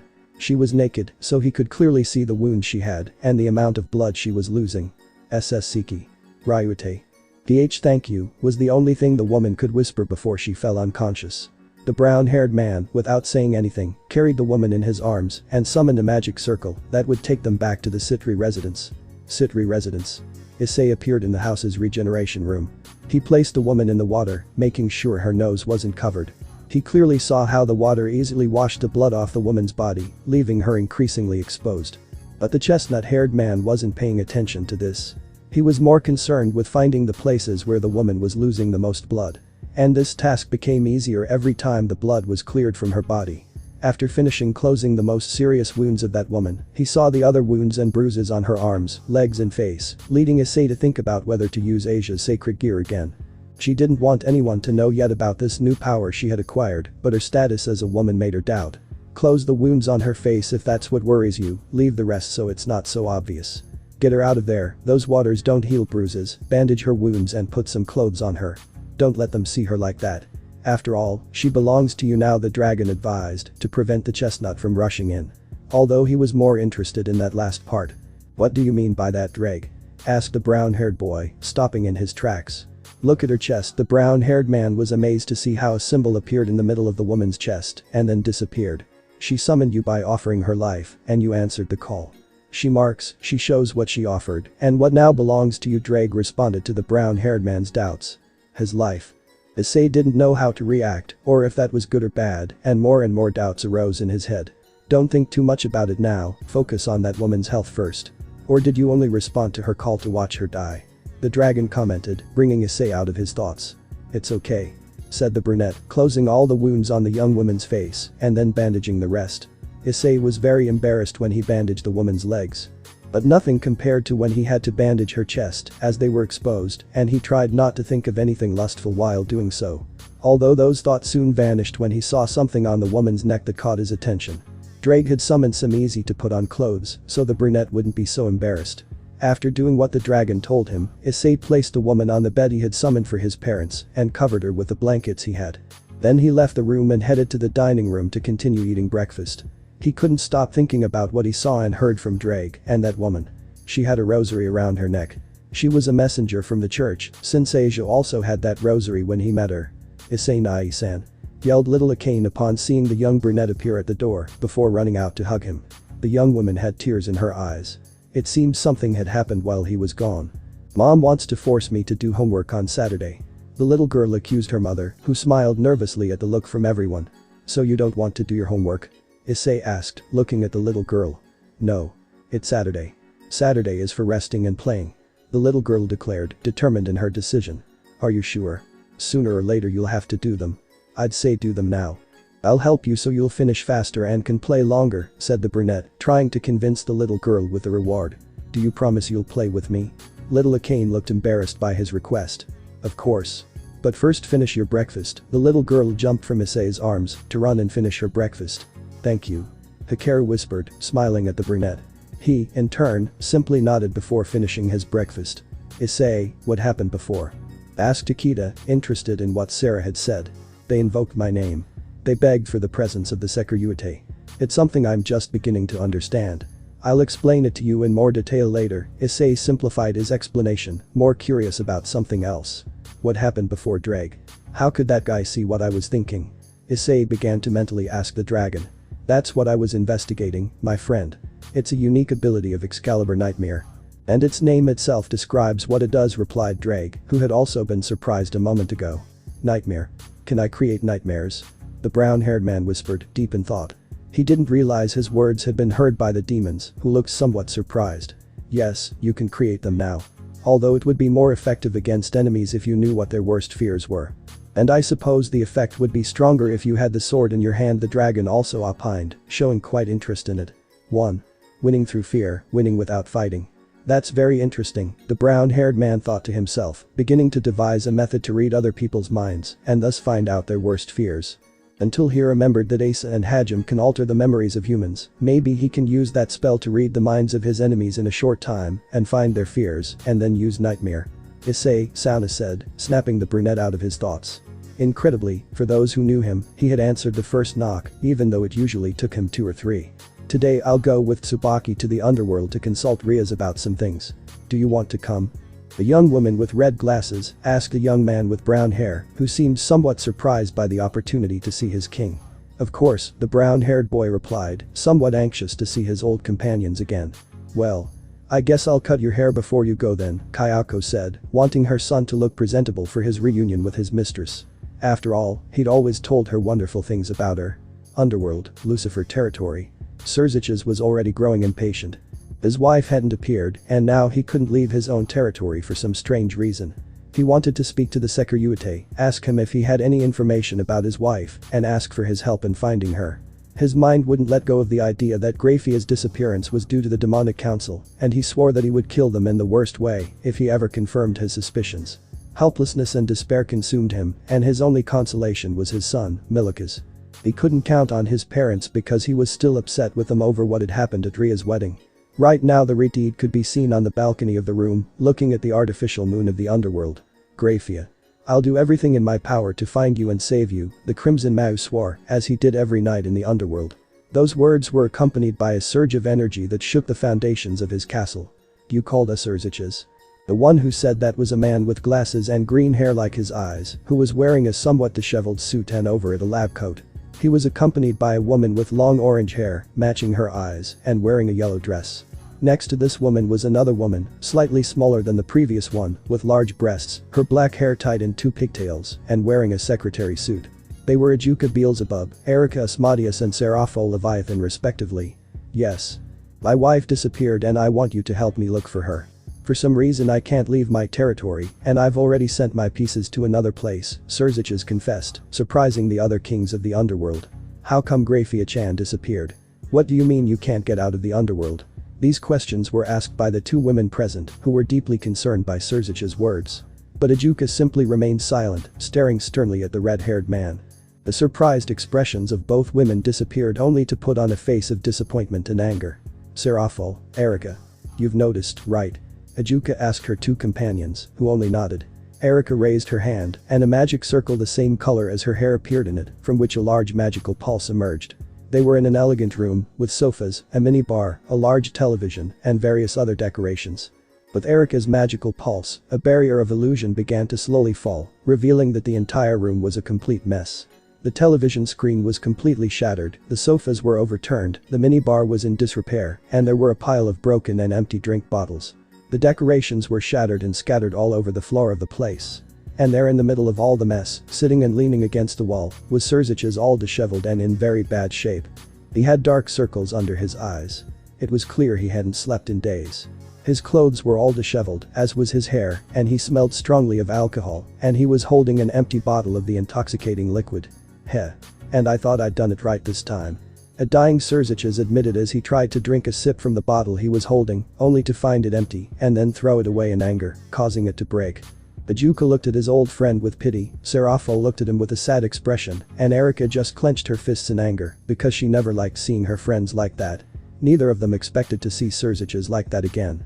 The first time was when he believed Grafia had abandoned him, and she had only come to clear her mind and clarify her thoughts for a while. Grafia disappeared and I can't go look for her. I can't go see my son either because I can't leave here, I only see him when he comes to visit me. I'm useless, a fool, an imbecile. What good is it to be the strongest demon in the entire underworld if I can't protect my loved ones? The words of the current Lucifer were loaded with rage, pain and sadness, while his eyes shed tears. Even though you are the most powerful demon of us all. You are weak, you feel pain, sadness and loneliness, but that makes you human, said Ajuka as he approached his friend to offer his hand and help him up. Don't get me wrong, it's good to be human. If we weren't, we'd just be monsters or strange beings devoid of feelings. We'll help you find your wife. Just tell us what we have to do and we'll do it, said the green-haired Mau while smiling at his old friend. No matter what we have to do. We will help you, you have done a lot for us, we will return the favor, besides you are our friend, said Erika with a smile supporting Ajuka's words in her own way.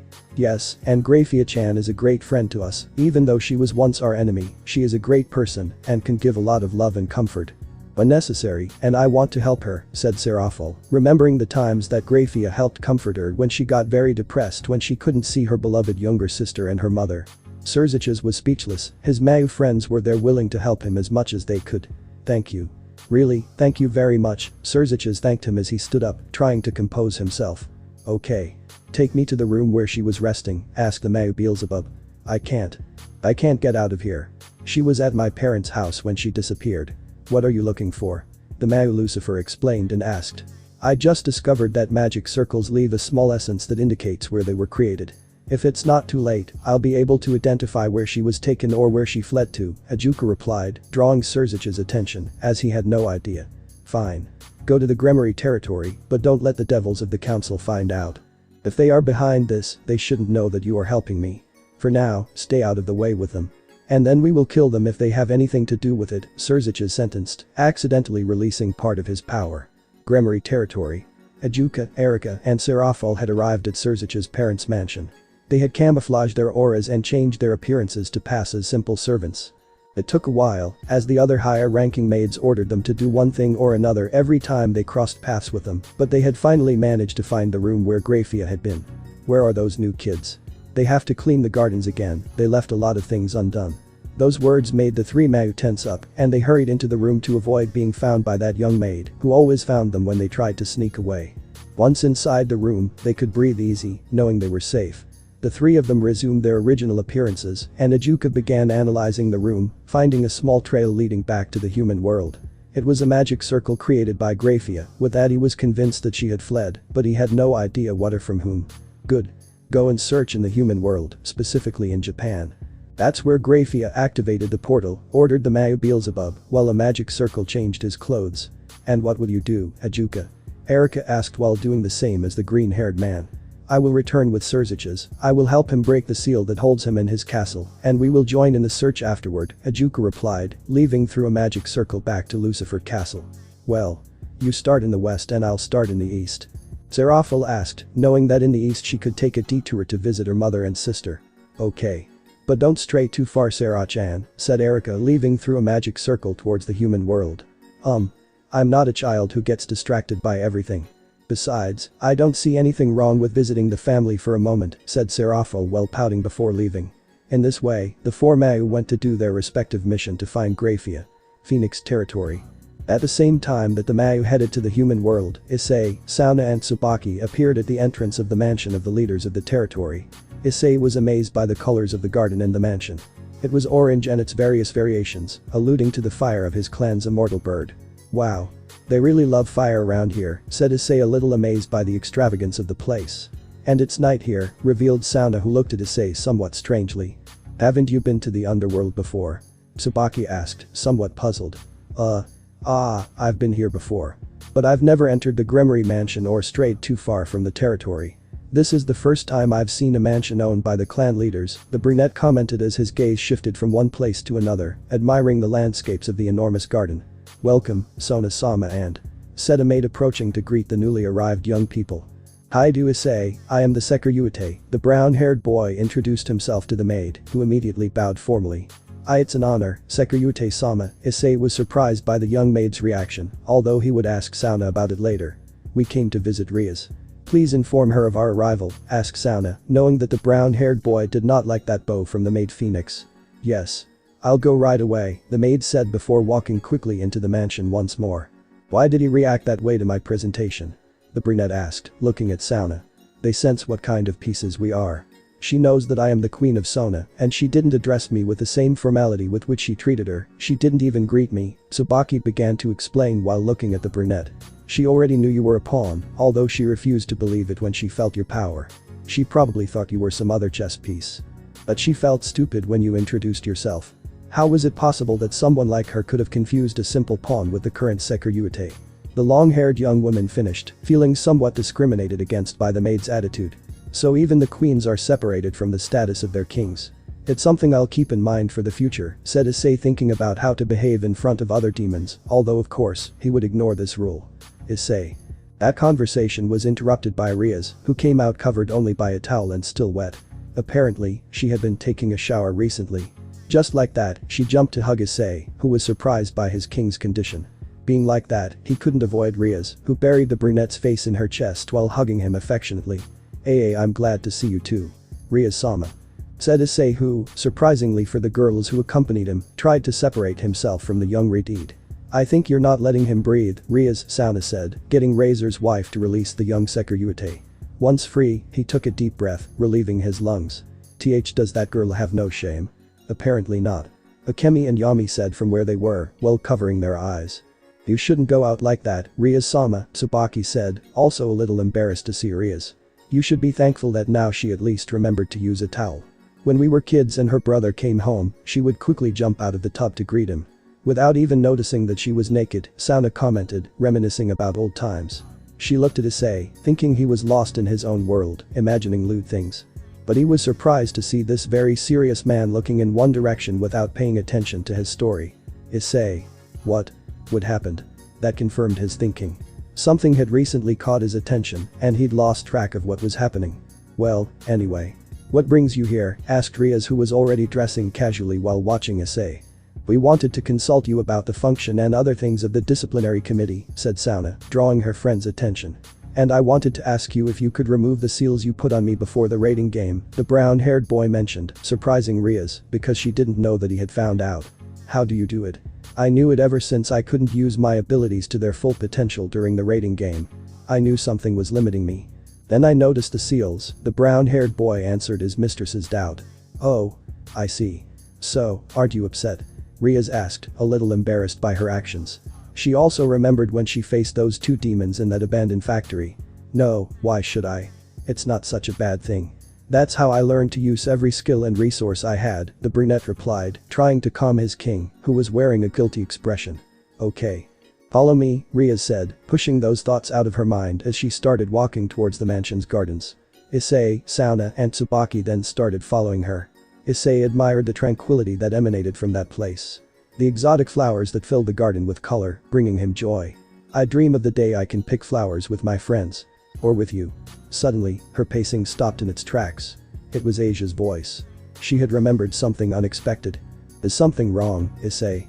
Sona asked, looking at the brunette, who looked surprised and confused.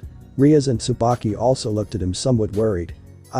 No, it's nothing, replied the brown-haired boy, walking again, this time looking nostalgically at that field of flowers.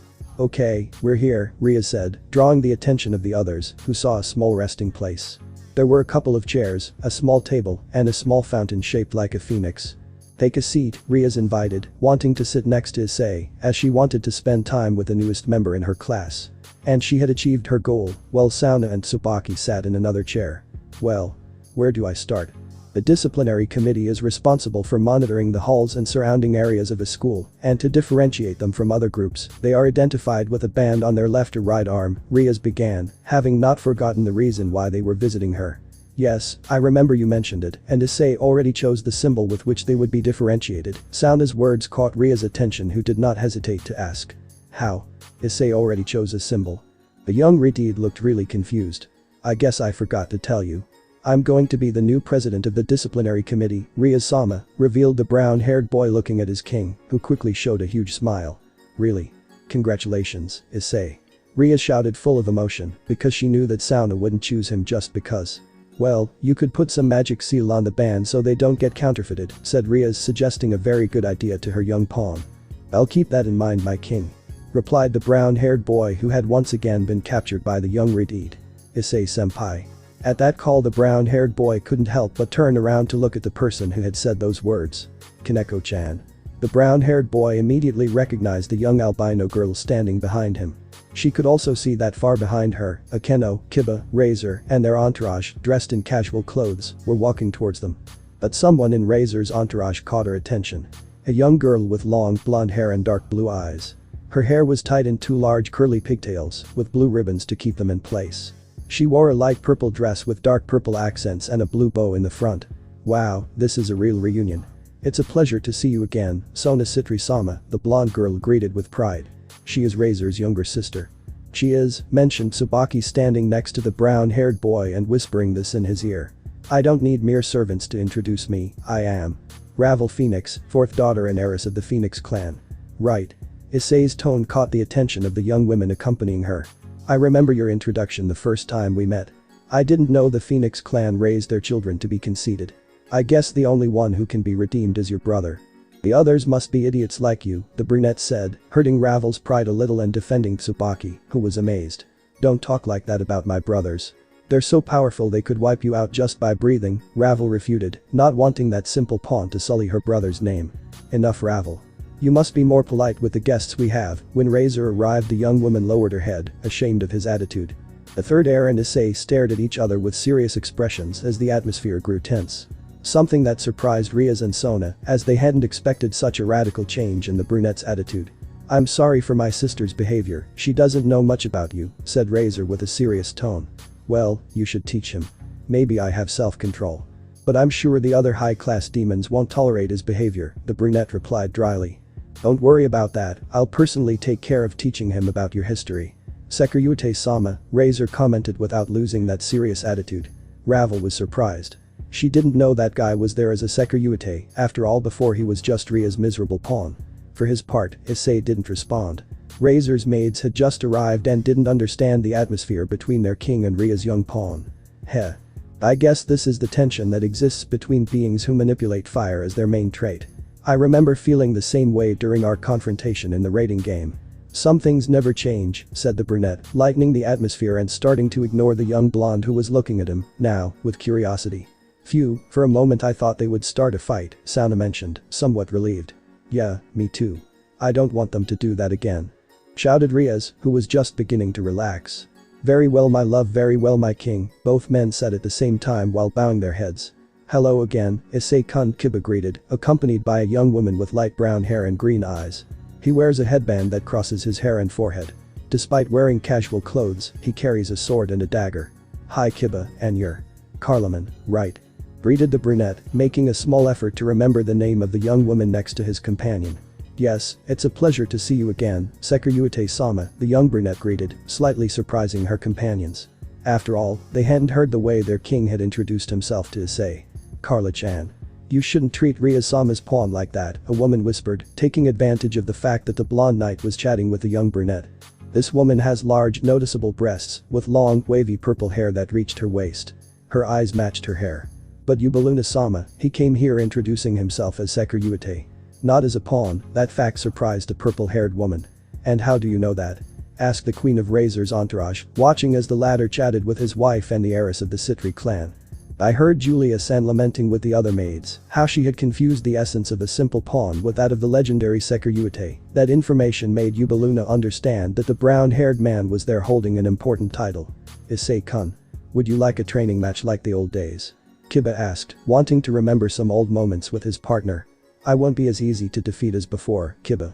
I have no problems, but our king must agree, said the brown-haired man, looking at Riaz along with the blonde young man. The red-headed young woman, for her part, hesitated a little at first, but in the end, accepted and summoned a small combat arena where their pieces would face each other again. Akeno, Kaneko. I want you to participate too, Riaz asked her other two pieces, who accepted without protest. They too were curious about the strength the brunette had gained. Shall we help you? Akeno asked as she cast a magic circle to change her companions and her own clothes into ones they could fight in more comfortably. No, it's okay. I can do it alone, said the brunette, now wearing the academy uniform. You're really nostalgic, aren't you? Kiba said, watching his partner get into position to start. This fight will be different from the previous ones. We've all improved since last time. Show me what you've learned and I'll do the same, said the brunette, summoning his sword to make the fight more bearable. The match lasted barely half an hour, during which Issei had started offensively, inviting his former teammates to attack. Riaz watched in amazement at the brunette's new abilities, including his newfound speed and strength, as well as his remarkable improvement in swordsmanship. She herself broke up the fight, not wanting them to use all they had for fear of causing too much destruction. Ara Issei-kun. You've improved a lot in magic, said Akeno after seeing her young companion's use of fire. Yes, I was also very surprised by your speed. Although I would have liked to see you handle two swords, Kiba said, knowing that Issei possessed Gram, after all his king had told only him. He also has more strength, Issei-senpai, Kaneko added as she began to eat a cookie that the maids had brought to share. You've also become stronger. But I know you can do more, the brown-haired boy thanked him as he looked at Akeno, well remembering that she was part fallen angel. Well, I think we should go. I have to help little Akane with her homework, said Issei who was now standing next to Sona, who showed a small smile. This small detail hadn't been noticeable until now, at least to Riaz. Sona was smiling next to the young brunette. Something that didn't happen when he moved away a little. It wasn't a forced smile, it was a sincere one. Riaz realized that Sona enjoyed Issei's company, and he even looked a little happier than before. One moment, Sekiruyute-sama. May I ask you a favor? Razor asked, addressing Issei by his title. The blonde-haired man was curious about Gram and wanted to know if the brunette was willing to teach him. I know what you want to ask, Phoenix. And the answer is no, the brown-haired man said, knowing Razor's intentions. What was that favor, Razor? Asked Riaz, curious to know the reason why Issei would have such a dry answer. I wanted to see Gram, the young redhead opened her eyes in surprise. She'd forgotten that small detail. After all, she was curious too. Could you, Issei? Please. If you say no again, I'll understand. This time it was Ria's turn to ask him, but she wouldn't force her pawn to do something he didn't want to. It's okay, Issei, no problem. Just don't try to wield me. Or you'll die. The brown-haired boy was determined to answer no again, but it was Yami's words that convinced him in the end. Fine. But let's be clear. He mustn't leave this circle of people, the brunette said, making it clear that he didn't want that secret to reach the ears of the members of the demonic council. If the secret gets out, I will give my life for my wife and my servants. Declared the third Phoenix heir before Issei, who did not show much desire to cooperate. If the secret were to spread, Razor. I'd be dead before you found out, the brown-haired man harshly stated in response to the heir's words. Those words hurt his companions, but they couldn't contradict him. They knew perfectly well that the council members were looking for him and wouldn't hesitate to wipe him out as soon as possible if they found out he was the carrier of Gram. Gram. The brunette whispered, causing a black aura to immediately emerge from his right arm and then gather in his hand.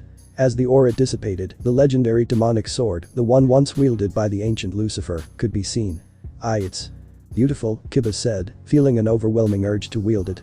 Gram, for his part, was now levitating in front of the demons present. Sona and Tsubaki were also amazed. They were going to ask him about this as soon as he woke up a week ago, but the events that happened afterward prevented them from doing so until they forgot about it. See, can I? Kiba hesitated, wanting to grasp Gram. Legend says that it kills those who dare to wield it without being chosen. Are you sure, Yudo-kun? Asked Carloman, who also looked at that sword in admiration. But just before Kiba could wield it, Issei grabbed it by the handle, pulling it away from the observers. Good observation, Carloman. And it's true, she told me so. It will kill anyone who wields it other than me, revealed the brunette, drawing even more attention from the swordsmen present. Does he have a conscience? Both young people asked, looking excitedly at Issei. Just talk to me. To no one else, the brown-haired man replied, knowing that it was not prudent to reveal the human appearances of the swords he possessed. Well. Thank you very much for the advice, Riaz, but we should go now. Issei has to catch up on his homework too. After all, he missed a lot of school, said Sona, who didn't want those fanatic swordsmen to continue pressuring the young brunette. I forgot about that. I think I want to stay a little longer, Issei said reluctantly. He knew he'd have a lot of things to complete. I'll help you, so don't complain. Shouted Sona, annoyed that the brunette was so discouraged in that situation. I'll help you too, so don't show that face, Tsubaki whispered in her ear, taking advantage of the fact that the others kept their eyes on Sona after what she had done. Thank you, Tsubaki. The brown-haired boy smiled so warmly that the long-haired girl blushed at how cute he looked. It's nothing. The long-haired girl stammered as she began to play with her clothes. I guess there will be other opportunities to meet up, said the brown-haired boy as he created a magic circle for the three of them. Oh. Wait, Issei. Riaz shouted, stopping the three young people from leaving. I almost forgot. The redhead approached the brunette and placed her hands on his chest. Soon, the brunette felt the seals inside his body begin to break, releasing all the power they contained. There.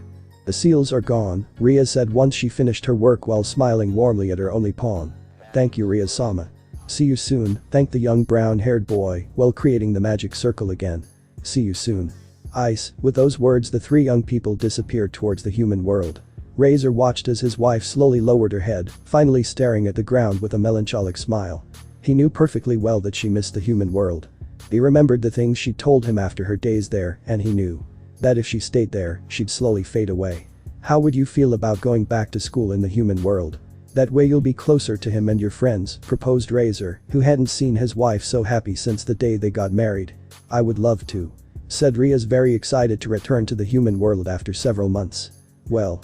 I'll talk to Surzich's-sama tomorrow so you can come back on Monday. Razor was happy to see his wife so happy, and that's why he didn't want to make her wait so long.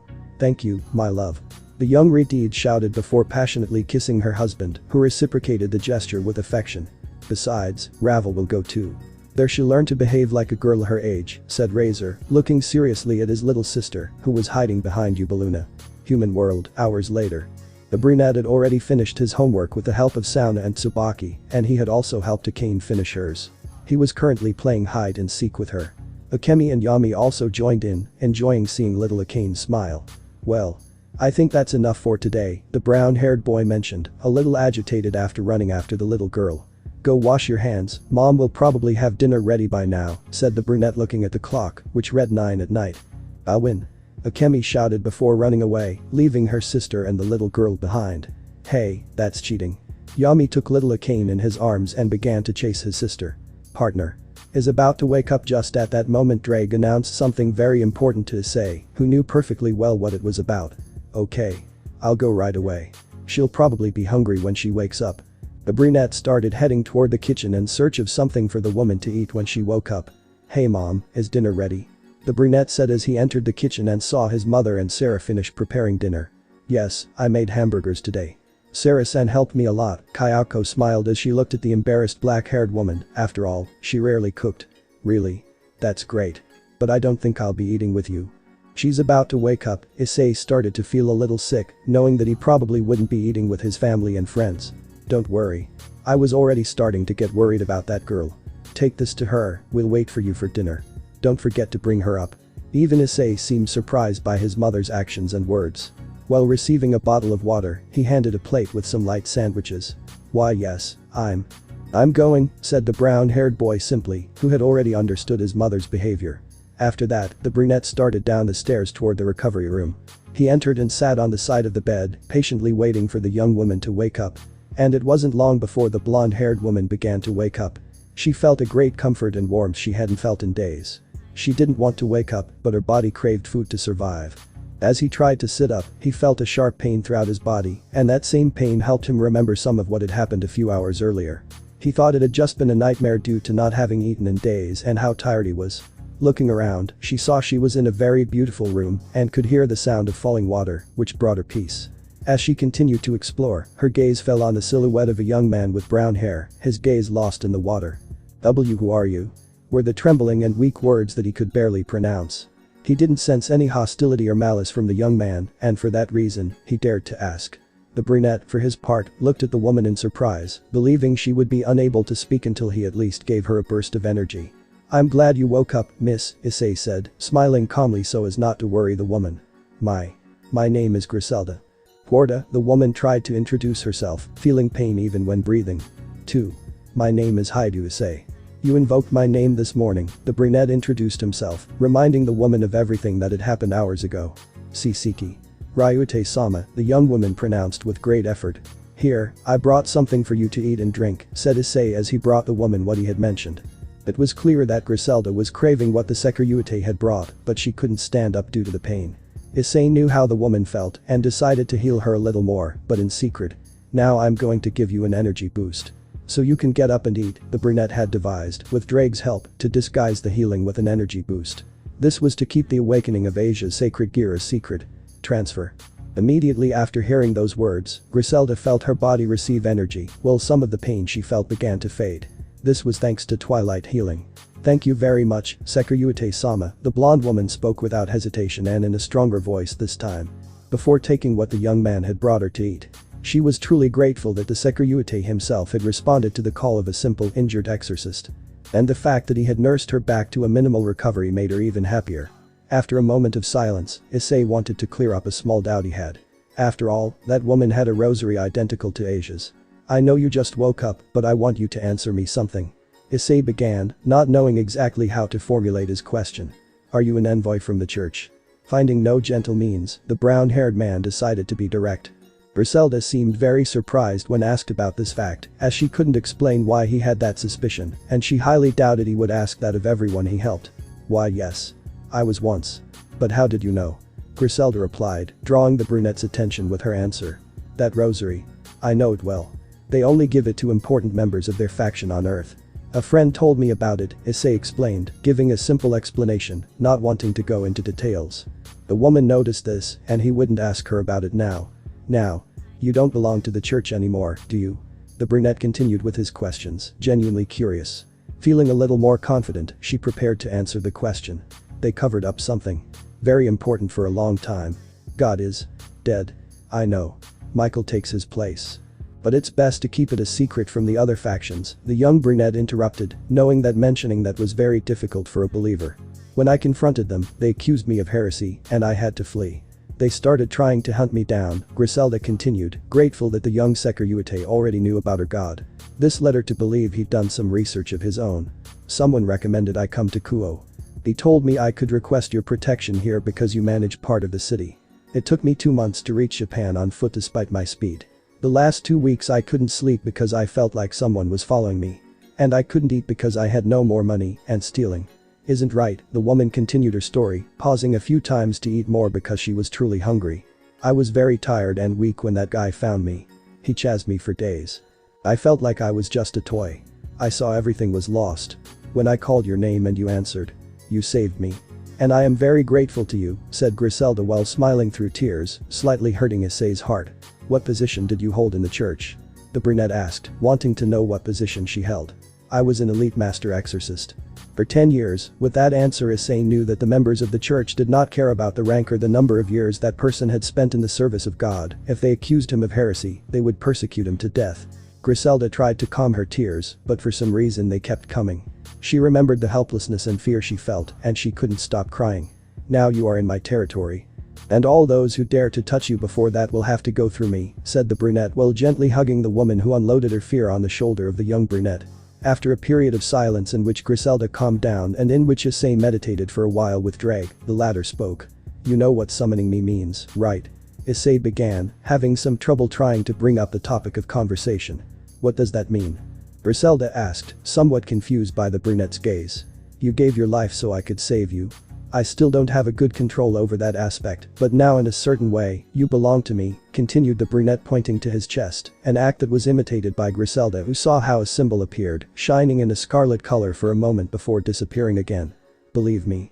I didn't do it voluntarily, it was even the first time someone summoned me, sorry, the brunette apologized, knowing that this situation might upset that woman. It doesn't matter. You were the only one who answered my cries for help. Even if Michael replaced God, he still showed no signs of wanting to help me. Now I serve you, Griselda proclaimed with renewed faith in her new master. At this, Issei didn't know how to react. I will do my best, I guess, he finished saying so as not to appease the faith of his new follower. You said you were an exorcist. I assume you know how to use a sword. Could you teach me? The brunette asked, considering the few times he'd encountered an exorcist. No problem. When I'm recovered I'll help you train, said Griselda, who was already looking forward to being able to move well. One more thing. I want to know about your former faction. Leaders in heaven and on earth, that's what I want to know. Those words surprised Griselda a little, since she was no longer affiliated with God, but she also didn't want to betray the people who had cared for her since she could remember. How can I be sure he won't use what I tell him to hurt my acquaintances? The young woman asked, uncertain. This is a secret between you and me and no one else. Ascalon, with those words, even though Akemi was not with him, Griselda saw how in the Security's right hand appeared that sword that had not been carried by anyone since the death of God. It's Ascalon. Is it really Ascalon? The blonde woman couldn't believe what she was seeing.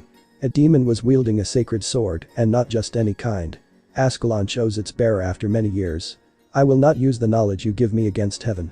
I just want to be informed to protect myself from it, Issei finished as Ascalon disappeared. Then. I accept, said Griselda this time, fully trusting the Security. Good. Now let's eat.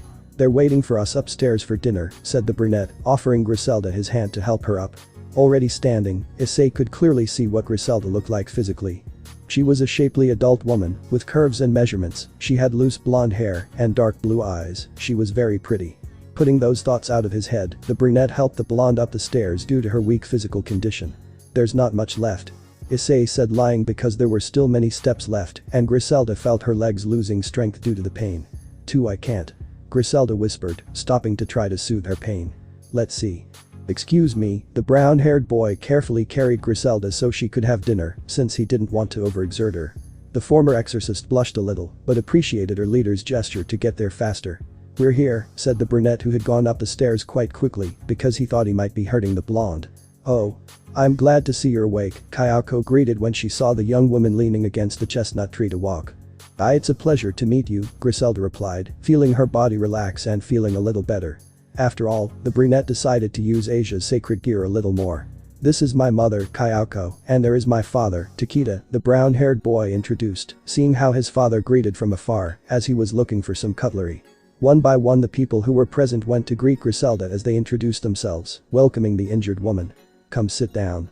Griselda slowly followed her leader without stopping, holding on to his clothes, because she believed that if she did she would fall. Thank you, Security-sama, the woman expressed her gratitude for the help she was receiving from her leader, firmly believing that her contribution to him would be useless due to her condition. The brunette, for his part, sat next to Griselda to watch over her well-being. So she was the one who summoned you? Asked Sona, who brought the dishes and then sat down with Issei. Yeah. Maybe I'll have to get used to that. But I've talked to Drake, invoking my name only works with humans. And they must trust the dragons and believe firmly in us. Besides, you have to offer something in return, replied the brown-haired man, beginning to chat with his friend, while Griselda listened attentively. So it doesn't work with other beings. And what did she offer? Sona continued questioning Issei, truly curious. It might work with supernatural beings, but they'd have to put in more effort than a human to meet the dragon in person, the young man commented, watching little Akane and Yami play with their cutlery, only to be scolded by Akemi, who had secretly taken human form behind Griselda's back.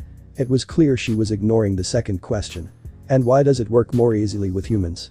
Wouldn't it be better to take advantage of supernatural beings? Sona received her plate and Issei's from Tsubaki, who was helping the brunette's parents. For his part, the brunette handed his plate to Griselda, who looked at it unconsciously while drooling a little. Thank you. The woman thanked, beginning to eat heartily. They're humans. They don't live as long as we do. Besides, in those times, dragons were worshipped as gods by humans, and they didn't respond easily to other beings.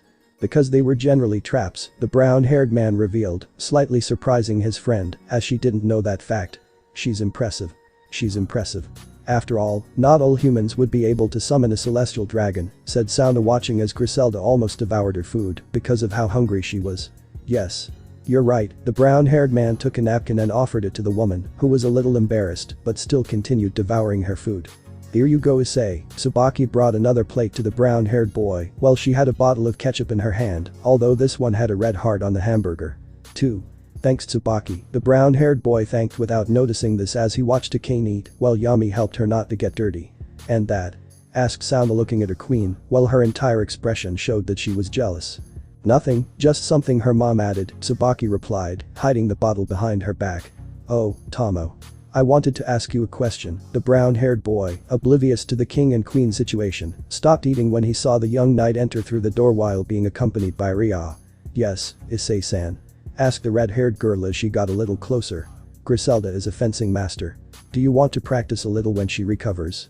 Issei made the proposal, waiting for the Sitri knight's response. I would love to. That way I can improve and maybe create my own style, mixing it with my samurai style, Tomo responded, very excited by the brown-haired boy's words. Well, then it's decided. When Griselda recovers, you'll train with her, said Issei quite happily. Yes. Issei-sama. The way Griselda mentioned it surprised him a little, but he didn't complain at all. Underworld. Gregory. Azazel was sitting on the side of a double bed, staring at the floor with a serious expression. He seemed to be thinking about something or someone that mattered to him and worried him. He would have continued like this if he hadn't heard the door to his room open and immediately shook his head to get rid of those thoughts and regain that attitude that characterized him. Well, he had that smile that was so distinctive on his face. The person who entered the room was a woman in her 30s with reddish-violet eyes, loose purple hair, and a secretary suit. She looked at Azazel seriously, but also felt a hint of sadness. How are you, my love? Are you ready to start the day? Asked Azazel, completely ignoring his previous state. Don't give me that. I know you're not okay, why are you pretending to be confident? The woman asked him in a firm, serious, but sad tone. I don't know what you're talking about, Penemu. I'm fine, Azazel replied, very sure of his words. Penemu approached Azazel and cupped his cheeks, causing him to look into her eyes.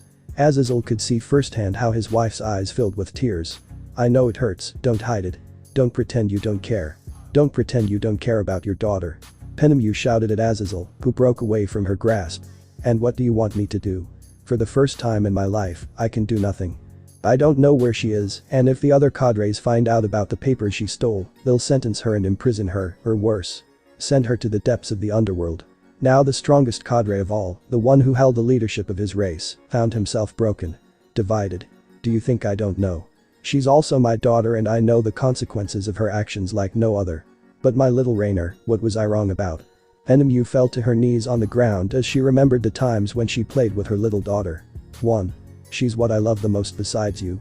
I want to protect her by giving my life, but I know that won't be enough to appease the brat's anger as soon as he has the chance. He'll kill her. Azazel didn't want to believe his wife's words, but he had seen it with his own eyes. How lethal and cruel the current Sekirute could be. He couldn't even defend her, after all he himself had gone to analyze the old church in the city and found evidence that his daughter was there the night Issei awakened his sacred gear.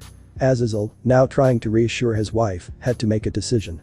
Either act as a leader or let his daughter suffer the punishment she deserves for her actions at the hands of the Sekirute. And on the other hand, he had to act like a father and defend his daughter from her punishment, risking his title and his race in the process. For he was going to act against a celestial dragon that was growing stronger and stronger. He couldn't protect both. He had to choose between protecting his family or exposing his race to another war that would bring more pain. It was a toss-up. Kuo Academy, Monday. Issei was already at the end of the first class of the day and was about to start his first break. The way he treated the previous days was very different. Now, students greeted him on the way to school. And many girls from both the first and second years were behind him, asking him pointless questions. In a way, it reminded him of when this happened to Kiba and he felt incredibly envious. Although he felt overwhelmed now, after all, he had also begun to appreciate solitude. How are the halls, Issei-kun? Sona appeared along with Tsubaki and Saji. A serious expression could be seen on the heiress's face, which slightly frightened the students behind Issei. There has been nothing to report for now, Sona-senpai, Issei replied, beginning to smile at the sight of the young black-haired girl. So, have you chosen new members for the committee yet? The young woman asked, giving the brunette a slight smile. This action surprised the young women behind Issei, who quickly began to see Sona as a possible rival for the brunette's love and attention. Yura-san is helping me see which members we could integrate. We just need them to accept," the brown-haired man responded, something that was obviously a lie, since he had no interest in adding more people in the immediate future, unless they were supernatural. "I see, I'm glad you adapted easily to that position," said Sona, who wanted to talk to Issei, just to pass the time. "It wasn't easy at first. But with your help everything was possible." The brunette leaned on the railing as he watched the students entering the building, evidently arriving very late. "I'm sure you could have done it alone," Sona said, imitating the brunette's action, even closer than before. "I don't think so. You know more about this than I do," the brunette smiled as he told Sona this. The young Sitri blushed a little, but immediately returned the smile. This further confirmed that the student council president was a fierce rival for the brunette's love. "Ria's Wani-sama." That shout from a third-year boy caught the attention of both of them and everyone present who had heard the young man, in addition to cutting the atmosphere between them. "Oh. Akeno Wani-sama and Kaneko-chan are there too. And there's a new girl." Another student shouted, very excited. But Issei and Sona didn't show a happy face, after all they were never informed that she would return or the alibi she would use for this. Even Ravel Phoenix was there, and that only meant problems with the explanation. Kiba-kun. Even some third-year students were very happy to see the young blonde boy, who now had slightly longer hair. Immediately Sona went down with her servants to greet the young Redid. Issei followed her, showing a serious face the entire time. "I see you're back, Miss Gremory. How was your stay at the exchange?" Sona quickly asked this so Rias wouldn't come up with another excuse. She looked a little surprised, but immediately realized that her friend was creating an alibi for her. "It was great. I learned a lot from the Europeans. But I missed coming back here," Rias said, looking sadly at the students around her. And then she realized someone important was missing. And that idiot Cage. At her words, Rias saw her friend's expression frown in annoyance. He was expelled for his intolerable attitude towards the principal and for slandering the students, Tsubaki explained briefly, since she knew that Sona was bothered by the subject. "I see. Well, he probably deserved it. Rias didn't like that guy either, after all." "It's been a long time, Issei-kun," said Rias, greeting the young Sekiryuite. Everyone was attentive to the brunette's reaction. After all, they knew the brunette wasn't well since she left. And it wasn't until recently that he started getting along with everyone again and showing a better attitude. The girls behind him were worried about the brunette's emotional reaction to the return of the girl he loved. Even Aika, Yui, and Kaori were worried, having observed Issei and Sona's behavior for a long time. They suspected they were a couple, but it remained just that. Some time later, the three of them began to notice the Iron President's almost imperceptible gestures toward the brunette. Such as occasionally bringing him lunch, chatting with him, and, above all, seeing her smile slightly whenever they were together. Rias and the others' return could ruin Issei and Sona's relationship. And they wouldn't allow that. "It's a pleasure to see you again, Rias-senpai," Issei greeted with a smile, surprising the other students, who thought he was still in love with her. "I see you brought a new student," said the brunette looking at Ravel, who looked away. "Yes, her name is Ravel Phoenix. She speaks Japanese well, but she still needs to learn how to write it." Rias turned to look at the young blonde. "I know it's sudden, but he'll be a first-year student," Rias finished, looking back at the brown-haired boy. "A lot of things have happened, Rias-senpai. Your club became extinct, and now there is a disciplinary committee occupying its headquarters," the brunette explained briefly, crossing his arms and looking outside, managing to see Razor at the entrance of the school. "I know. That's why I would like to ask you to accept us into the committee." Everyone was surprised by Ria's boldness, but Issei just limited himself to smiling. "We'll see. After all, it won't be long before you graduate from the academy and attend university. For now, I must speak with the vice president of the committee." After saying this, Issei turned around and headed towards Yura, who was waiting for him at the back of the crowd. This would mark the beginning of a new era, one in which they would have to prepare for Kakebiel's arrival. By then, they should be stronger than they already are. Of course, they would have to tell Rias about this. They would find the time. Kuo Academy, lunchtime. Rias was walking toward the old building. This time she was alone, as Akeno stayed behind to help a classmate with something she hadn't understood in class. Something that was customary now that Wani-samas had returned to the academy. The young Redid was excited and happy to return to the human world. There, at the very least, she could do many more things appropriate for her age than in Phoenix territory, without being frowned upon by the clan elders. Lunchtime had arrived, and he wanted to use that time to talk even more with his young pawn. He hadn't spoken to him enough this morning because of the start of school. "Excuse me, Rias-senpai. Can we talk to you for a moment?" But her path was interrupted by a young woman with brown hair tied in two braids and wearing pink glasses. This girl was accompanied by two others. "One. Yes, of course. What did you need?" Riaz thought they were going to ask her about her trip to Europe or if she could help her with some subject. We don't want him to get close to Haidu, Issei. That statement surprised her greatly. What are you referring to? Ria's tone was obviously annoyed. How could they ask her not to get close to her precious pawn? I don't know if you know, but he loved her a long time ago, a girl with brown hair that was almost pink began to explain. When he returned after a long time, he seemed very depressed. Later we found out it was because his love was not reciprocated, continues another girl with long brown hair tied in a ponytail. It took her a long time to regain her composure, and that was partly thanks to the student council president. Look, the first girl said, causing Riaz to turn around and look behind her. She could see Issei and Sona walking in her direction in the distance, both chatting pleasantly. The Iron President is smiling with someone. That never happened before. They love each other even if they aren't true to themselves. Please. Don't break what hasn't been fully forged. Don't hurt our friend again, the pink brown-haired girl pleaded before leaving with the others. After hearing those words, Riaz stood alone in the hallway, reflecting for a moment. It was obvious that she wasn't going to break up the relationship her best friend and her pawn were forming. She touched her chest with some sadness, knowing perfectly well that she had hurt Issei in the past. Deluding him and then sealing part of his powers was something she couldn't forgive herself for. And she swore to herself never to do it again. Unconsciously, a completely black figure, yet still capable of showing that it was soaked in blood, showing sharp claws and teeth, came to her mind, causing fear. That reason for many of her actions towards the current Sekirute tormented her again. She kept seeing it in nightmares. She had grown accustomed to blood, but she would never get used to those black eyes, devoid of all emotion. What's wrong, Riaz? Asked Sona as she was already next to her friend. It's nothing. I was just thinking about what I was going to have for lunch today, Riaz replied smiling, completely hiding her thoughts. Well. Why don't we have lunch in the old building? Suggested the brunette as he began to walk. Sounds good to me. Riaz said watching both academy presidents walk side by side. They do make a nice couple, don't you think? Akeno asked as she reached her king. Yes. Yes they are, Riaz replied, very happy for both of them. A moment later. Wow, they really made changes here, said Riaz as she entered the old building accompanied by Issei and Sona who now looked a little annoyed. Is something wrong?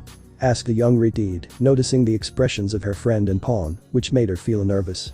Look Riaz-sama, you should have told us you were coming back, Issei began bluntly. I agree with Issei, Riaz. You should have warned us. At the claim of both, the young Gremory looked a little embarrassed by her actions and confirmed that they would be a good couple by the way they were scolding her. Look. Don't take it the wrong way, but if you had told us you were coming back we would have planned something better than I'm glad you're back from your exchange, continued the brown-haired boy feeling a little bad seeing his king's expression. You should have at least let us know you were bringing Ravel with you so we could enroll her in the first years. We had to do everything at the last minute, Sona added, knowing it wouldn't do any good to challenge Razor's now wife. Issei-san. Here are the possible candidates for the committee. Oh, sorry to interrupt. Yura had barely noticed the presence of her king and Riaz and wanted to quickly leave the room. Okay, never mind. We'll have lunch, Issei said, taking those papers and changing the subject so as not to continue pressuring his mistress. Issei. Did you consider if we could be part of the committee? Ria's request did catch his attention because he would want to be part of the committee when they are only months away from finishing the year. Why? Why now? The brunette asked, truly interested. Well. The truth is, I wanted to form that committee as soon as I arrived. But I lost to Sona in the rock, paper, scissors game, and in the end, I didn't do it. At her response, the brunette looked at the aforementioned girl, who looked away, somewhat embarrassed. I understand.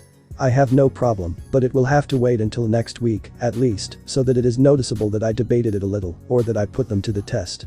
After all, you said it in front of the entire school, Issei agreed, not wanting to deny that small wish to his king, but making her feel somewhat guilty. Are there no more supernatural beings at the academy?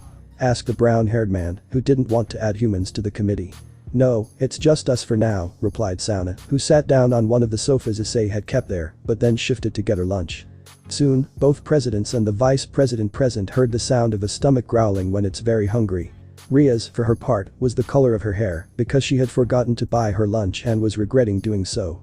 Here you go, Riaz-sama. I'm not hungry. The brunette offered his lunch to Riaz. But. Thank you very much, replied the young Redid, beginning to eat with enthusiasm and at the same time with some sadness. For his part, the brunette sat down in the spot Riaz had previously occupied and continued looking through the papers Yura had brought him. Yura also sat down on one of the sofas. Ara. So here you are, Akeno said as soon as she entered the room, followed by Kiba, Kaneko, and Ravel. They stayed for a moment in the cafeteria to buy their lunches. Wow, Issei-kun.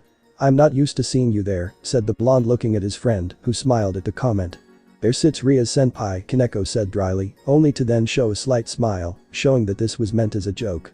For her part, Ravel remained silent. No, not anymore Kaneko-chan, I'm not the club president anymore and now. The highest authority here is Issei, Ria's corrected her little rook, although she didn't quite identify the joking tone. I know that. It's not a good time, but I have something to tell you and it's very important. The brown-haired boy knew that sooner or later his king and his companions would find out what was coming, and he preferred to be the one to tell them. What's wrong, Issei? Asked Ria, seeing that her pawn had taken on a totally serious expression. Some time ago. I was warned about a threat that would sooner or later fall here. Kakabiel offered me the chance to join his legion to assassinate the leaders, the brunette began. His former companion's eyes widened in surprise at this revelation. To sum it all up, I refused and now I don't know when Kakabiel will attack, but I'm sure it would be at any moment, Issei continued summarizing the explanation so as not to create misunderstandings, knowing perfectly well that his king was more explosive than Sona. I could have left with my family. But I'm not going to let the city disappear because of the wishes of some war-craving idiot, Issei thought to himself as he stared at the desk he was leaning on. I'm not going to ask you to stay. But I will ask you to keep it a secret. I don't want to start a war before it's time, and knowing that two of the leaders of the underworld are related to you, it's very possible that you'll rush into it, said the brown-haired man who knows that both Mao Lucifer and Mao Leviathan have a Siscon complex thanks to Kalwerner's report. I'll stay and support you, Ria said, not wanting to leave her pawn alone in a dangerous situation again. Count me in, Issei-kun. Akeno joined the group that would stay behind to defend the city. Giba and Kaneko also joined their king and queen, as they wouldn't let their comrade fight alone. What are you going to do, Ravel? The young woman looked surprised when the brunette stared at her. She was nervous at first, but she wouldn't let that young man intimidate her again. Standing up, she looked confident and proud, and replied. I'm not going to leave my brother's wife in such an important situation. Of course I'll help, declared the young blonde, slowly beginning to tremble as she clearly considered what was coming. Fine. Sounds perfect to me, but remember, you can always change your mind, and this must remain a secret. I'll take a look around the school to make sure everything's okay. Continue with your lunch. The brunette knew what was about to happen to Ravel and decided to intervene, so no one would notice and she could calm down. Inwardly, Ravel appreciated Issei's gesture. But she would never admit it. After a while, Sona got up and started heading for the exit. Where are you going, Sona? Riaz asked, somewhat interested. I'm just going to pick up my mom. She said she wanted to see me at this hour. I completely forgot, maybe she's a little upset now, Sona replied, then quickly left without giving too many explanations. The young woman began to quickly descend the stairs in the hope of catching the brunette before he left the building. I knew you would follow me. It's not the first time you've done it after all, said the brunette, startling the young black-haired woman who almost lost her balance. Don't scare me like that. The young woman complained, her heart pounding, but not because of fear. It was because Issei had held her by the stomach to keep her from falling, and he hadn't pulled away yet. I just wanted to give you this, said Sona, showing the brown-haired boy half of the bento she was eating. I didn't want you to go without food. The young woman with violet eyes was completely blushing, but she wouldn't let that stop her from fulfilling her purpose. Thank you. Really, the brunette took Sona's bento and sat down at the top of the stairs. Sona mimicked the brunette's actions to join him. After a time of silence in which the Sekirute only played a little with the food while talking to himself, debating certain events and feelings he had begun to feel long before. You know. I've been thinking, Issei began to speak, putting Sona's food aside. I've debated this with myself for a while, and I'd rather you weren't here the day this all happens. Not you, not your servants, not your mother, not my king and my friends, Issei stated, surprising the young black-haired woman. Why? Sona asked, very curious. But she didn't get an answer after waiting a while. For a while now I've started getting along better with others, the young black-haired woman began. Issei decided to listen in silence. Ever since I met you and you showed me how it feels to be treated like a normal girl. I've changed a lot in my behavior, my thinking. My feelings, continued Sona, while Issei felt how she began to put more and more emotion in her voice. You made me feel so many things. Anger, sadness, joy, surprise. And whenever I'm with you, I feel calm. Happy. I couldn't treat others like my friends before. Without you, I wouldn't have been able to do all of this. Sona's voice began to crack in helplessness as she didn't receive any verbal or physical response from the brunette. I've changed for you. I've been honest with you, and yet. I'm not trustworthy enough for you to tell me why. The young woman blurted out, feeling a surge of frustration wash over her. She looked away so the brunette wouldn't see her pathetic expression. Until she felt her hand gently taken and all emotion left her head. When she looked at the brunette, he still wasn't looking at her, but he seemed ready to talk. I've thought about everything I've been through. I wouldn't have been able to get through it if it weren't for my parents, for the people who love me. For you. The brunette wasn't sure what to say and said whatever came from his soul. When you hugged me that night, I felt like nothing would hurt me. I felt peace, warmth, the brunette continued, looking increasingly unsure. I'm scared. Scared that they'll hurt you because of me. I'm scared of losing my friends. Of losing you. The brunette began to tremble, possibly from the helplessness of imagining those scenes and not being able to do anything. He held his head, trying to control himself. The memories of Asia could never be erased, and he feared the same story would repeat itself with Sona. He didn't want to risk it for anything in the world. Soon, he felt that warm sensation surrounding his head again. Sona was hugging him tenderly, inspiring confidence. I know you will protect us. We will too. The brown-haired boy looked into Sona's eyes, who surprised him with a beautiful smile. That action awakened something in him, something he wasn't entirely sure what it was. But that didn't matter, because that smile remained etched in his memory. Sona continued to hug him, and little by little, he reciprocated, feeling peace within his soul. Shall we go back to the others? Said Issei, slowly separating himself from Sona while smiling at her. Yes. Sona said very timidly. 4 months later. All the young men had greatly improved their handling of their powers.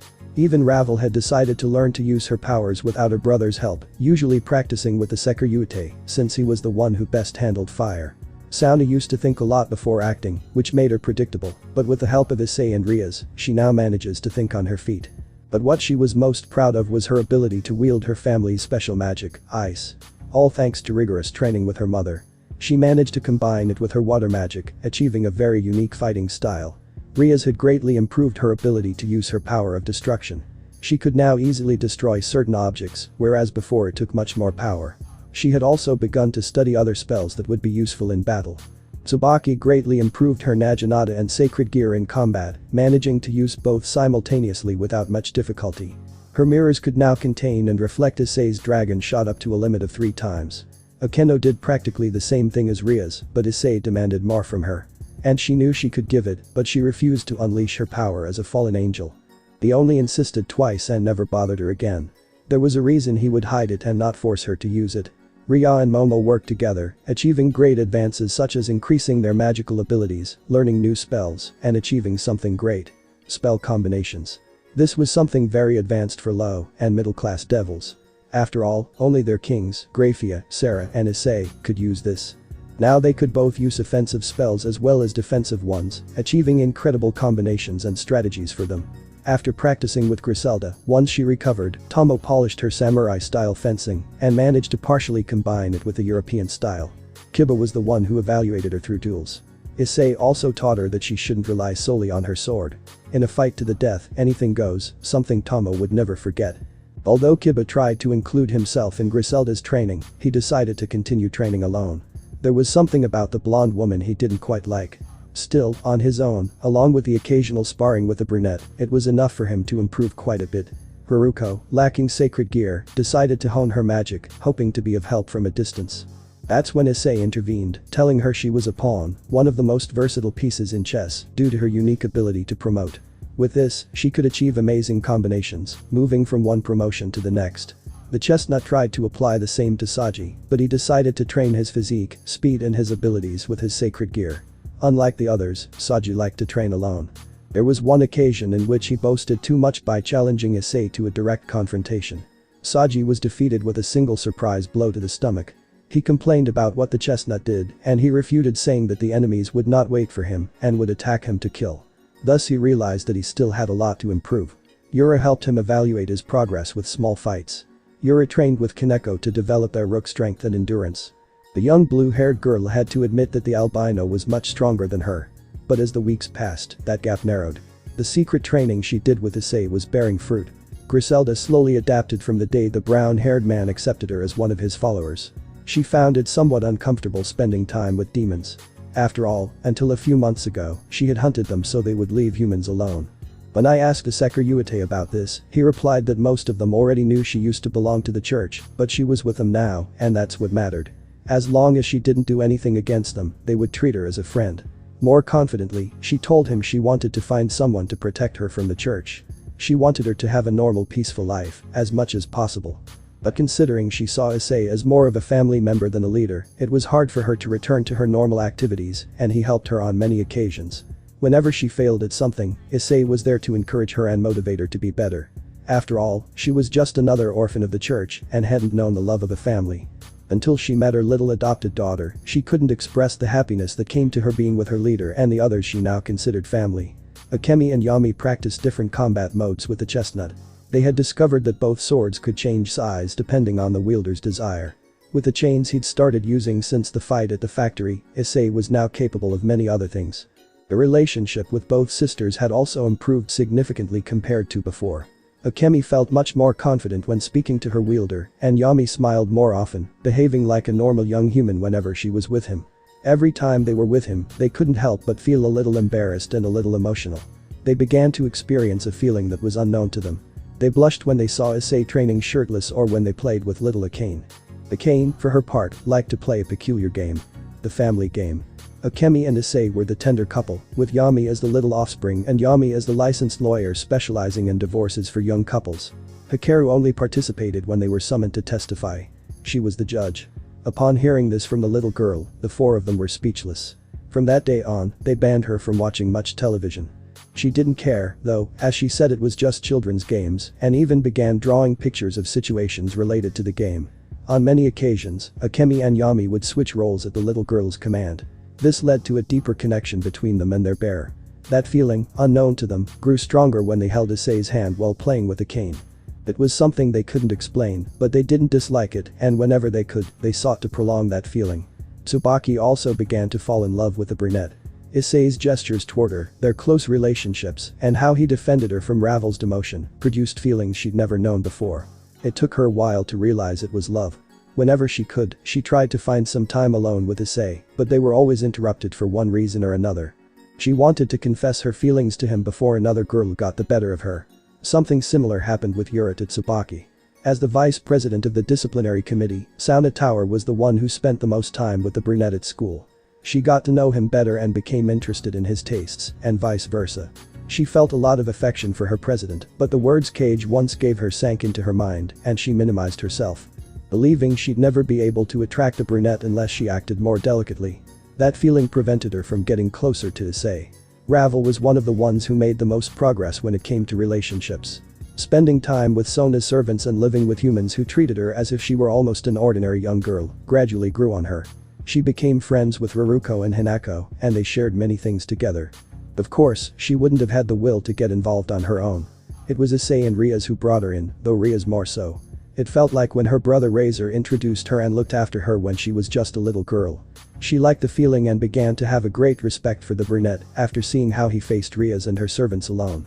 She herself couldn't do it despite being a high-class devil, although she later realized it was logical. After all, Issei was a celestial dragon. Kuo Academy, 3 p.m. The disciplinary committee had accepted the 5 students who had returned 4 months ago. Issei sat at the desk in the room, staring into space. He had sent Yura and Kaneko to watch the school hallways before leaving. He had told them he had some papers to put away and that he would catch up with them later. But in reality, he wanted to be alone while he waited for the dragon gods, who had agreed to see him at a certain time. He just had to obey. "It's time, mate," said the dragon, who felt like a magical barrier rose up all over the building. "I know." Issei stood up from his seat as he watched a dimensional rift open a couple of meters away. "Wow. This place has really changed," said Office as she left that place. "It's a pleasure to see you again, Office-sama," the brown-haired man greeted cordially before one of his superiors. "Same here, kid." The dragon rarely showed enthusiasm, and this was one of those times. "Well, if I'm honest, I don't have much time. So I'll be brief," Office said, not leaving the gap at any time. "I want you to find and convince these 3 dragons to join our faction once again. They will be under your command," said the dragon as she showed the brown-haired man 3 different dragon silhouettes. Tannen, Tiamat and Fafnir are the names of these dragons. In ancient times they were known as the Dragon Kings, and they were below you, the celestial dragons, and no one else. When you convince the 3 of you, I will appear. And that day I will subject you to special training, you are in my care and the other is in Red's care. Until that day, child, Offa said goodbye, seeming really rushed. Although Drake may not have noticed, Issei was surprised that his goddess mentioned another, this gave him to understand that his counterpart was already awake. 2. He must be finishing the last details for our faction, don't worry so much. Assured the dragon who knew the ultimate dragon a little more. Things just got complicated for me. 3 dragons, where could they be? Issei asked the heir without waiting for any answer. Tannen is an old dragon who always worries about the future of our species. If there is a large group of dragons, Tannen will be there. Fafnir is a greedy bastard, he will be wherever there is great treasure. Although he also likes to make deals with supernatural beings, maybe he is working for someone for something he wants. And Tiamat. Drake made a long pause that caught Issei's attention, who decided to wait for his partner to finish. Tiamat lived in the forest of familiars before she died. There's a large mountain that can be seen from afar, there's a cave there. She most likely hasn't left it in centuries. Such precise information caught the brown-haired man's attention, and this time he didn't hesitate to ask. How do you know that? How can you be so specific about her? Because the forest of familiars was part of my territory and Tiamat is my wife, revealed the dragon, surprising the chestnut. But you told me you had forgotten, the young brown-haired boy refuted, confused. Did you really think I would forget something as important as that? Who do you think I am? Those words were certainly strong. It was true, if Drake remembered his battles from centuries ago, how could he forget who was his partner? For a moment he felt stupid, and it was no wonder. Issei, I feel the aura of another sacred sword nearby. They are near Sona, and the others. Akemi's warning brought the brown-haired boy out of his thoughts. Suddenly, a thunderbolt was heard, just as a storm was beginning. The chestnut tree knew something bad was going to happen. Issei. Sarah-sama sent me to find you. You must come, quickly. Yura appeared through the door, somewhat agitated, apparently she had run from the student council to the disciplinary committee. Good. Come, said the brunette, standing in the middle of the room and summoning a magic circle. Recently, the brunette had taken the form he appeared in when summoned for his casual teleportation.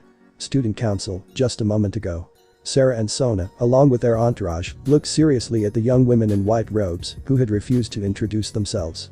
Excuse me, Sona-sama, we already. Immediately upon feeling the sacred aura, the young woman who entered froze in place. Yura. Go find the Secretary, Sarah ordered her daughter's rook, who immediately ran in the direction of the disciplinary committee. Sarah. Why did Yura-san come out like that? She looked worried, asked Kayako, who had finished grading some tests with Takeda, and they went there to return home with the others. It's nothing, Kayako, they want to talk to the Secretary, Sarah replied, not wanting to get her friend into demonic trouble. Do you want to talk about something? Hikaru said, entering the room accompanied by Akane, who had just left school. Mom? Akane-chan. One of the hooded women said that, unable to believe her eyes. I know you. Hikaru looked a little confused, but she didn't deny that the voice sounded very familiar. It's me, Mom, Irina, the young woman took off the hood that covered her face.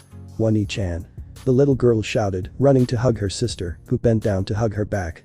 What are you doing here? And Dad? Irina asked, confused. We came here because your father is about to retire from being an exorcist. We're a year ahead of him, explained Hikaru, who also approached to hug her eldest daughter. Kayako-ka-san. Takeda-san. You're here too. Irina couldn't believe she was seeing them again after so many years. We never left, Irina-chan, the aforementioned also approached to hug the young woman who was almost shedding tears of happiness. And where is? Cutting off the words of the young woman with violet eyes, a pillar of fire appeared behind her, putting her and her companion on the defensive. As soon as he arrived at the council, Issei felt sacred auras that put him on alert. Yura was surprised. It was the first time she'd traveled with the brunette in this form. Secretary. Do you know this girl? Issei turned to look at Irina and stared at her face, trying to recognize her. Issei, she is. Irina. How have you been? The brunette greeted, flashing a smile. That smile Irina fondly remembered. Who would have thought that your friend was the current Secretary, Irina, said the hooded person, who had an object on his back. Yes. I'm surprised too. This is Zenobia Quarta, my best friend, the young brunette introduced to her friend, who took off her hood, revealing her face with a small smile. Her childhood friend was the most powerful being in the city, she had no doubt that he would help them. Issei was struck by the last girl's last name, as it was the same as Griselda's. And although there wasn't much physical resemblance, the brunette would later try to lead her to where the former exorcist was. I hope Irina didn't get you in trouble, the brunette joked, remembering a little about the past with his friend. Issei, I heard that you've been involved with a heretic before. Is it true? Irina asked, somewhat curious. Heretic? Yes, they knew her as the Holy Maiden, but after what she did she is nothing more than a traitor who healed a demon. By any chance? Do you know who that demon is? Issei's entire voice immediately became hostile, something that worried those present. No, nobody knows. After the heretic healed him, he disappeared when we discovered him, Irina replied without noticing her friend's hostile tone. Her name is Asia Argento, Irina. I'm not going to let you call her a heretic for an act she committed innocently. Issei wouldn't let his first love be mentioned like that when he knew she was loyal to God until the end. She was a holy maiden, she should have known I was a demon. She didn't do it innocently, Issei. Irina wouldn't let them slander her faction's decisions, even if it was her friend. Irina, that's enough, Zenobia said, knowing that her partner's devotion to her faction could cost them the help of the Securitate. That's it guys. Thanks for watching and supporting us. See you in the next part.